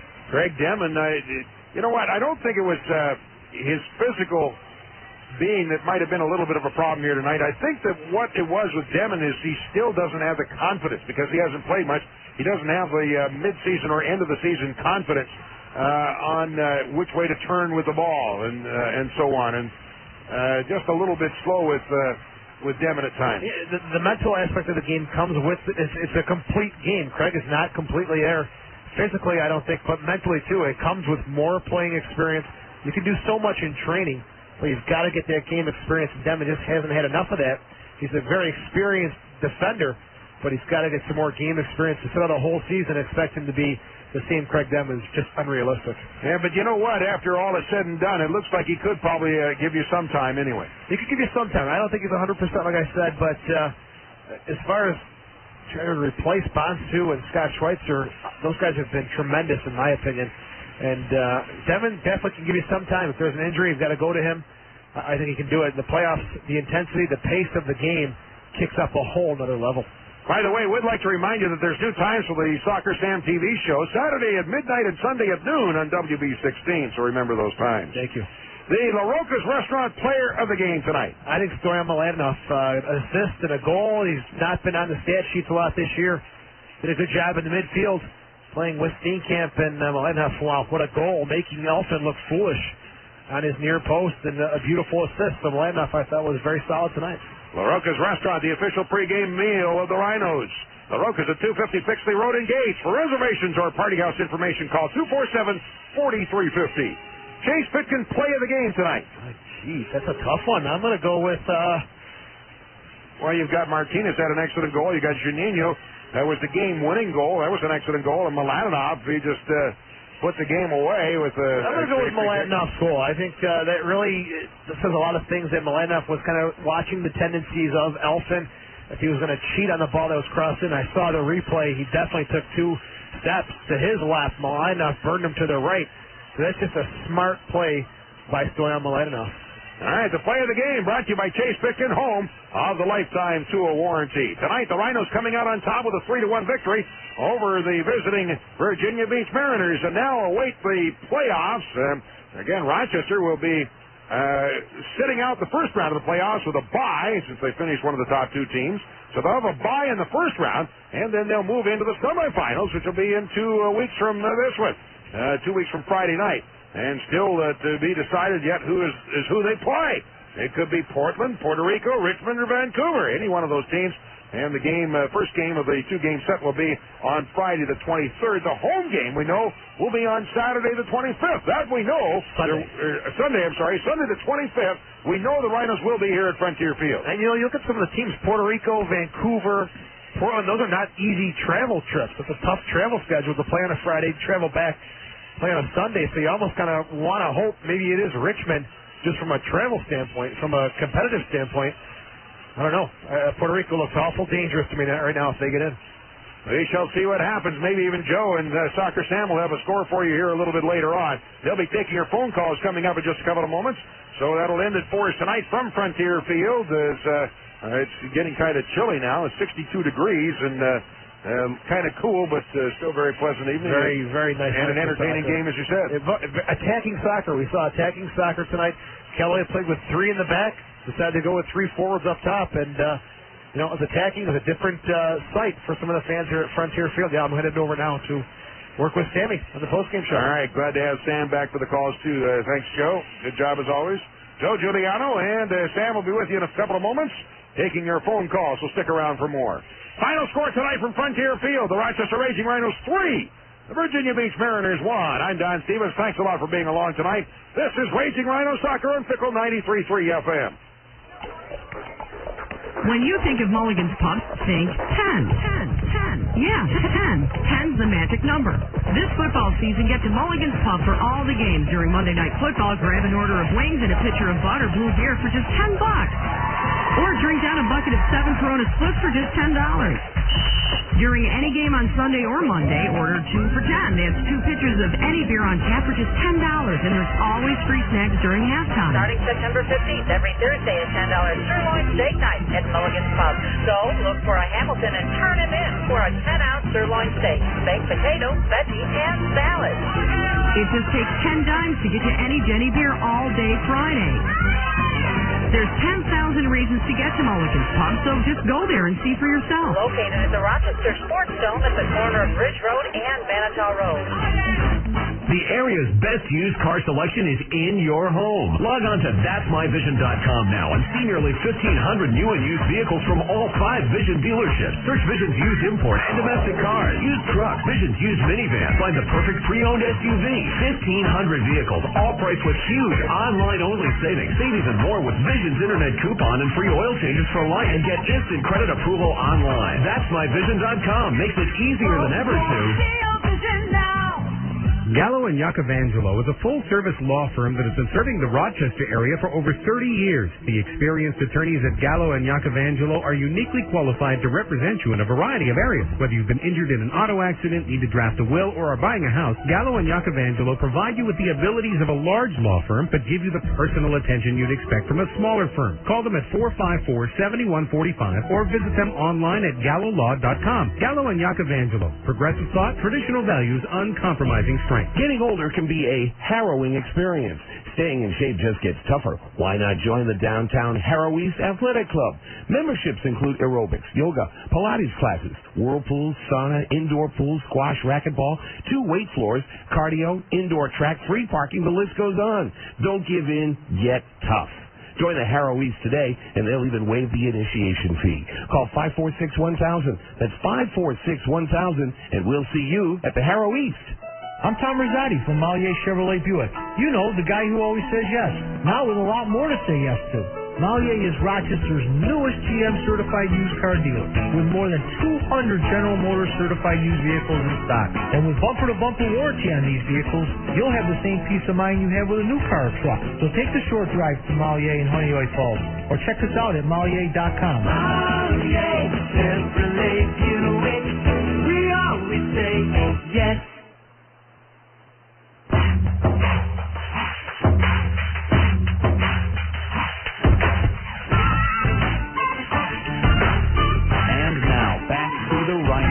Fickle 93.3 FM. We're back on the Rhino thing, my man. This is Soccer Sam. Check this out. Tonight, an emotional evening. I want to hear from you tonight. I want to hear who you think should have made that list, who didn't make that list, and if you're happy about the top 11 or 12 or how many guys are on that list. Out of Town Score is now brought to you by Free Time Magazine. Nothing really USL Division I related. Last night, Puerto Rico beat Toronto 2-0. Seattle beat Montreal 1-0 tonight. It's Atlanta at Minnesota. No report on that score yet. And Richmond Kickers at Portland. Big game to decide possibly who we play in the next round. I'm waiting here in the studio for Joe Giuliano. We're going to do some calls. We're going to hear from you people. MLS, New England 3 over the Crew 1. And DC United, my favorite MLS team, beat FC Dallas 2-0. We'll be right back with your calls here on the Rhino Radio Network on Fickle 93.3 FM Random Radio. You don't know what's going to hit you next. You don't know. I don't know. We don't know. Andy the Bull don't know. Wow.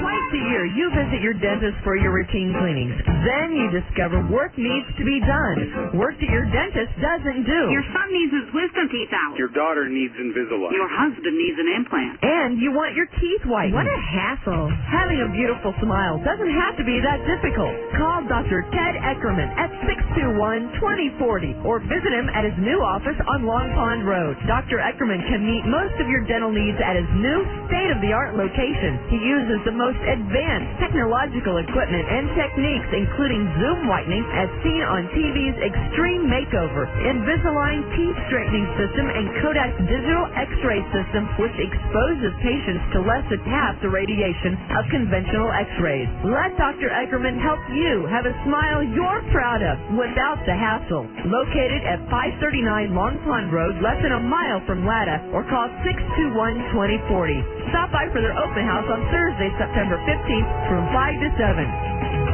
The mission, restoring lives. The mission, breaking addictions. The mission, feeding the homeless.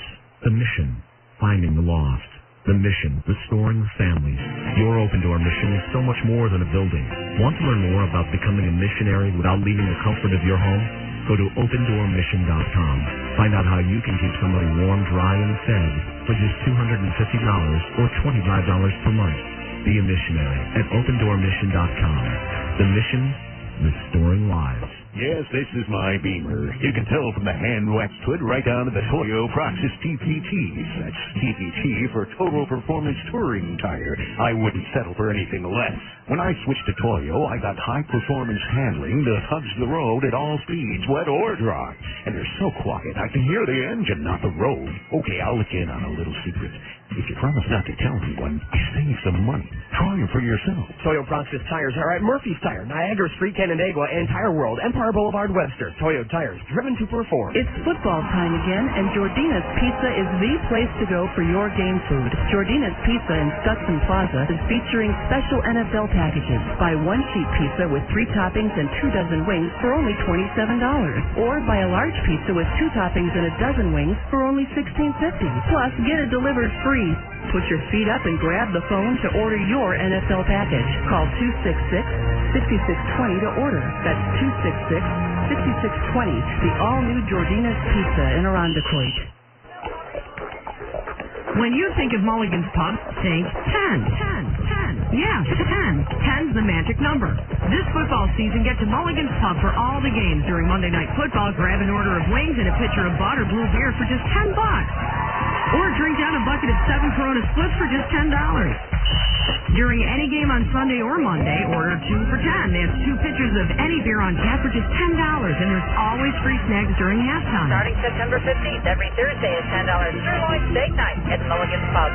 So look for a Hamilton and turn him in for a 10-ounce sirloin steak, baked potato, veggie, and salad. It just takes 10 dimes to get you any Jenny beer all day Friday. There's 10,000 reasons to get to Mulligan's Pub, so just go there and see for yourself. Located at the Rochester Sports Dome at the corner of Ridge Road and Manitou Road.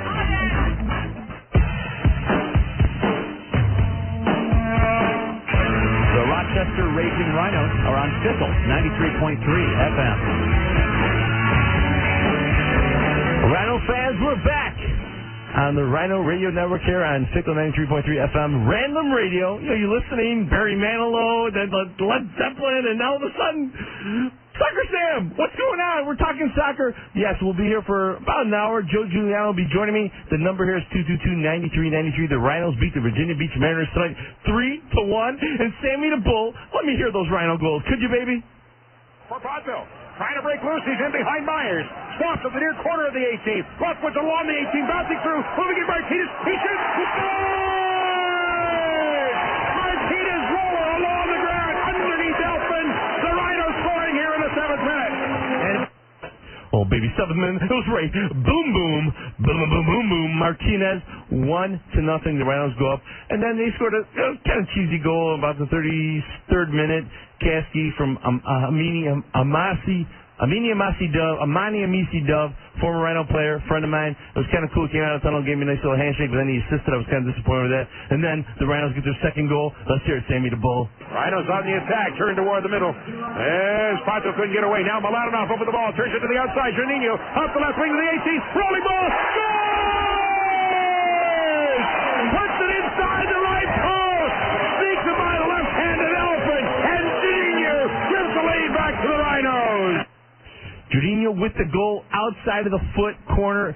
Stoyan Mladenov made the thing happen. Nice little through ball there. Then Juninho does this limping celebration. I don't know if he was doing a shout out to Rene Rivas. I didn't get what that was all about. Maybe someone out there knows what that is. But then later on, the Rhinos score again. Let's hear it, Sammy. Mladenov to take this kick. That's to serve it up, and here it is. Goes to the post to the short side. Holy moly! Mladenov takes the left post. The near post puts it inside the post. Fooled the keeper all the way. Rhinos up 3-1. That's right, 3-1. Stoyan Mladenov. Now, this is a unique situation. Not only does he sneak it in the corner, the goalie's like, what happened there? Goes on net. But then, when does a player have an opportunity to dive into the crowd onto his own little picture? They have a picture of Stoyan Mladenov. He dove and he was kissing himself on a banner made for him by the Safari and Stampede, or the Stampede. Good stuff there, 3-1. Stoyan Mladenov, Joe Giuliano's player of the game. I gotta agree. We're gonna be back with your calls. The number here is 222-9393 on the new Fickle 93.3 FM Random Radio. We don't know what's gonna happen next. Who knows? We'll be back.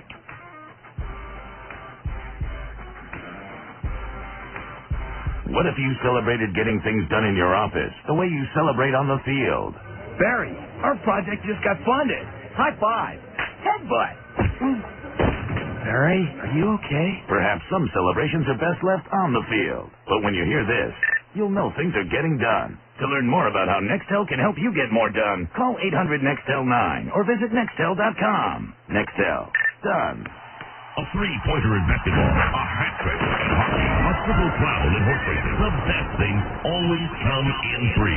Well, through Saturday, Auto Depot USA, 3-time consecutive Rochester Choice Award winner, will triple your down payment or trade-in allowance. Shop Rochester's best selection of late model, low mileage, quality pre-owned cars, trucks, vans, and SUVs. And right now, if you put $500 down, Auto Depot USA will make it $1,500. Or if you have a vehicle worth $500, Auto Depot will make it worth $1,500. Plus, every vehicle from Auto Depot USA is backed by our 3-day, 500-mile, no questions asked, money-back guarantee. So what are you waiting for? This Saturday, score big at Auto Depot USA, where we'll triple your down payment or trade-in allowance. Call 663-2233 or get to 800 West Ridge Road between Dewey and Mount Reed in Rochester. Auto Depot USA. Unbeatable prices. Unbeatable reputation. Triple your down or trade in up to $500 with approved credit. See dealer for complete details. The mission, restoring lives. The mission, breaking addictions. The mission, feeding the homeless. The mission, finding the lost. The mission, restoring families. Your Open Door mission is so much more than a building. Want to learn more about becoming a missionary without leaving the comfort of your home? Go to opendoormission.com. Find out how you can keep somebody warm, dry, and fed for just $250 or $25 per month. Be a missionary at opendoormission.com. The mission, restoring lives. And now back to the Rhinos on Fickle 93.3 FM. Next up, it's your turn to sound off on tonight's game. It's the Nextel Direct Connect post-game call-in show. We will take your calls. We would love to take your calls. Driven by Auto Depot USA. Call in now. 222-9393. We are back on the Rhino post-game call-in show brought to you by Nextel Direct. Nextel. Done. And Auto Depot USA, baby, the three-peat on Westridge Road. John Iannone and the whole staff at Auto Depot doing their thing and supporting our Rhinos. And you fans out there, what a great game tonight. Didn't really mean a lot, but packed house, big crowd for the Rhinos. And joining me is the host of this show, filling in for Tommy Craver, Joe Giuliano. The host? You're the host, baby. Thank you. I guess it's news to me, but I thought I was filling in for you. No, you're filling in for Tom, okay. And I'm filling in for Jerry, who's getting a pedicure and a facial because he's part of the Hanson Brothers. Whatever you say, Sammy. I'm just here. I don't know. Thanks for having me tonight. I appreciate it. Thanks, Joe, for being here. Hey, great game. The awards.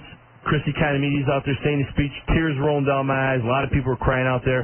What a moment. You know, when the Rhinos opened up back in the day in 96 against the Montreal No Impact, who'd ever thought that 10 years later, the hottest soccer team in America, about to go into a new facility, probably one of the nicest soccer facilities in America, in the tribute tonight, Joe, to all these guys. That's what I like to focus tonight's show on is what do the fans think about the guys that got inducted today, or not inducted, but honored for the top 11, and what do you think? I think they're great choices. You look at goalkeepers, Sammy, Pat Onstad. We've had some great goalies, but I think the greatest of them all is Pat Onstad. The Canadian international has gone on to great success in MLS as we look at him here on the website. I think that's a great choice for the keeper, don't you? I think it's a great choice. I mean, let's face it. He did the thing in '99. We won the U.S. Open Cup. That was big. He was about to leave to go to Dundee, was it, in Scotland? What team did he go to? Dundee United. Dundee United in Scotland. And I remember it like it was yesterday, Columbus Crew Stadium. The Dundee fans were behind Pat Onstad chanting. Couldn't wait for him to kind of jump or go over there and support their team. But, Pat Onstad. Billy and Drecke, a close second. You don't know what I'm talking about, do you? I was at the game. I don't remember the Dundee fans at the...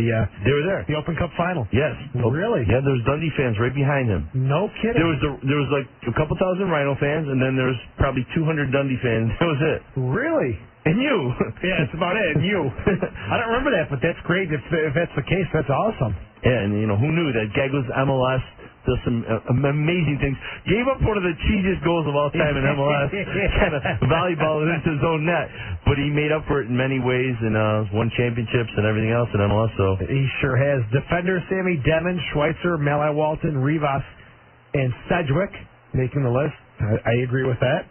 Diamond Craig Devin, Scotty Schweitzer, Malai Walton, the Black Hornet. Those of you remember when Rene Rivas decided to leave in '97 to go back to Benfica in Portugal, they brought in Malai Walton, who was playing Division III at the time, Mid-Michigan Bucks. Yeah. He comes out with the number 6. People are like, who is this guy? Did great, but unfortunately we lost our first ever playoff game in the round 1 in Long Island, the Long Island Iced Teas, I used to call them, the Rough Riders. And we lost that game, but Malai Walton did his things. Rene Rivas, Viva la Macarena. Rene's daughter was born here in Rochester and a big part of the Rochester family. And Billy Sedgwick, guy's raised so much money, done so much in this community for kids and people that are affected with cancer. So I think the choice there is great. Anybody missing there? Somebody said to me, hey, what about Carlos Zavala? I thought Carlos Zavala is one of our probably our greatest defenders of all time, but I don't think he got enough playing time. I agree. I think we noticed his talents, but he didn't get enough playing time. But I think the choices are great. I agree with that. Forwards or midfielders, Yari Allnut, Lennon Steenkamp, Stoyan Mladenov, Kirk Wilson. Anybody missing there? I mean, somebody said, what about Mauro Biello? I mean, Mauro Biello was only here for the 1 year. Plus, he plays for Montreal. You're not going to honor somebody playing for Montreal right now. Never. That's that was really the only one that I thought we missed it a little bit. But Yari Allnut, let's face it, he's done so much for us. And I remember in '99, that same game we're talking about in Columbus, ran into the crowd after the game, started hugging the Rhino fans. Lennon Steenkamp, from his celebration, his Elvis Presley celebration to the corner flag, to that awful injury that we witnessed with Nicky Spooner there, coming back from that injury where almost said he'd never walk again. And still tonight, the guy did not stop running all night long. Stoyan Mladenov, I don't know about the hairdo, but man, the guy tonight. Joe, did you see what he did after he scored? He jumped on his own. Great. He jumped on his own picture. He started kissed his own banner. I don't get that. And Kirk Wilson.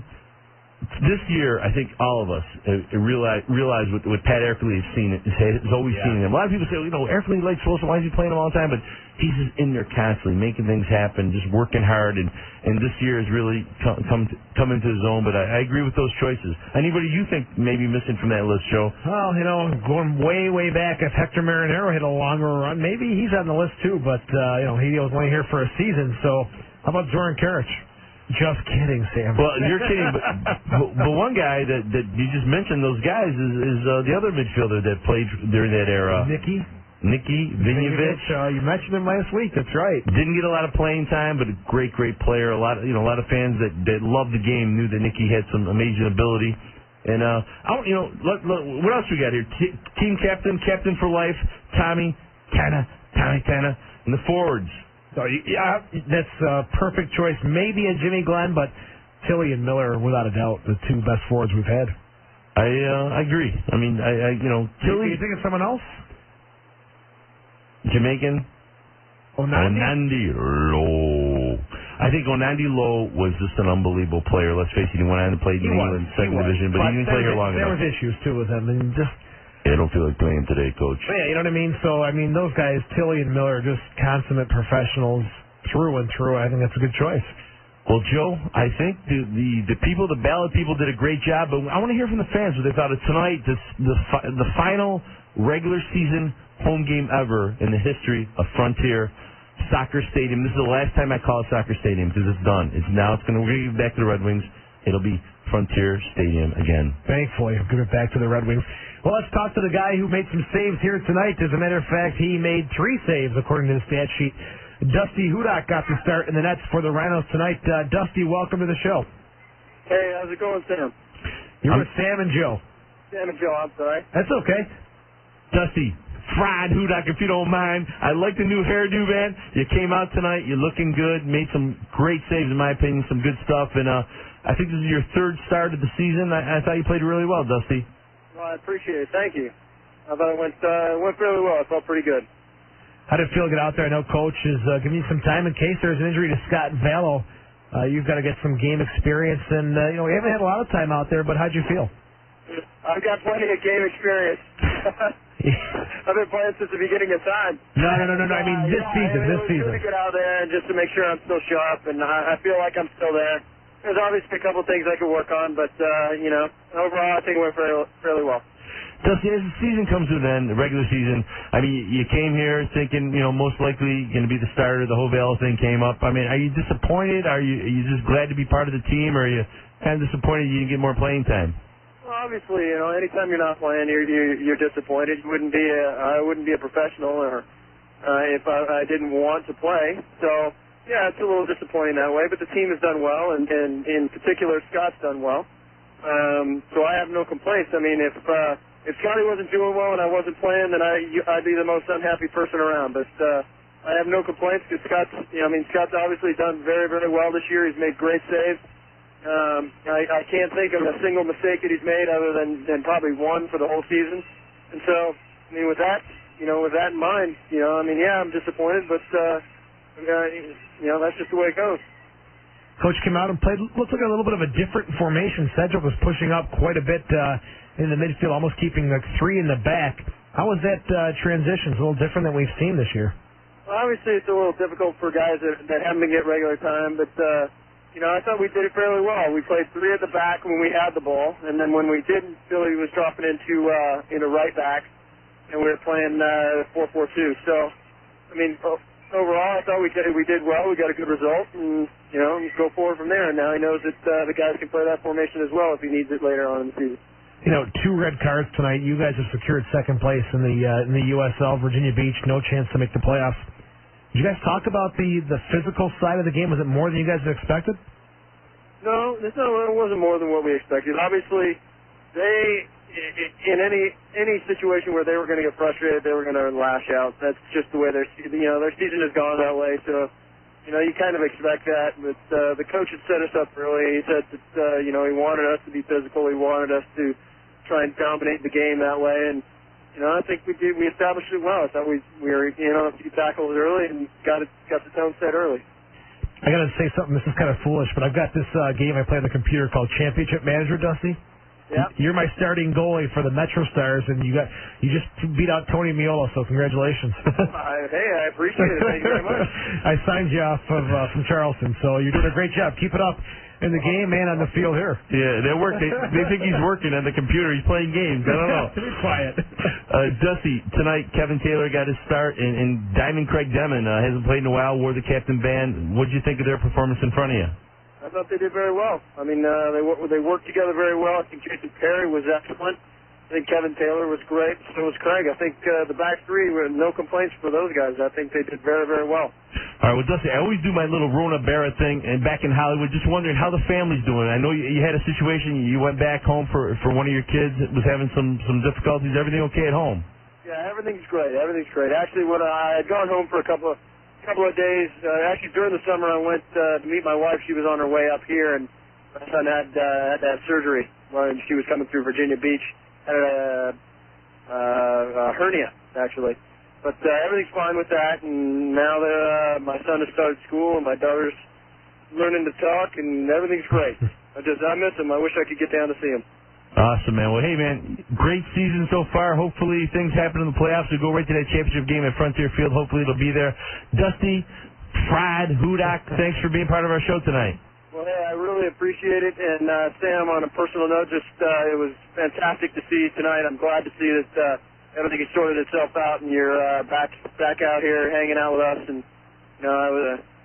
even though you didn't speak to me on the phone, you were in my thoughts and prayers, and I'm glad everything's all right. Thank you so much, Dusty.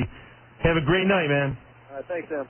Dusty, who's that? Classy. Yeah, very classy moving again. He's reiterating how we all feel to have you back. It's great stuff. We're in a great situation. Hudak, Valo, Andrecki.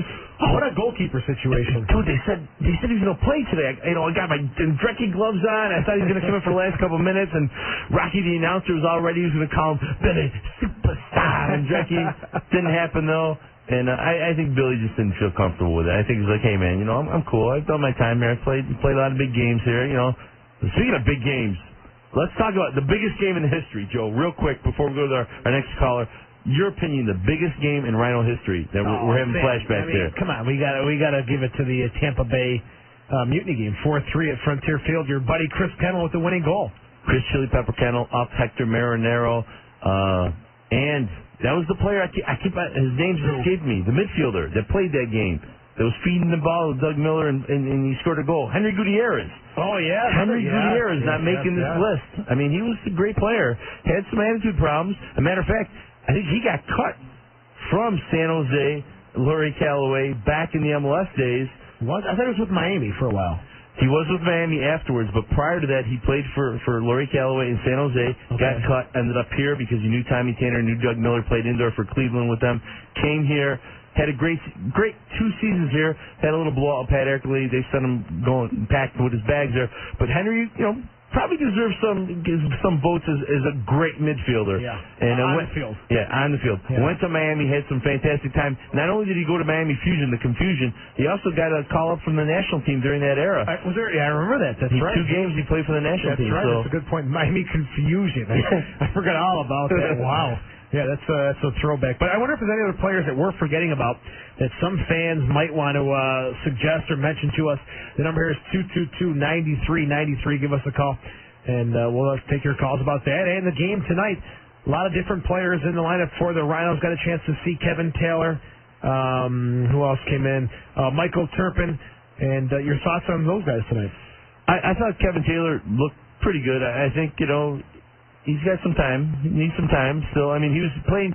He's marking his men well. Was good in the air with the headers. I think his releases he wasn't putting on target, kicking out of the bounds, kicking it, to the opposing players. Good point. And I didn't see much of Turpin. Didn't have much to do. Didn't play time. Didn't have enough playing time. The number here is 222-9393. Back to the phones, and let's speak with TJ. Hey, Joe. Hey, Sammy. What's up? Hey, TJ. Hey, how's it going, guys? Great game tonight. Looking forward to seeing the boys in the playoffs. Any thoughts on who we are going to play or who you would like us to play? Well, Joe has all the math there. Tonight, Portland plays Richmond. The winner of that, I think, is the 5th place team. And if it's a tie, it would go to Richmond. Because Richmond right now has 39 points. Right. Okay, so if it's a tie. I was talking to Nancy a few days ago, and she was trying to lay out everything for me, and it's kind of difficult to keep all that straight, but nonetheless. It's pretty easy. Here's the deal. It's really easy if you think about it. We're either going to play Portland, Richmond, Vancouver, or Puerto Rico. Right. Okay. So what happens here is we'll find out maybe by tonight or maybe by Sunday. I'm trying to get a score on that Portland game right now, but no luck yet. No luck on that. But with Sunday, Puerto Rico plays Toronto. Most likely Puerto Rico is going to win that. So really, a lot depends on tonight's game, Portland and Richmond, to decide who's 5th, who's 6th. And we're going to play the winner of 3 versus 6. Okay, so in my big not question, necessarily. and the question that's been running around the web boards, is there going to be a bus trip? Is there going to be a bus trip? I would pay anything to go. To Puerto Rico? Puerto Rico, Richmond, wherever. Puerto Rico, you better get on that bus now, man. Hope that bus floats. There probably is not going to be a bus trip because it's probably going to be Puerto Rico or Portland. And then the chances of hosting the finals against like Montreal, as everybody's saying. We don't have the official word here, but I'm thinking how the league thinks. Frontier Field and the Rhinos is a big part of the league's success. This is the last year at Frontier. I think if we advance, especially if it's against Montreal, I think that the league would probably have the game here. Montreal had it last year. I think the league owes us that final respect to close out the 10-year history at Frontier Field. So we're hoping that happens. Yes, and just as two final thoughts, I'd like to give it out to my Penfield boys who held it together, almost pulled it out against Brighton. We pulled a 0-0 tie. We lost to Brockport a few days ago, 4-2. First loss of the year. We're 2-1-1 so far, and looking to win another sectional title. And go boys, and good luck, Sammy, in your recoveries. And thanks, John, for providing us with a great game again to listen to. All right, TJ, thank you for calling. And Joe's color commentary tonight was fantastic as usual. I check out high school soccer when it comes to sectionals. That's when I start going to the games. All right, Joe, let's tell the fans. I mean, you got the right lingo here. How does this all work? I'm a little confused. Okay, tonight, if Richmond beats Portland, Richmond finishes in 5th place. Got that. Okay. If Portland beats Richmond, they're tied in points. Portland would finish 5th because they're 1-0-1 against Richmond. Got that. If Richmond and Portland tie, Richmond finishes 5th on points. Then we go to Sunday. So if Richmond beats Portland, Puerto Rico would have to beat Toronto on Sunday to get into the 6th and final playoff spot. Is that clear? That's clear. Okay. But now we play the winner of 3 versus 5. Rochester plays the winner of 3 versus 6. 3-6. So, which I don't understand because you know what I don't like about this? Montreal has the number 1 seed. We're the 2nd seed. You should play the round out. And then say 6 is still remaining and 4 is remaining. Montreal's the number 1 seed. Should have the luxury of playing the highest remaining seed or the lowest remaining seed, which will be number 6. You know what I mean? You should be that way. I don't like that. It's foolish to me. It's Montreal, the number 1 seed, has that opportunity. I think they should play the lowest remaining seed after that first round. Boys should complain to the league, Joe. It's ridiculous, in my opinion. Well, we know that Vancouver is the 3rd place team, so we don't know who the 6th place team. So we know we're either going to play Vancouver or Richmond, Portland, or Puerto Rico. And we're going to talk about Puerto Rico when we get back. The Stampede guys owe us a little apology, man. Yes, they do. They killed us. That's right. You're right. They killed us, and they said Puerto Rico stinks when the Rhinos lost that game against Puerto Rico. I was like, nah, man, you got to see this. I think it's the best team, other than us in the league, the way they play soccer. True soccer players, Puerto Rico's the best team in the league. You are listening to the Nextel Direct Connect post-game call-in show.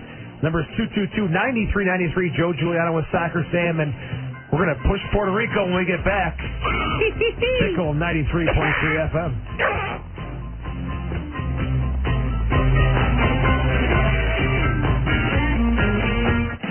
Hey fans, World Gym Rochester is the official strength and conditioning facility for your Rochester Rhinos, Nighthawks, and Amherst. World Gym Rochester is proud to offer personal training packages tailored especially to your needs, including Apex, a 5-component system that assures you results. The Apex system is customized for you and your needs. Lose weight, improve your health, or just get in better shape. World Gym Rochester and Apex can help you reach your goals. Fun, high-energy group exercise classes like Rep Reebok are offered. You can work out with friends. Spinning, yoga, and Pilates are also great ways to work out and to release stress and tension. And to make it more convenient for you, World Gym Rochester now offers newly expanded child care hours. For more information, please stop by the gym at 1717 East Avenue, just west of the East Avenue and Whitney Road intersection. Or call 271-0440. That's 271-0440. Oh, no, it sounds like that car needs some help. Take your car where the Rhinos have been taking theirs since 1996. to Tony's Collision, conveniently located at 270 Anderson Avenue in downtown Rochester, just minutes from the Park Ave area. Tony's Collision is family-owned and proud to celebrate their 40th year of providing quality collision repair. Their color match experts guarantee that your car will look like it came straight from the factory. Tony's Collision takes pride in their quality workmanship and the savings they pass on to their customers. They'll even work directly with your insurance company.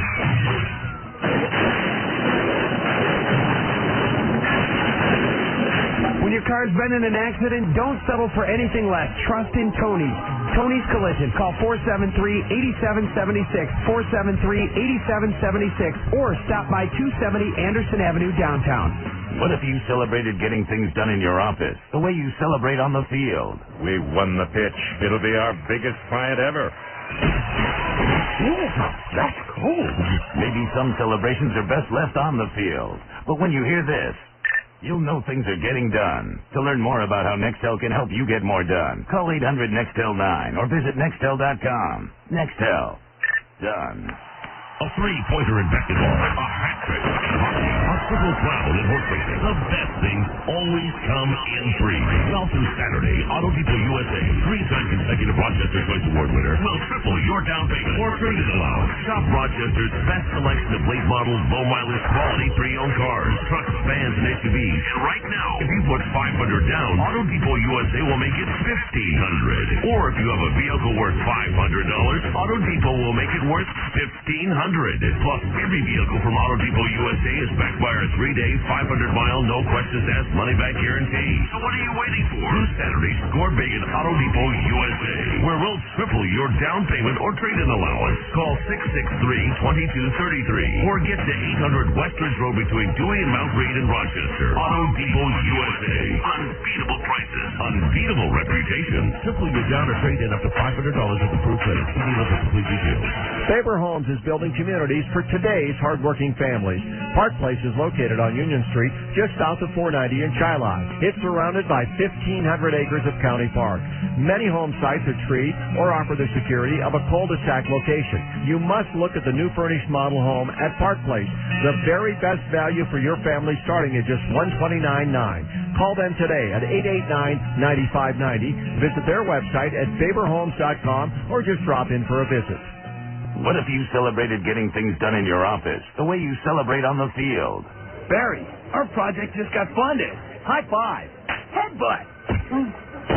Barry, are you okay? Perhaps some celebrations are best left on the field. But when you hear this, you'll know things are getting done. To learn more about how Nextel can help you get more done, call 800-NEXTEL-9 or visit Nextel.com. Nextel. Done. The time for a healthy you is now. And Personal Health Approach Health, Wellness, and Fitness Center, Rochester's brand new premier upscale health club, is the place you need to be. PHA Health, Wellness, and Fitness Center, located at 3450 Winton Place, is the official strength training facility for the Rochester Rhinos. Let PHA's personal trainers and exercise therapists create a personalized program that will meet your needs and goals. Call PHA Health, Wellness, and Fitness Center at 232-8888.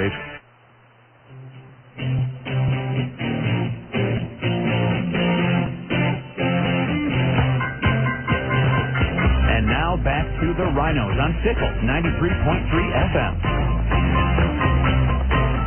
Welcome back to the Nextel Direct Connect post-game call-in show. Joe Giuliano with Soccer Sam filling in for Tom Craver and whoever else sat in that seat.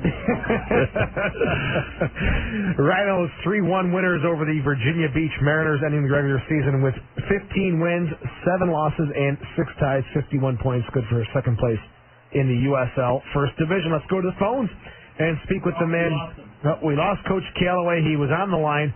Wanted to speak with the guy who has directed the Rhinos to a second-place finish. Not bad for a first-year coach. Yeah, when did he do the thing, the Coach of the Year and all that? Right after the season ends, right? This next weekend. I thought it was before the end of the playoffs for sure. Right. So we got this final weekend Sunday. Hey, who knows? I mean, Coach Calloway is pretty much like an expansion team. Took a bunch of guys together, some old, some new, some future, and made an amazing team. Second place, get the bye in the playoffs, first round. I like it. I think that's a strong choice for Coach of the Year. And, DeSantis got Montreal to 58 points again. Tough to repeat. Is he a choice again? I don't know. They got an easier schedule than us, Joe. They play in Canada. Okay.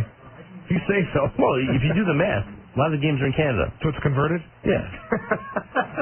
I told you that before. You know, one thing I don't want to see is Bob Lilly get Coach of the Year.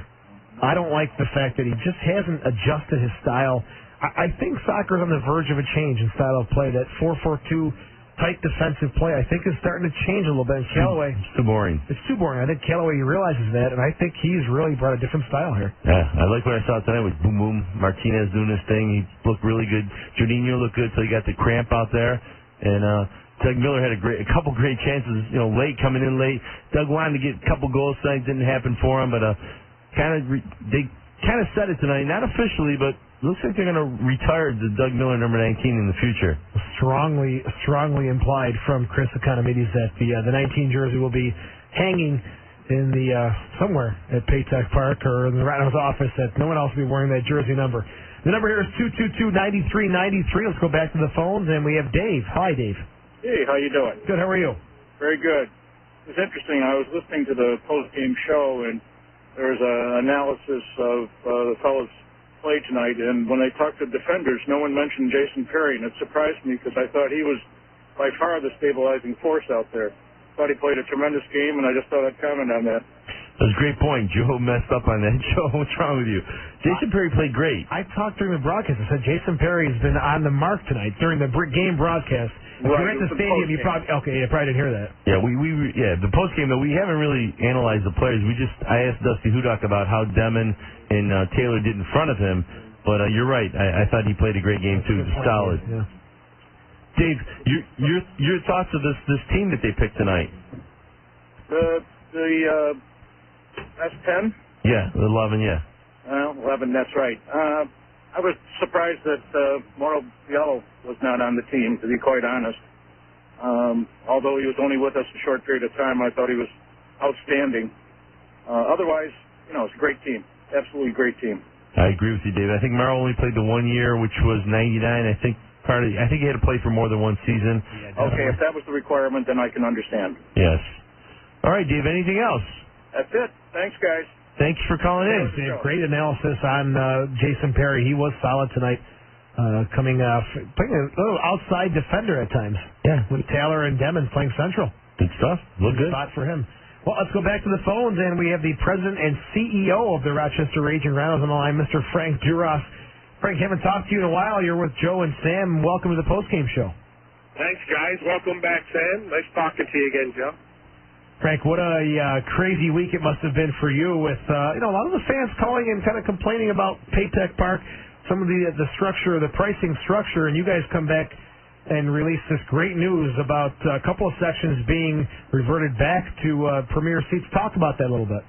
Yeah, I wouldn't say a lot of people complained, but on further review, we researched it and we decided to cut 2 entire sections out of the club seats and add 2 to the premium seats. So that's a total of 500 seats that we took out of the 1,500 club seats and added those to the premium seats. So we're trying to be as responsive as we can to our loyal fans that have been with us, and I think now there's 1,000 seats out of a total of 15 or 17,000 that were more than last year. Other seats we've lowered the prices $2 at the window, and we've frozen season tickets. So we're happy with where we're at, and we're being as responsive as we can. Yeah, if anyone out there has a map you're looking at, it's section 105 and now 109 are part of the premium package, which I think a lot of people are going to be happy. We had a couple callers last week that were kind of concerned of not having to look into the sun at 7:30 at night. Yeah. Sorry, Joe. I shouldn't have said it. Actually, our architects were in town this week, and there's a site that we went to. You punch in the latitude and the longitude.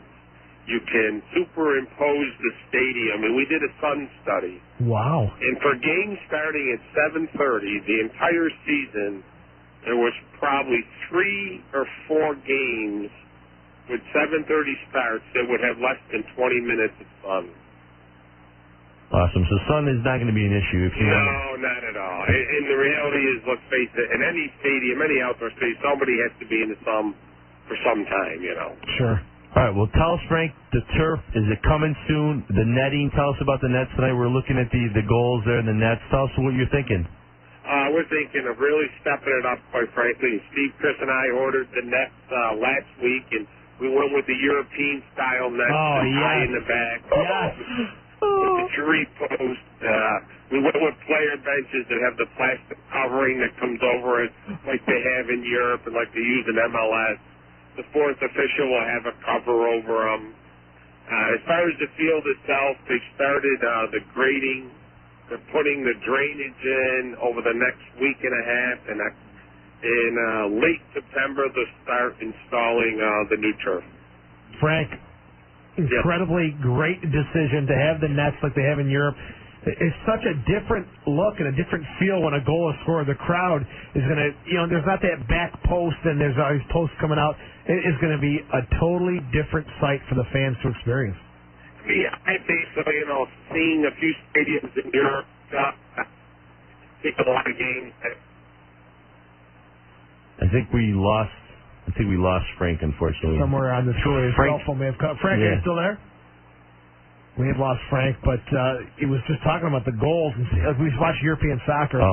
That is exciting when you see that net ripple on those shots in the back of the net. Just waves and the fans, and it's so close, just like European soccer, the field. I mean, the seats are so close up. You're right there. You get to see the players. And this $15 million hasn't been officially approved yet, but that phase 2 looks like it may happen. So hopefully, if Frank does call back in, gets a clear feed there somewhere in Utica on the expressway, we can talk to him about that more. I'm excited to see this completed stadium. It's funny looking back when the initial talk of a soccer-specific stadium came out. You'd think, it's never going to happen. And now to see it, we're on the verge of walking into it and playing games. So exciting, and I give Frank Duras a ton of credit for never giving up on the progress. He did a great job. I think we got Frank back on the line. Frank, sorry about getting disconnected there. I apologize. Well, we were talking about the nets and your choice at looking at some stadiums in Europe and seeing those nets. Big influence on making that final decision? It was. I mean, I love the way they look. Steve and Chris certainly love them. We just felt that, going into Paytech, the state-of-the-art stadium, that we want to do everything we can to make it truly soccer-specific and get more in line with what they have throughout the world. Phase 2 money, a little buzz about that.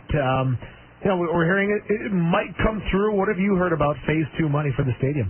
I mean, we've heard that, there's a good possibility it's going to come through. It's not a question of if, more a question of when. And we're just waiting every day to hear. But quite frankly, this isn't that unusual for Phase 1. When Phase 1 came through, I got a call in my office from the state, the governor's office, and they basically said, we're going to announce it in 2 hours. So it's just something you're on pins and needles waiting to hear. Frank, with the completion of Paytech Park, going to be moving to Rochester full-time or still making the commute to Utica? I don't know. I've been there 6 out of the last 7 days. I'm scheduled to be there 4 days next week.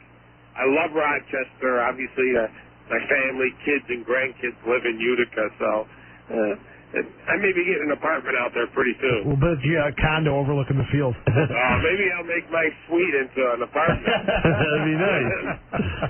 I'll have the dining room table right at the window. Perfect. Well, Frankie, thank you so much for being part of the show. Thanks for the update on this ticket pricing, and the nets is huge. I mean, a little thing like that for real soccer people is just huge. And having the covers, it's big, so when you throw something at the referee, you see it hit the glass and it splatters down. I love that. I mean, I agree. It's these little things. We'll have our own home, and I think this will be what fans will really love about Paytech, along with the sightlines. All right, Frank Duras, thank you very much, and have a safe trip home back to Utica. Thank you, guys. Great job. All right, Frank Duras, the president of the Rochester Raging Rhinos, spending some time talking about being responsive to some of the fans with their issues concerning pricing and the whole structure there at Paytech Park. I went to lunch the other day with some of the soccer legends, and with Jeff DeVronik was there, and they were talking about the sun in your eyes, and Jeff's like, 7:30, 8 o'clock at night, there's no sun in your eyes, and I was like, yeah, but you get there early, you want to watch you guys warm up, and he's like looking at him like, what are you talking about? But I'm glad they're listening. I said that last week. Voice your concerns to the Rhinos because they're listening. Nothing's in stone or concrete yet. I think they want to make the fans happy. They want to say thank you. And you saw it tonight. Emotional moment. Chrissy Economy, some great words. retiring Doug Miller, bringing Tommy Tanner back. Billy Drecky came out last with his kid when they did the announcements and kind of said, "Hey, Bill, these are guys that have been part of it." And Chris and Frank and Steve were nice enough, and they invited me down to the tunnel. And when the guys came out, I gave them the high five, and that was kind of their way of saying thank you. And I was honored, man, and that's cool. You should be. It's a nice payback that you deserve. You've done so much for soccer in this community, and it's a great payback. Well deserved, Sammy. The biggest news of the night, though, the European Nets at Paytech Park. I'm just kidding. Hey. Number is 222-9393. Let's go back to the phones and speak with another Sam. Hey, Sam. How you doing, guys? Good. How are you? Good. I'm sad to see the season come to an end. The final season, the regular season come to an end. I'm looking forward for the playoffs. Good news to hear about the stadium. How about the Nets? Any thought on the Nets with the European look? I'm really not familiar with the European soccer Nets. So, you've seen them. I'm telling you, they've got the post that pulls the net up in the back at the top, and when the ball goes in, it's just the net's moving all over the place. That sounds great. Hey, I'm glad to hear Dougie Miller's number may be retired. And one more number I think should be retired would be Billy and Drexler. Number one. I mean, he's given his last 10 years of his life to this team and has done a lot in the community for soccer. But, let's see. Let's see what happens when the Paytech Park's built. Who knows? They may do a lot of things with player numbers and stuff. Obviously, Mickey Trotman's number 16, which has already been 14. 14, I'm sorry. Mickey Trotman's number 14. They'll probably hang a banner up with his number and name, jersey on it. And Doug Miller obviously will follow soon after that. Billy Drecky, a lot of guys, though. I mean, down the road, Lennon Steenkamp, Scotty Schweitzer, Craig Demon.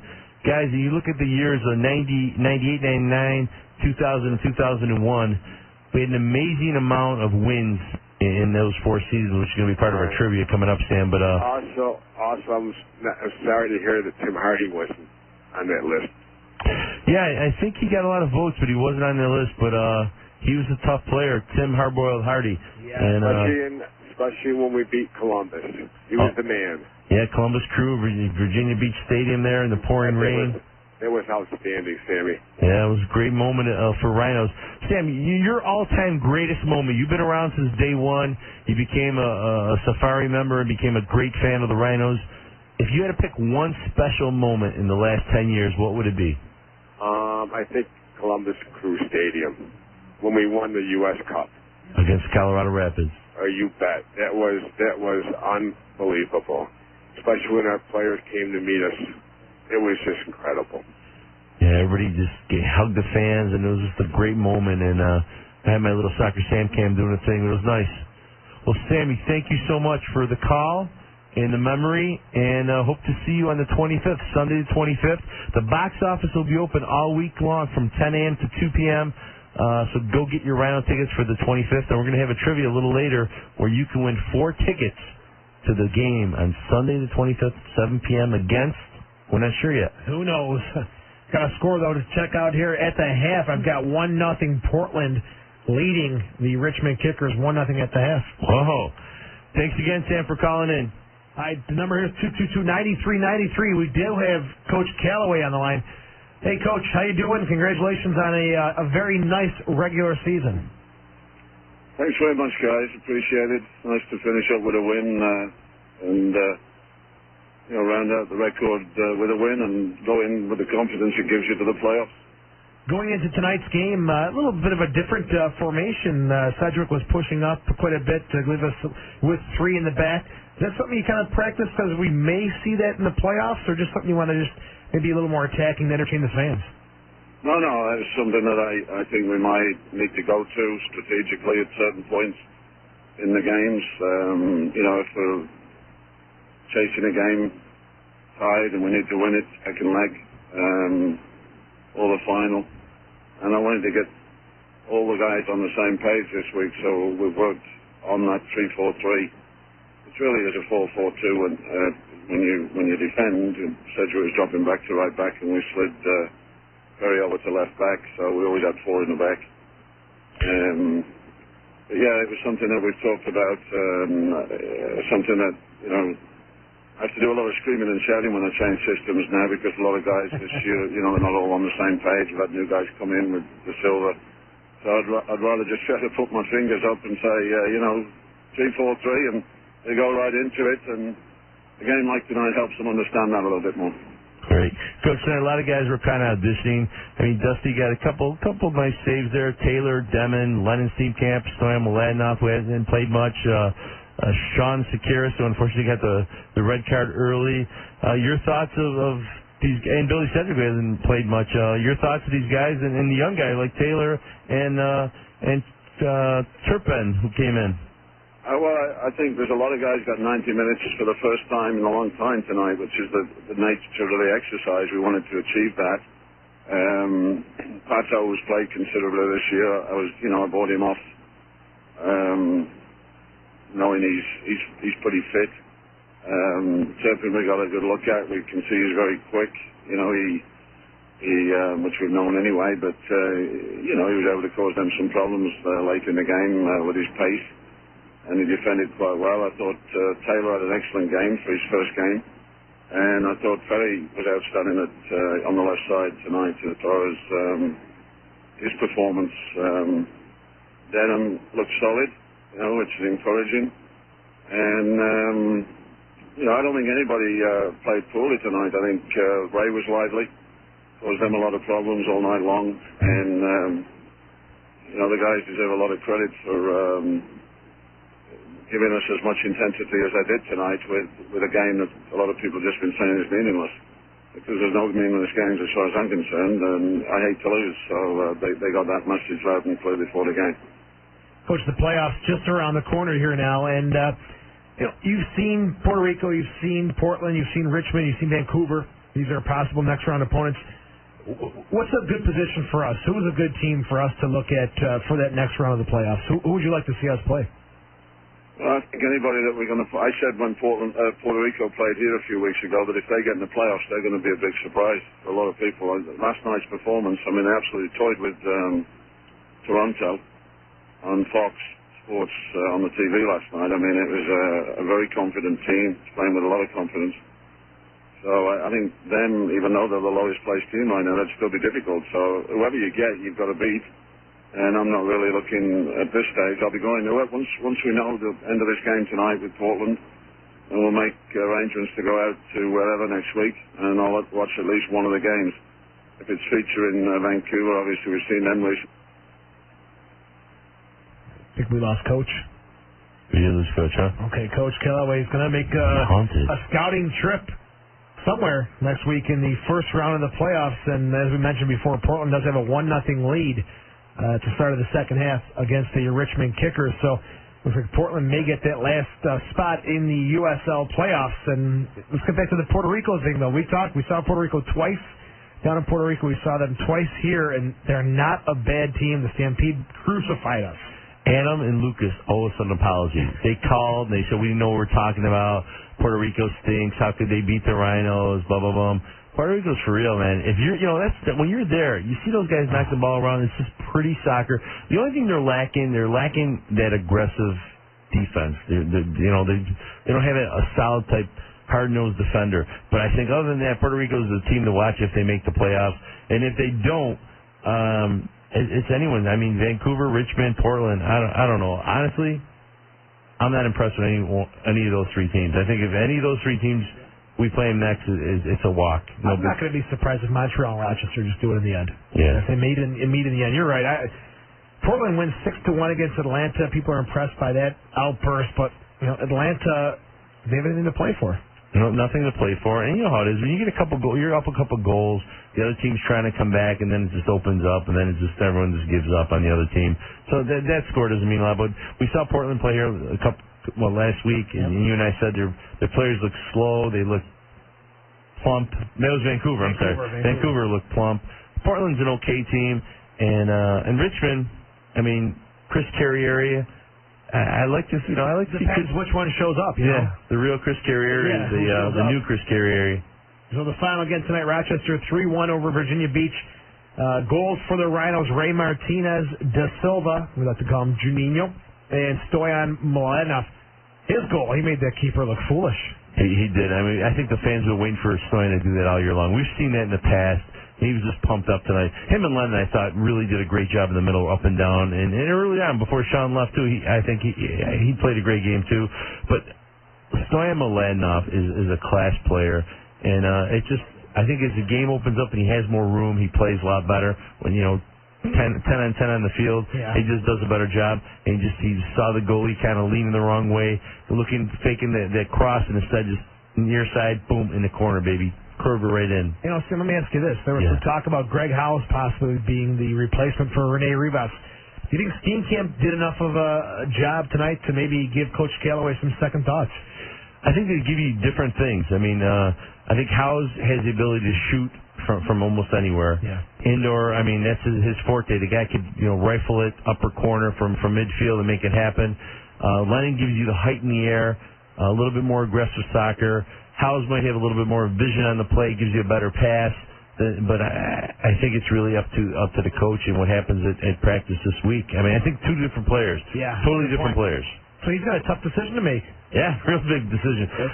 Somebody said, what about Sean? What about Stoyan? Could Stoyan play a defensive role? I thought Lennon played great tonight, and I thought Howes played great the other night. So it's really the coach's call. It's a tough decision for Coach Callaway. We lost Coach Callaway, but we picked up the GM of the Rochester Reynolds, Chris Economides. Chris, welcome to the postgame show, and thanks for calling in. Hey, thanks, guys. You guys are coming off a very nice regular season, Chris. It's season 10, the regular season completed, but the way this thing started, very shaky start for the organization. Got to be proud of the way they've really bounced back and secured a bye in the first round of the playoffs. Oh, I mean, yeah, absolutely. I mean, to start off 1-4-1, and come back and finish up how we did, as you guys mentioned earlier on the show, we hats off to both Lori and Willie. They came in and it was basically an expansion team. But they held together. The guys did a great job. I mean, not only did we see winning soccer, we saw some very exciting soccer this year. So, no, I'm very, very pleased with the regular season so far. But that's only step one. Chris, step two. Coach didn't really give us a definite answer, but if it was your call, who would you like to play in the next round here? You know what? There's no easy team, Stan. I've been trying to dissect it. And you know what? If the Portland score holds up true, Portland will be the 5 seed. And Vancouver plays Richmond. Who knows? I mean, all year long there's been no easy teams. I'm not trying to hedge the question. I just there's really no team that. Vancouver gave us fits. Up there going to Canada, it's going to be tough. If it's Richmond, I thought Richmond played us very, very well both games.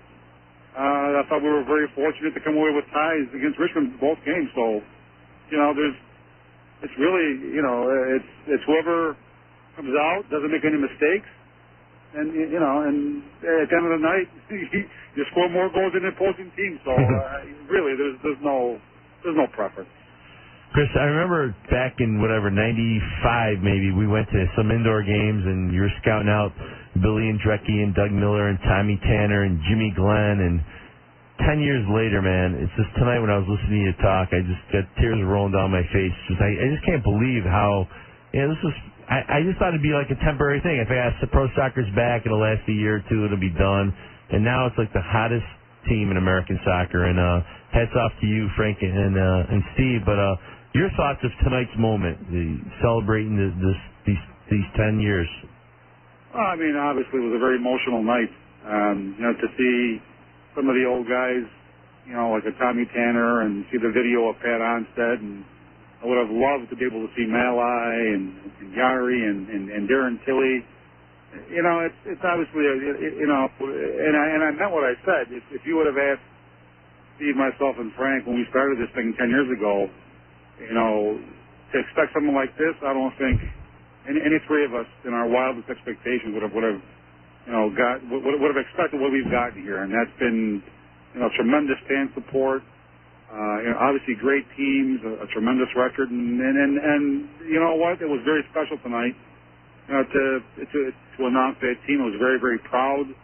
of our past accomplishments here, and and obviously the whole Doug Miller thing. I mean, I think hats off to Dougie, because he's been a very special part of this franchise, and and I think going back to that first game ever against Montreal, up until 2 weeks ago, he's given us a lot of thrills, and not only Dougie, but all those guys have, and you're only good as your players are, and we've been very, very fortunate here to have a lot of great players play here. Chris, is there a part of you that we've had 10 seasons at Frontier Field, 10 great seasons, but is there a part of you also that says, okay, now we can end this thing, we can get into Paytech Park, and looks excited and kind of relieved to get into your own park? There's a big part of that. For me, Frontier Field's been a great home for us. There's been a lot of memories there. We've always been second fiddle there. It would be nice to go into your own home, where you're not renting an apartment. You actually own your own home. And we can schedule the games on the dates we want to schedule them. We don't have to walk, on eggshells. It's going to be our home. No disrespect to the Wings. They've been great to us, but that's their home. So I think going into Paytech is going to allow us to play even more exciting soccer. We'll be playing on a regulation size pitch, 120 by 77, and that's just going to create a lot more exciting soccer for the years to come. So, even though Frontier's been a great home, some great memories, I think Paytech's going to bring many, many more of those.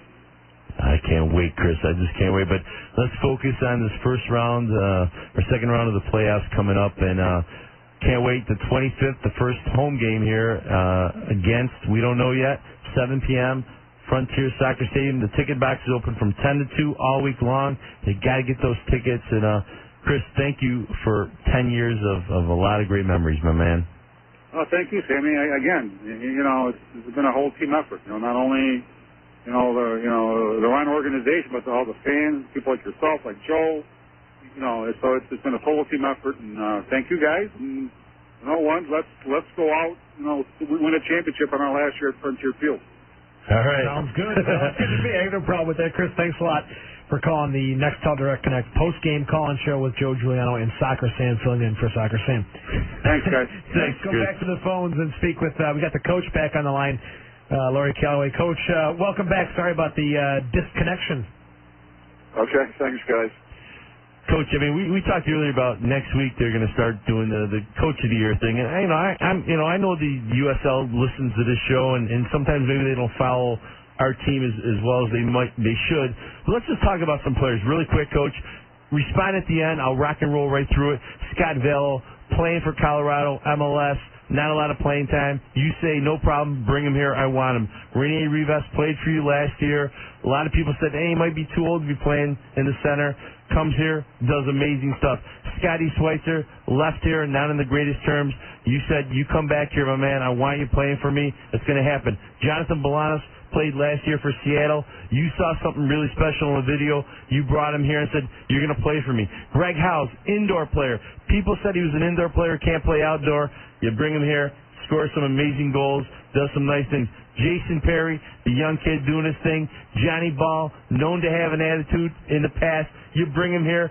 You welcome him back. Minutes away, he's about to sign in Atlanta. You say, no. Bring him here. I want him here. Frankie Sanfilippo, nobody in Rochester ever heard of this kid. An amazing player. I think he'll be on the national team someday, and I'm not exaggerating, Giuliano. I think he will be on our national team. I'm telling you. DaSilva, Puerto Rico says, we don't want him. You said, I'll take him. Bring him over here. Mauro Carbajal, the list goes on and on. Scott Pelguda, our Rookie of the Year. Rex the Rhino. That's why you deserve to be the Coach of the Year in this league, my man. And tell us your final thoughts before we let you go tonight. Well, I just want to win the championship. If I get an award like that, it would be very gratifying. I guess I was very close last year, I was told by the league, but just missed out to DeSantis. And those things are always nice to have. I'll have to check my contract, see if I've got a bonus from Chris. Chris is pulled over. Right now I'm not thinking about that. That'll be wonderful if it happens. I just want to win the championship, and that would mean a lot more to me than being coach of the year. Right. Coach, I want to ask you this. There seems to be a little bit of a competition battling for that defensive midfield spot among the media. Steenkamp, Howes, if Rivas can't go. Your assessment of Lennon Steenkamp in that position, and what does Greg Howes bring to that spot? Well, I thought Greg had an excellent game last week. He brings the attacking potential to get forward and shoot from long range, which, that position is going to offer itself for quite a while because you get the ball, 15, 20 yards outside the box, and we really haven't had that type of long-range shooter this year. People have been seemingly shy to pull the trigger, so I think Howes brings that. He had 3 excellent efforts from midfield last week. Brought the keeper to 2 good saves, and one was just wide, I believe. Lennon battled very hard tonight. That was probably his best game of the season for us. Staked a claim tonight. I told them after the game, there's one or two did themselves a lot of good tonight as far as staking claims for places, whether the Rivas' spot or otherwise. And put the 8 guys that didn't suit on notice tonight. The 7, obviously, Rivas is going to be struggling, but you've got to keep your working hard every day, at training because the team hasn't been selected. But we'll play 2 full scrimmages next weekend to simulate the playoff, and both of them will be in Frontier. We can use that now, and it's going to come down. I think there's 6 or 7 guys pretty set in my mind as to they're going to start unless they really go off the boil this week in training and next week. But there's some places for grabs. We haven't scored a lot of goals in recent weeks, and we've been giving up silly goals late. So there's areas that I'm not totally happy with. Still, and if I can fine-tune it and tweak it to make the team better based on the performances tonight and through next week and the week after, then we'll do that. Awesome. Coach, just a quick question. Juninho scored the goal there. What was that hopping celebration all about? Do you know what that's supposed to mean? I think it was a tribute to Rivas on crutches. Okay, that's what I thought. That was pretty good. And I don't know. That's all we could think of on the bench. That's his blood, it's funny. He's celebrating, and I saw Dave the trainer start running at him. It's like, Dave, calm down. All right, Coach. Thank you very much. Great regular season, and good luck in season number 2. Thank you, guys. I really appreciate it, and you do a great job. And again, for the fans, thanks to the fans who are listening tonight. They were incredibly behind the team again, and I think it's probably interesting for them to see a few new faces tonight as well. And a different style, too. So, Coach, great job. Thank you, guys. Thanks very much. Laurie Calloway, thank you for your time. And my votes for the Coach of the Year. Oh, without a doubt. I mean, it's hands down. If he doesn't get it, it'll be criminal. It's criminal. Criminal. We'll call an attorney and we'll work on something here. You're listening to the Nextel Direct. Go ahead. No, the lines are lit up. We come back. We're going to talk to the peeps. It's their turn now to talk. All right. This is the Nextel Direct Connect post-game call-in show on Pickle 93.3 FM.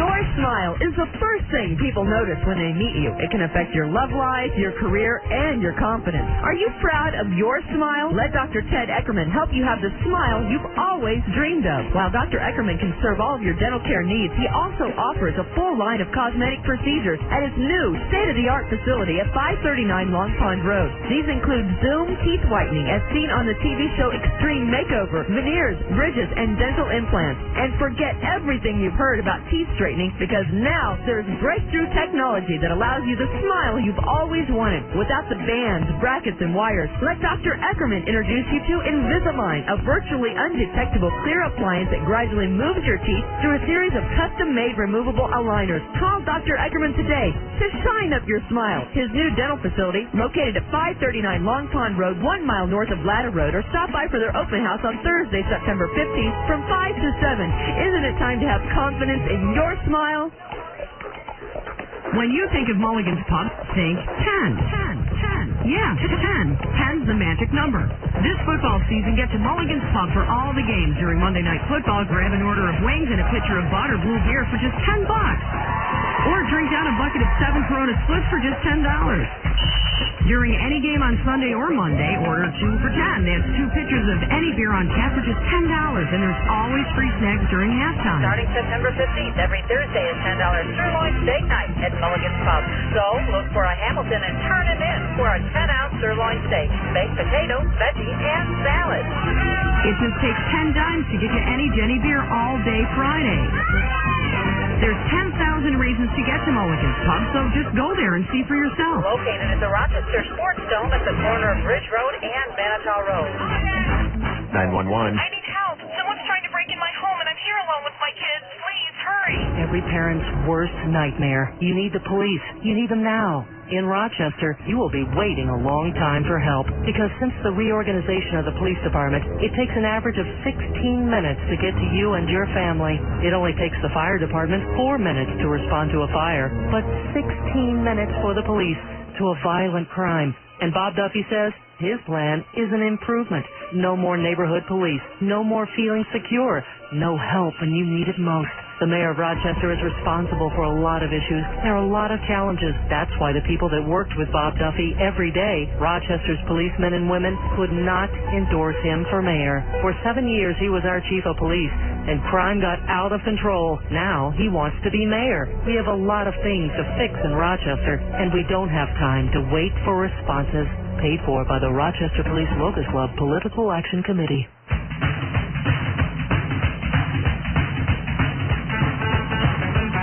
And now back to the Rhinos on Pickle 93.3 FM. Welcome back. This is the Nextel Direct Connect postgame call-in show. Joe Giuliano with Soccer Sam. The number is 222-9393, and Nicole's been waiting for a while, and thanks for being so patient, Nicole, and welcome to the postgame show. Hey, guys. How you doing? Did you go to the game tonight? Yep. What'd you think? It was a good game, actually. So I've been waiting all year for Stoyan to score, finally. He had a great game, too. Great pass in the second goal. So I'm excited about that. It was a good game, you know. Last regular season game at Frontier Field, though. So.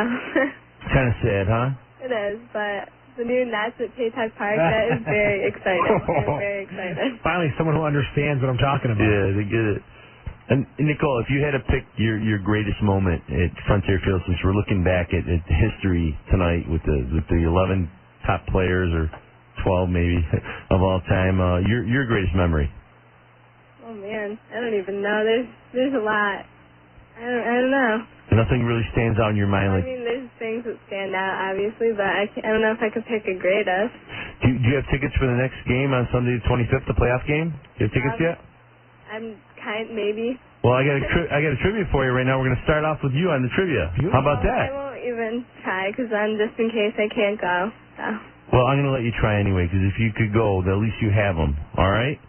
Here it is. 98, 99, 2000, 2001. The Rhinos were a fantastic team. Mm-hmm. How many wins did they have in those 4 seasons? Regular season, playoff, Open Cup. How many wins? I don't even know. Get a guess. Get a guess. I'll let you know if you're high or low. I don't know. 4 tickets for the next round of the playoffs on the 25th, this Sunday. I don't even want to guess. You don't want to guess? No. All right, well, we'll take her off the spot. All right, Nicole. Sorry. All right, Nicole. Well, if you had to pick your player of the game, would you pick one? Who would it be? Probably Stoyan. Stoyan Mladenov. Mm-hmm. All right, good celebration there. Jumped into the Stampede thing and kissed the best we've seen all year. Kissed his own pitcher. Yeah, I mean, he's obviously not the same Stoyan Mladenov as like 5 years ago, but I mean, he's still Stoyan Mladenov, and so it's great that he finally scored his goal this year, and just everybody played well tonight. The defense was strong. It was great to see Craig Dunham back there. I mean, I don't think he's 100% yet, but for coming back off from a knee injury, I mean, he looked good for not playing. So I mean, that's exciting. I mean, hopefully next year.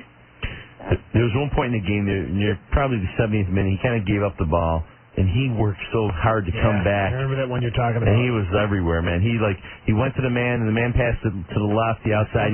He chased it, went outside, thinking in case he crossed it, I'd cover it. And so he showed me he's almost there. He is there. He's a good player. Nicole, thank you so much for calling Joe's show.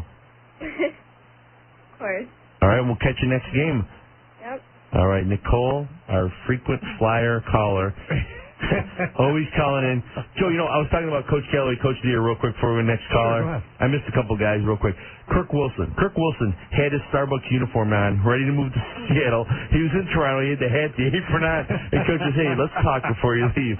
Ends up being our leading scorer. Lennon Steenkamp, he's up there in age, and the coach said, hey, I'm gonna stick with this guy. What's up with this guy? He's gonna. It's an incredible story. He's on the verge of doing something, then he's not. It's been a tough year for him. For Lennon? Yeah, it's been a tough year for Lennon, but he's worked through it hard. He's done a great job. Been a tough career for him. If you think about his injury and how he came back. And T-Bone Bonsu, you and I weren't big fans of his in the beginning of the year, and he came up big the last 3 games. A lot of people, who's T-Bone Bonsu? Guy played for Pittsburgh, then he went to MLS for the Metro Stars. Coach says, you're available, you're coming here. And Ray Boom Boom Martinez, guy, Cuban refugee, and living life the way it should be. He's living life large, and Coach saw what he had. He got released also from Colorado. Coach brought him over here. So let's face it, Coach Callaway, Chris Economies did a fantastic job this year, not only bringing in new players that we didn't know a lot about, but keeping guys that some people thought were questionable. Could they still play? Did they still have it? Doug Miller comes in, scores a big goal. A new coach might say, hey, this guy's a little older, I don't want him. Lennon Steenkamp a little older, I don't want him. He kept the youth with the veterans, and a fantastic year. So I think he deserves the nod for the Coach of the Year, in my opinion. I absolutely agree, Sammy. That's, again, hands-down decision. Callaway should be Coach of the Year. The number here is 222-9393. Back to the phones, and let's speak with Kevin. Hello, Kevin. Hey, guys. One other thing to throw in there as well with the coach, of course, he let Sedgwick go and then quickly realized, hey, we got to keep this guy on the team. That's another thing he did. See, that's a good coach. Says, hey, I need this guy. Maybe I made a mistake. Let's reshuffle our salary budget a little bit, and let's keep him. Good call. Good call, Kev. Questions I had for you. First of all, you're talking about the possibility of the Rhinos playing Puerto Rico. Now, Puerto Rico, correct me if I'm wrong here, would come in and they'd end up being the 6th seed, either them or Portland, which means in the first round, it'd be the 3rd seed against the 6th seed and the 4th against the 5th. Right. Do they then reseed? No. That's what I was complaining about earlier. Okay. Montreal will play the winner of 4 versus 5. We will play the winner of 3 versus 6. Okay. I didn't catch that part. I'm sorry. Oh, no problem. And then another thing that we were wondering about is all season here that they haven't had any of the overtimes in the regular games. When did that go away? Why was that changed? This year was the first year of no overtimes. MLS and USL Division I. We're kind of following MLS. I don't agree with it. I think it's boring. I think we need to shoot out. What are you looking at me that way for? You're crazy. That's the the rest of the world does it that way. I don't care about the rest of the world. I live in America. I don't care about the rest of the world. Really. I disagree. I like it's a draw. It's a draw. That's it. Yeah, you got your 2 little kids there. They're waiting all game for someone to win, and we got to go home. What happened, Daddy? I don't know. It's tied. Explain. Spend some time with your kids. Explain to them. Here, have another popsicle. Be quiet. No, what do you think about that, Kevin? Do you like the draw, or you want to see him finish it off some way? I'd like to see him at least throw it into an overtime situation. Go into the shootouts, and not a big fan on that, just because taking away the whole idea of the team, and now you put everything on the shoulders of your goalie. And you can have the most wonderful defense, and that goalie's just sitting back there playing free cell, and now all of a sudden he's called into duty, and that to me isn't the right way to decide something. Joe, I know you're saying about the rest of the world, but you're going to tell me, though, when the game's in overtime and that golden goal, anything could happen, it just doesn't, you don't think it brings to another level of excitement? Not during the regular season. During a cup game or during the playoffs, absolutely. And plus, another thing, too, the USL schedule, there's a lot of back-to-back games or Friday, Sunday games. I think it's good that they don't go to the extra 15, 30 minutes of overtime. It's too much physically for the players to handle. No, I disagree. That's fine. Yeah, I respect you sometimes. Yeah. And then one final comment. I'd love to see the team win or lose come on the 25th. to go out and do a victory lap around the field like they used to do. One time, huh? You want to see it, win or lose? I don't care. I don't care which way it is. That's going to be the. I have a real gut feeling that might be the final game ever at Frontier Field for soccer. I just have a gut feeling that championship game is going to be up in Montreal, and there's going to be Buffalo to Rochester fans heading up there. Well, I hope it's here, but I doubt they'll do a victory lap if they lose, but I don't think they're going to lose, so I think you'll see it. All right, we'll pass that on to the players. Kev, you're just a quick trivia, man. It's out there. How many wins? 98, 99, 2000, 2001. That 4-year span, we were an amazing team back in that era. How many wins did the Rhinos have? Well, I'm hoping I won't get it right just to be able to help everybody else out because I'm going to be down at that IRL race if Watkins gone that weekend. Well, let's throw out, how about the number of 98? 98 is just a little low. Okay, well, that helps the next person. Good call, Kevin. All right, take care, guys. Thanks for your call. Thanks, Kevin. You know, he brings up a good point about that victory lap. I wasn't a huge fan of that. Coach Eric used to do it. I didn't like him doing the lap with the players. I didn't like him running through the tunnel of players. Let Callaway comes out, waves to the crowd, takes a spot on the bench, and that's just... You like everything European. I guess so. I guess so. I just think it's just the way to do it as a coach. Yeah, running through there. See, I like indoor style, baby. Indoor, the coach comes out running out. The fans cheer the fans at the end of the game. Afterwards, they do a victory lap, hit the boards, hit your head on the glass. That's what we got to do at Frontier Field. Go to the circus instead of indoor soccer. All right, this is the next Call Direct Connect post-game college show with Joe Giuliano and Soccer Sam. We're coming back. So trivia still out there, folks. That's right. Give us a call, 222-9393. We're back here on Fickle 93.3 FM. Where can you go to find live music on a regular basis?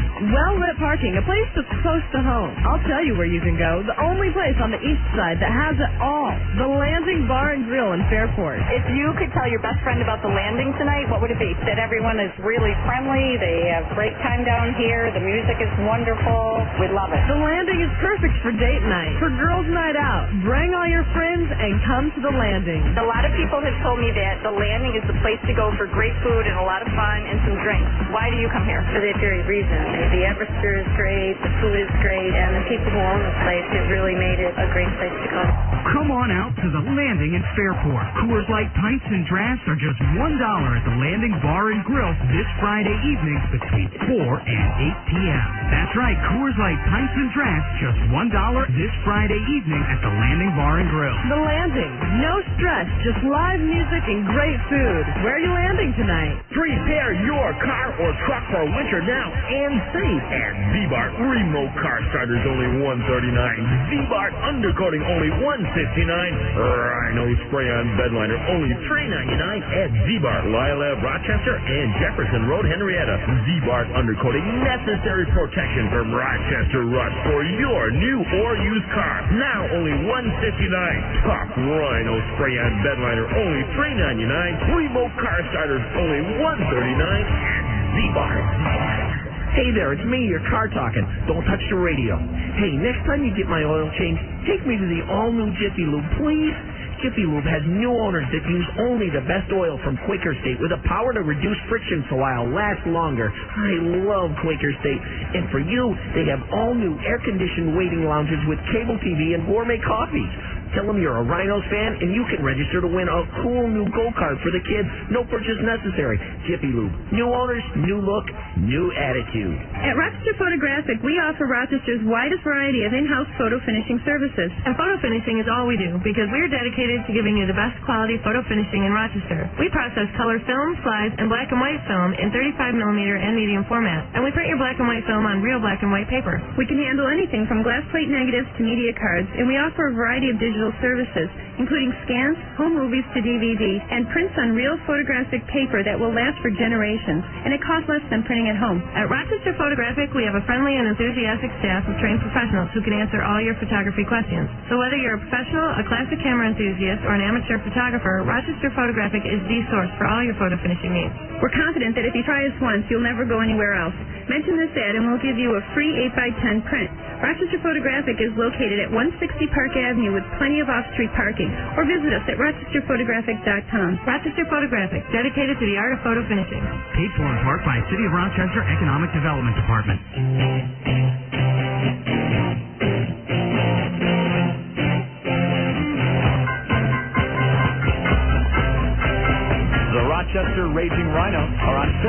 93.3 FM. Let's take care of business. Well, welcome back to the Nextel Direct Connect post-game call-in show. Soccer Sam enjoying a little business. The Rhinos are an amazing team. They are in the playoffs, and tonight they destroyed the Virginia Beach Mariners 3-1. Joe Giuliano, our host of the post-game show. Joe, the trivia's out there. I think it's a little hard. Let me just help people a little bit. Here's the thing.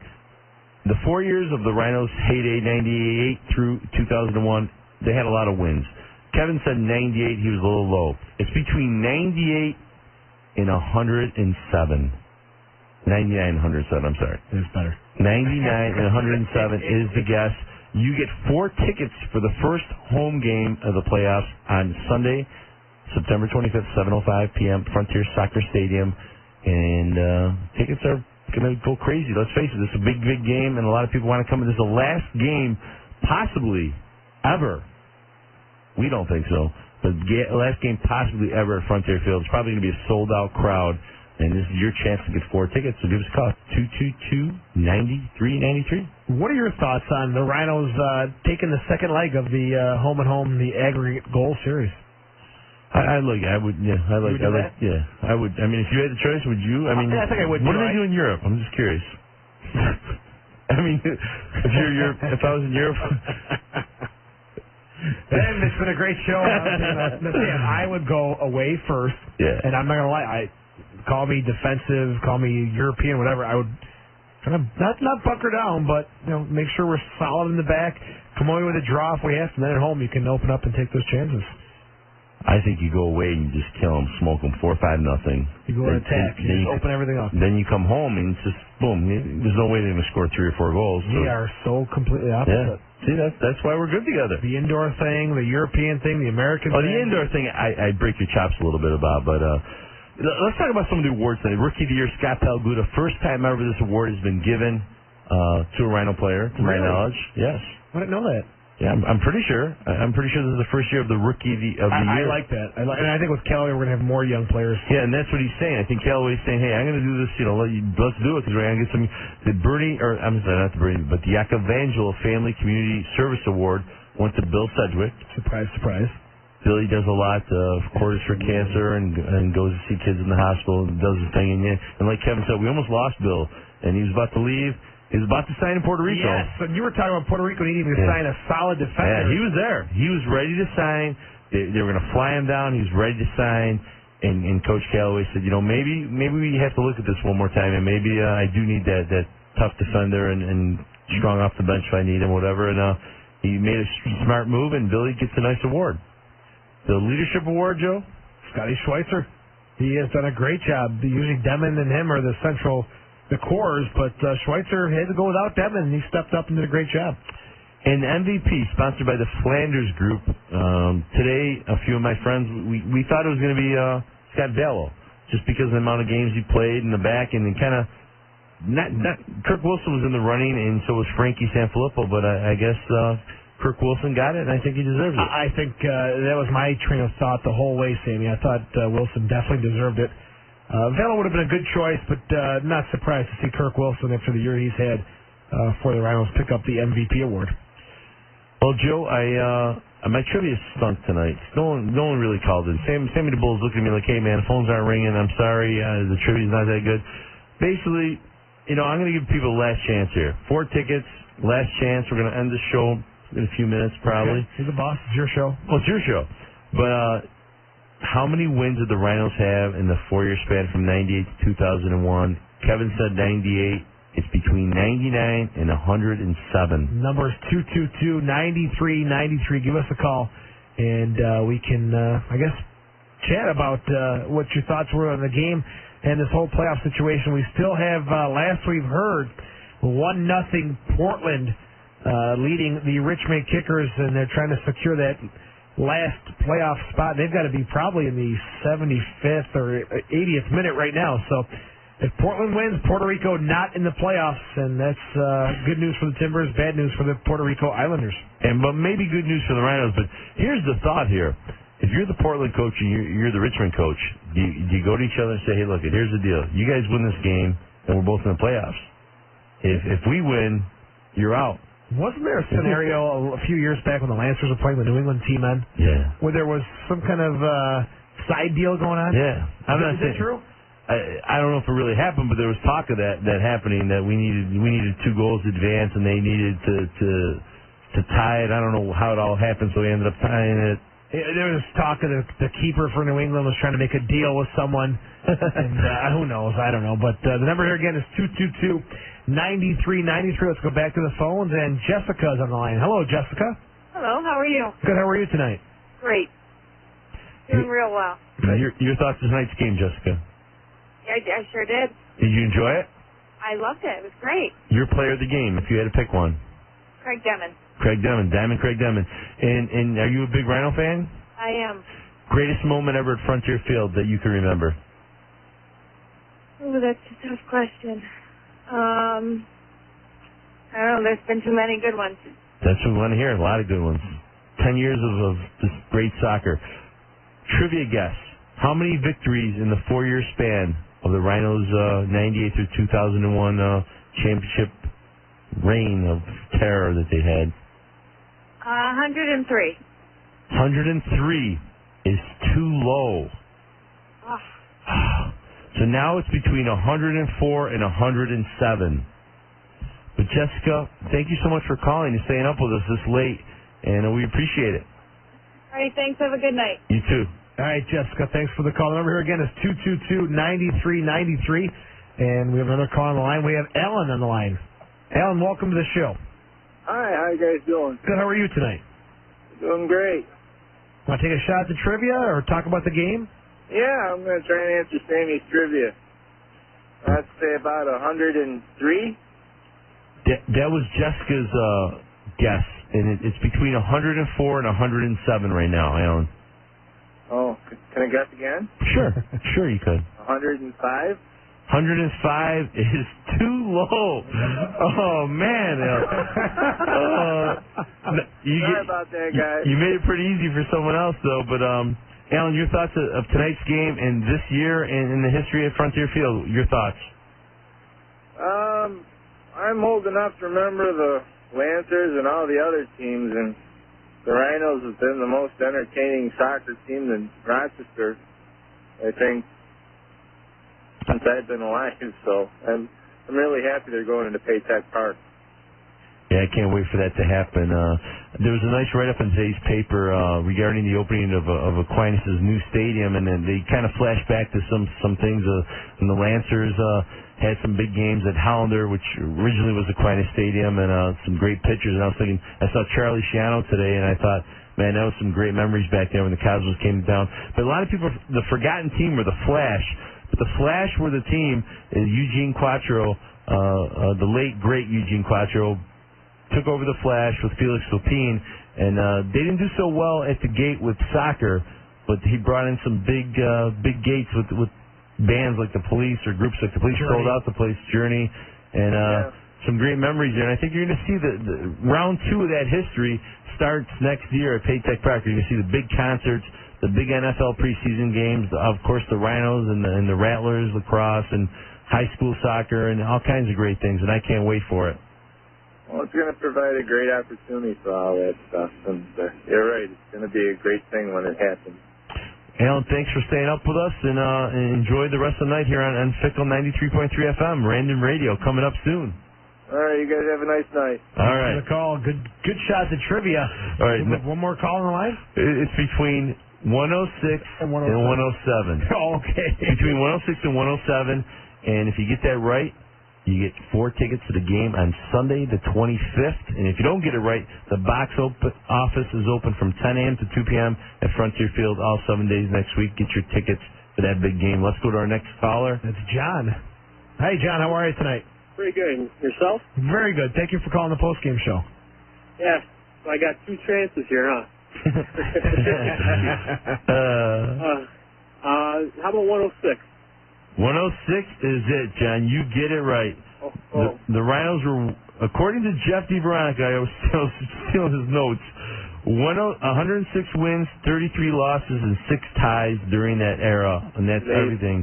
Playoffs, U.S. Open Cup, Nice stuff. So you're going to get 4 tickets to the next game. Sammy Nibbles going to get all your information when we're done. But your thoughts on tonight's game and in the last 10 years at Frontier? Well, I think tonight's game was great. Fortunately, I haven't been able to make many of the Rhinos games. I've made it 3 or 4 this past season, and I think this is the best one I've seen so far. It was entertaining. When you're down 10 guys or 9 guys really on the field running, it just opens up, especially on a small pitch like Frontier. It's a prettier game. This just goes to show you, once we move into Paytech Park with a bigger field, you'll see better entertaining soccer. Oh yeah, I can't wait until next season. I'm sure to get out to a lot more games, for sure. So I can't wait. All right, John, stay on the line. Sam will get your information.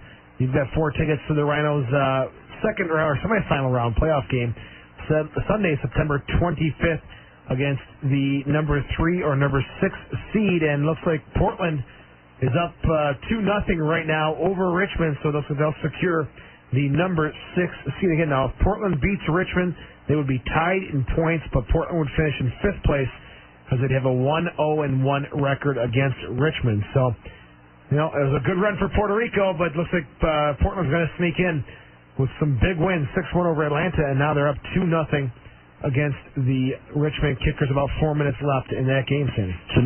So Portland's going to win that 2-0.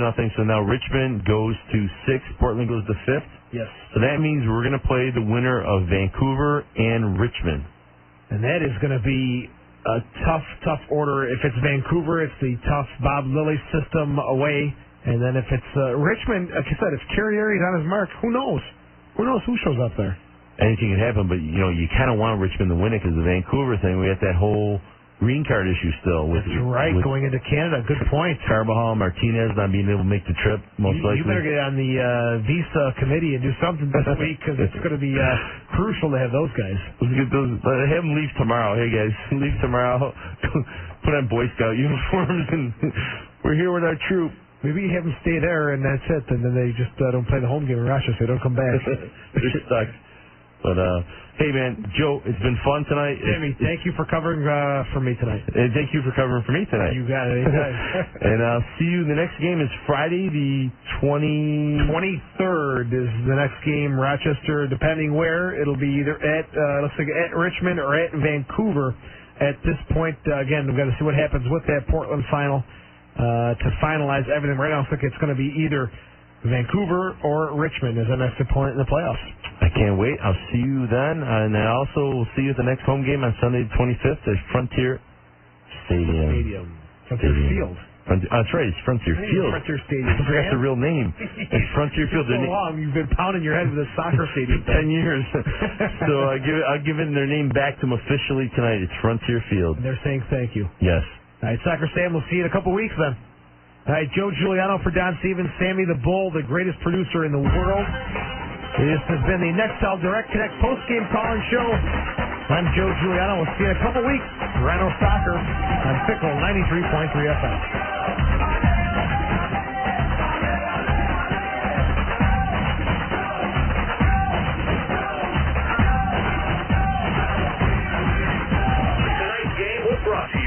Auto Depot USA, Best Volvo, Blueberry Hill Apartment, Chase Pitkin, Clarion Riverside Hotel, Connolly Printing, Faber Home, Free Time Magazine, Gallo and Yacovangelo, Golden Memories, Arrow East, Messenger Post Newspapers, Midtown Tire, Health Source Chiropractic, Omaha, Mollier Chevrolet Buick, Lakeside Country Club, Excel Partners, Maria Dodge, New York Lottery, Personal Health Approach, Shocker Report, Tony's Collision, Total 10, Vision Nissan, World Gym, Zweigel, on the new Fickle 93.3 FM, Random Radio.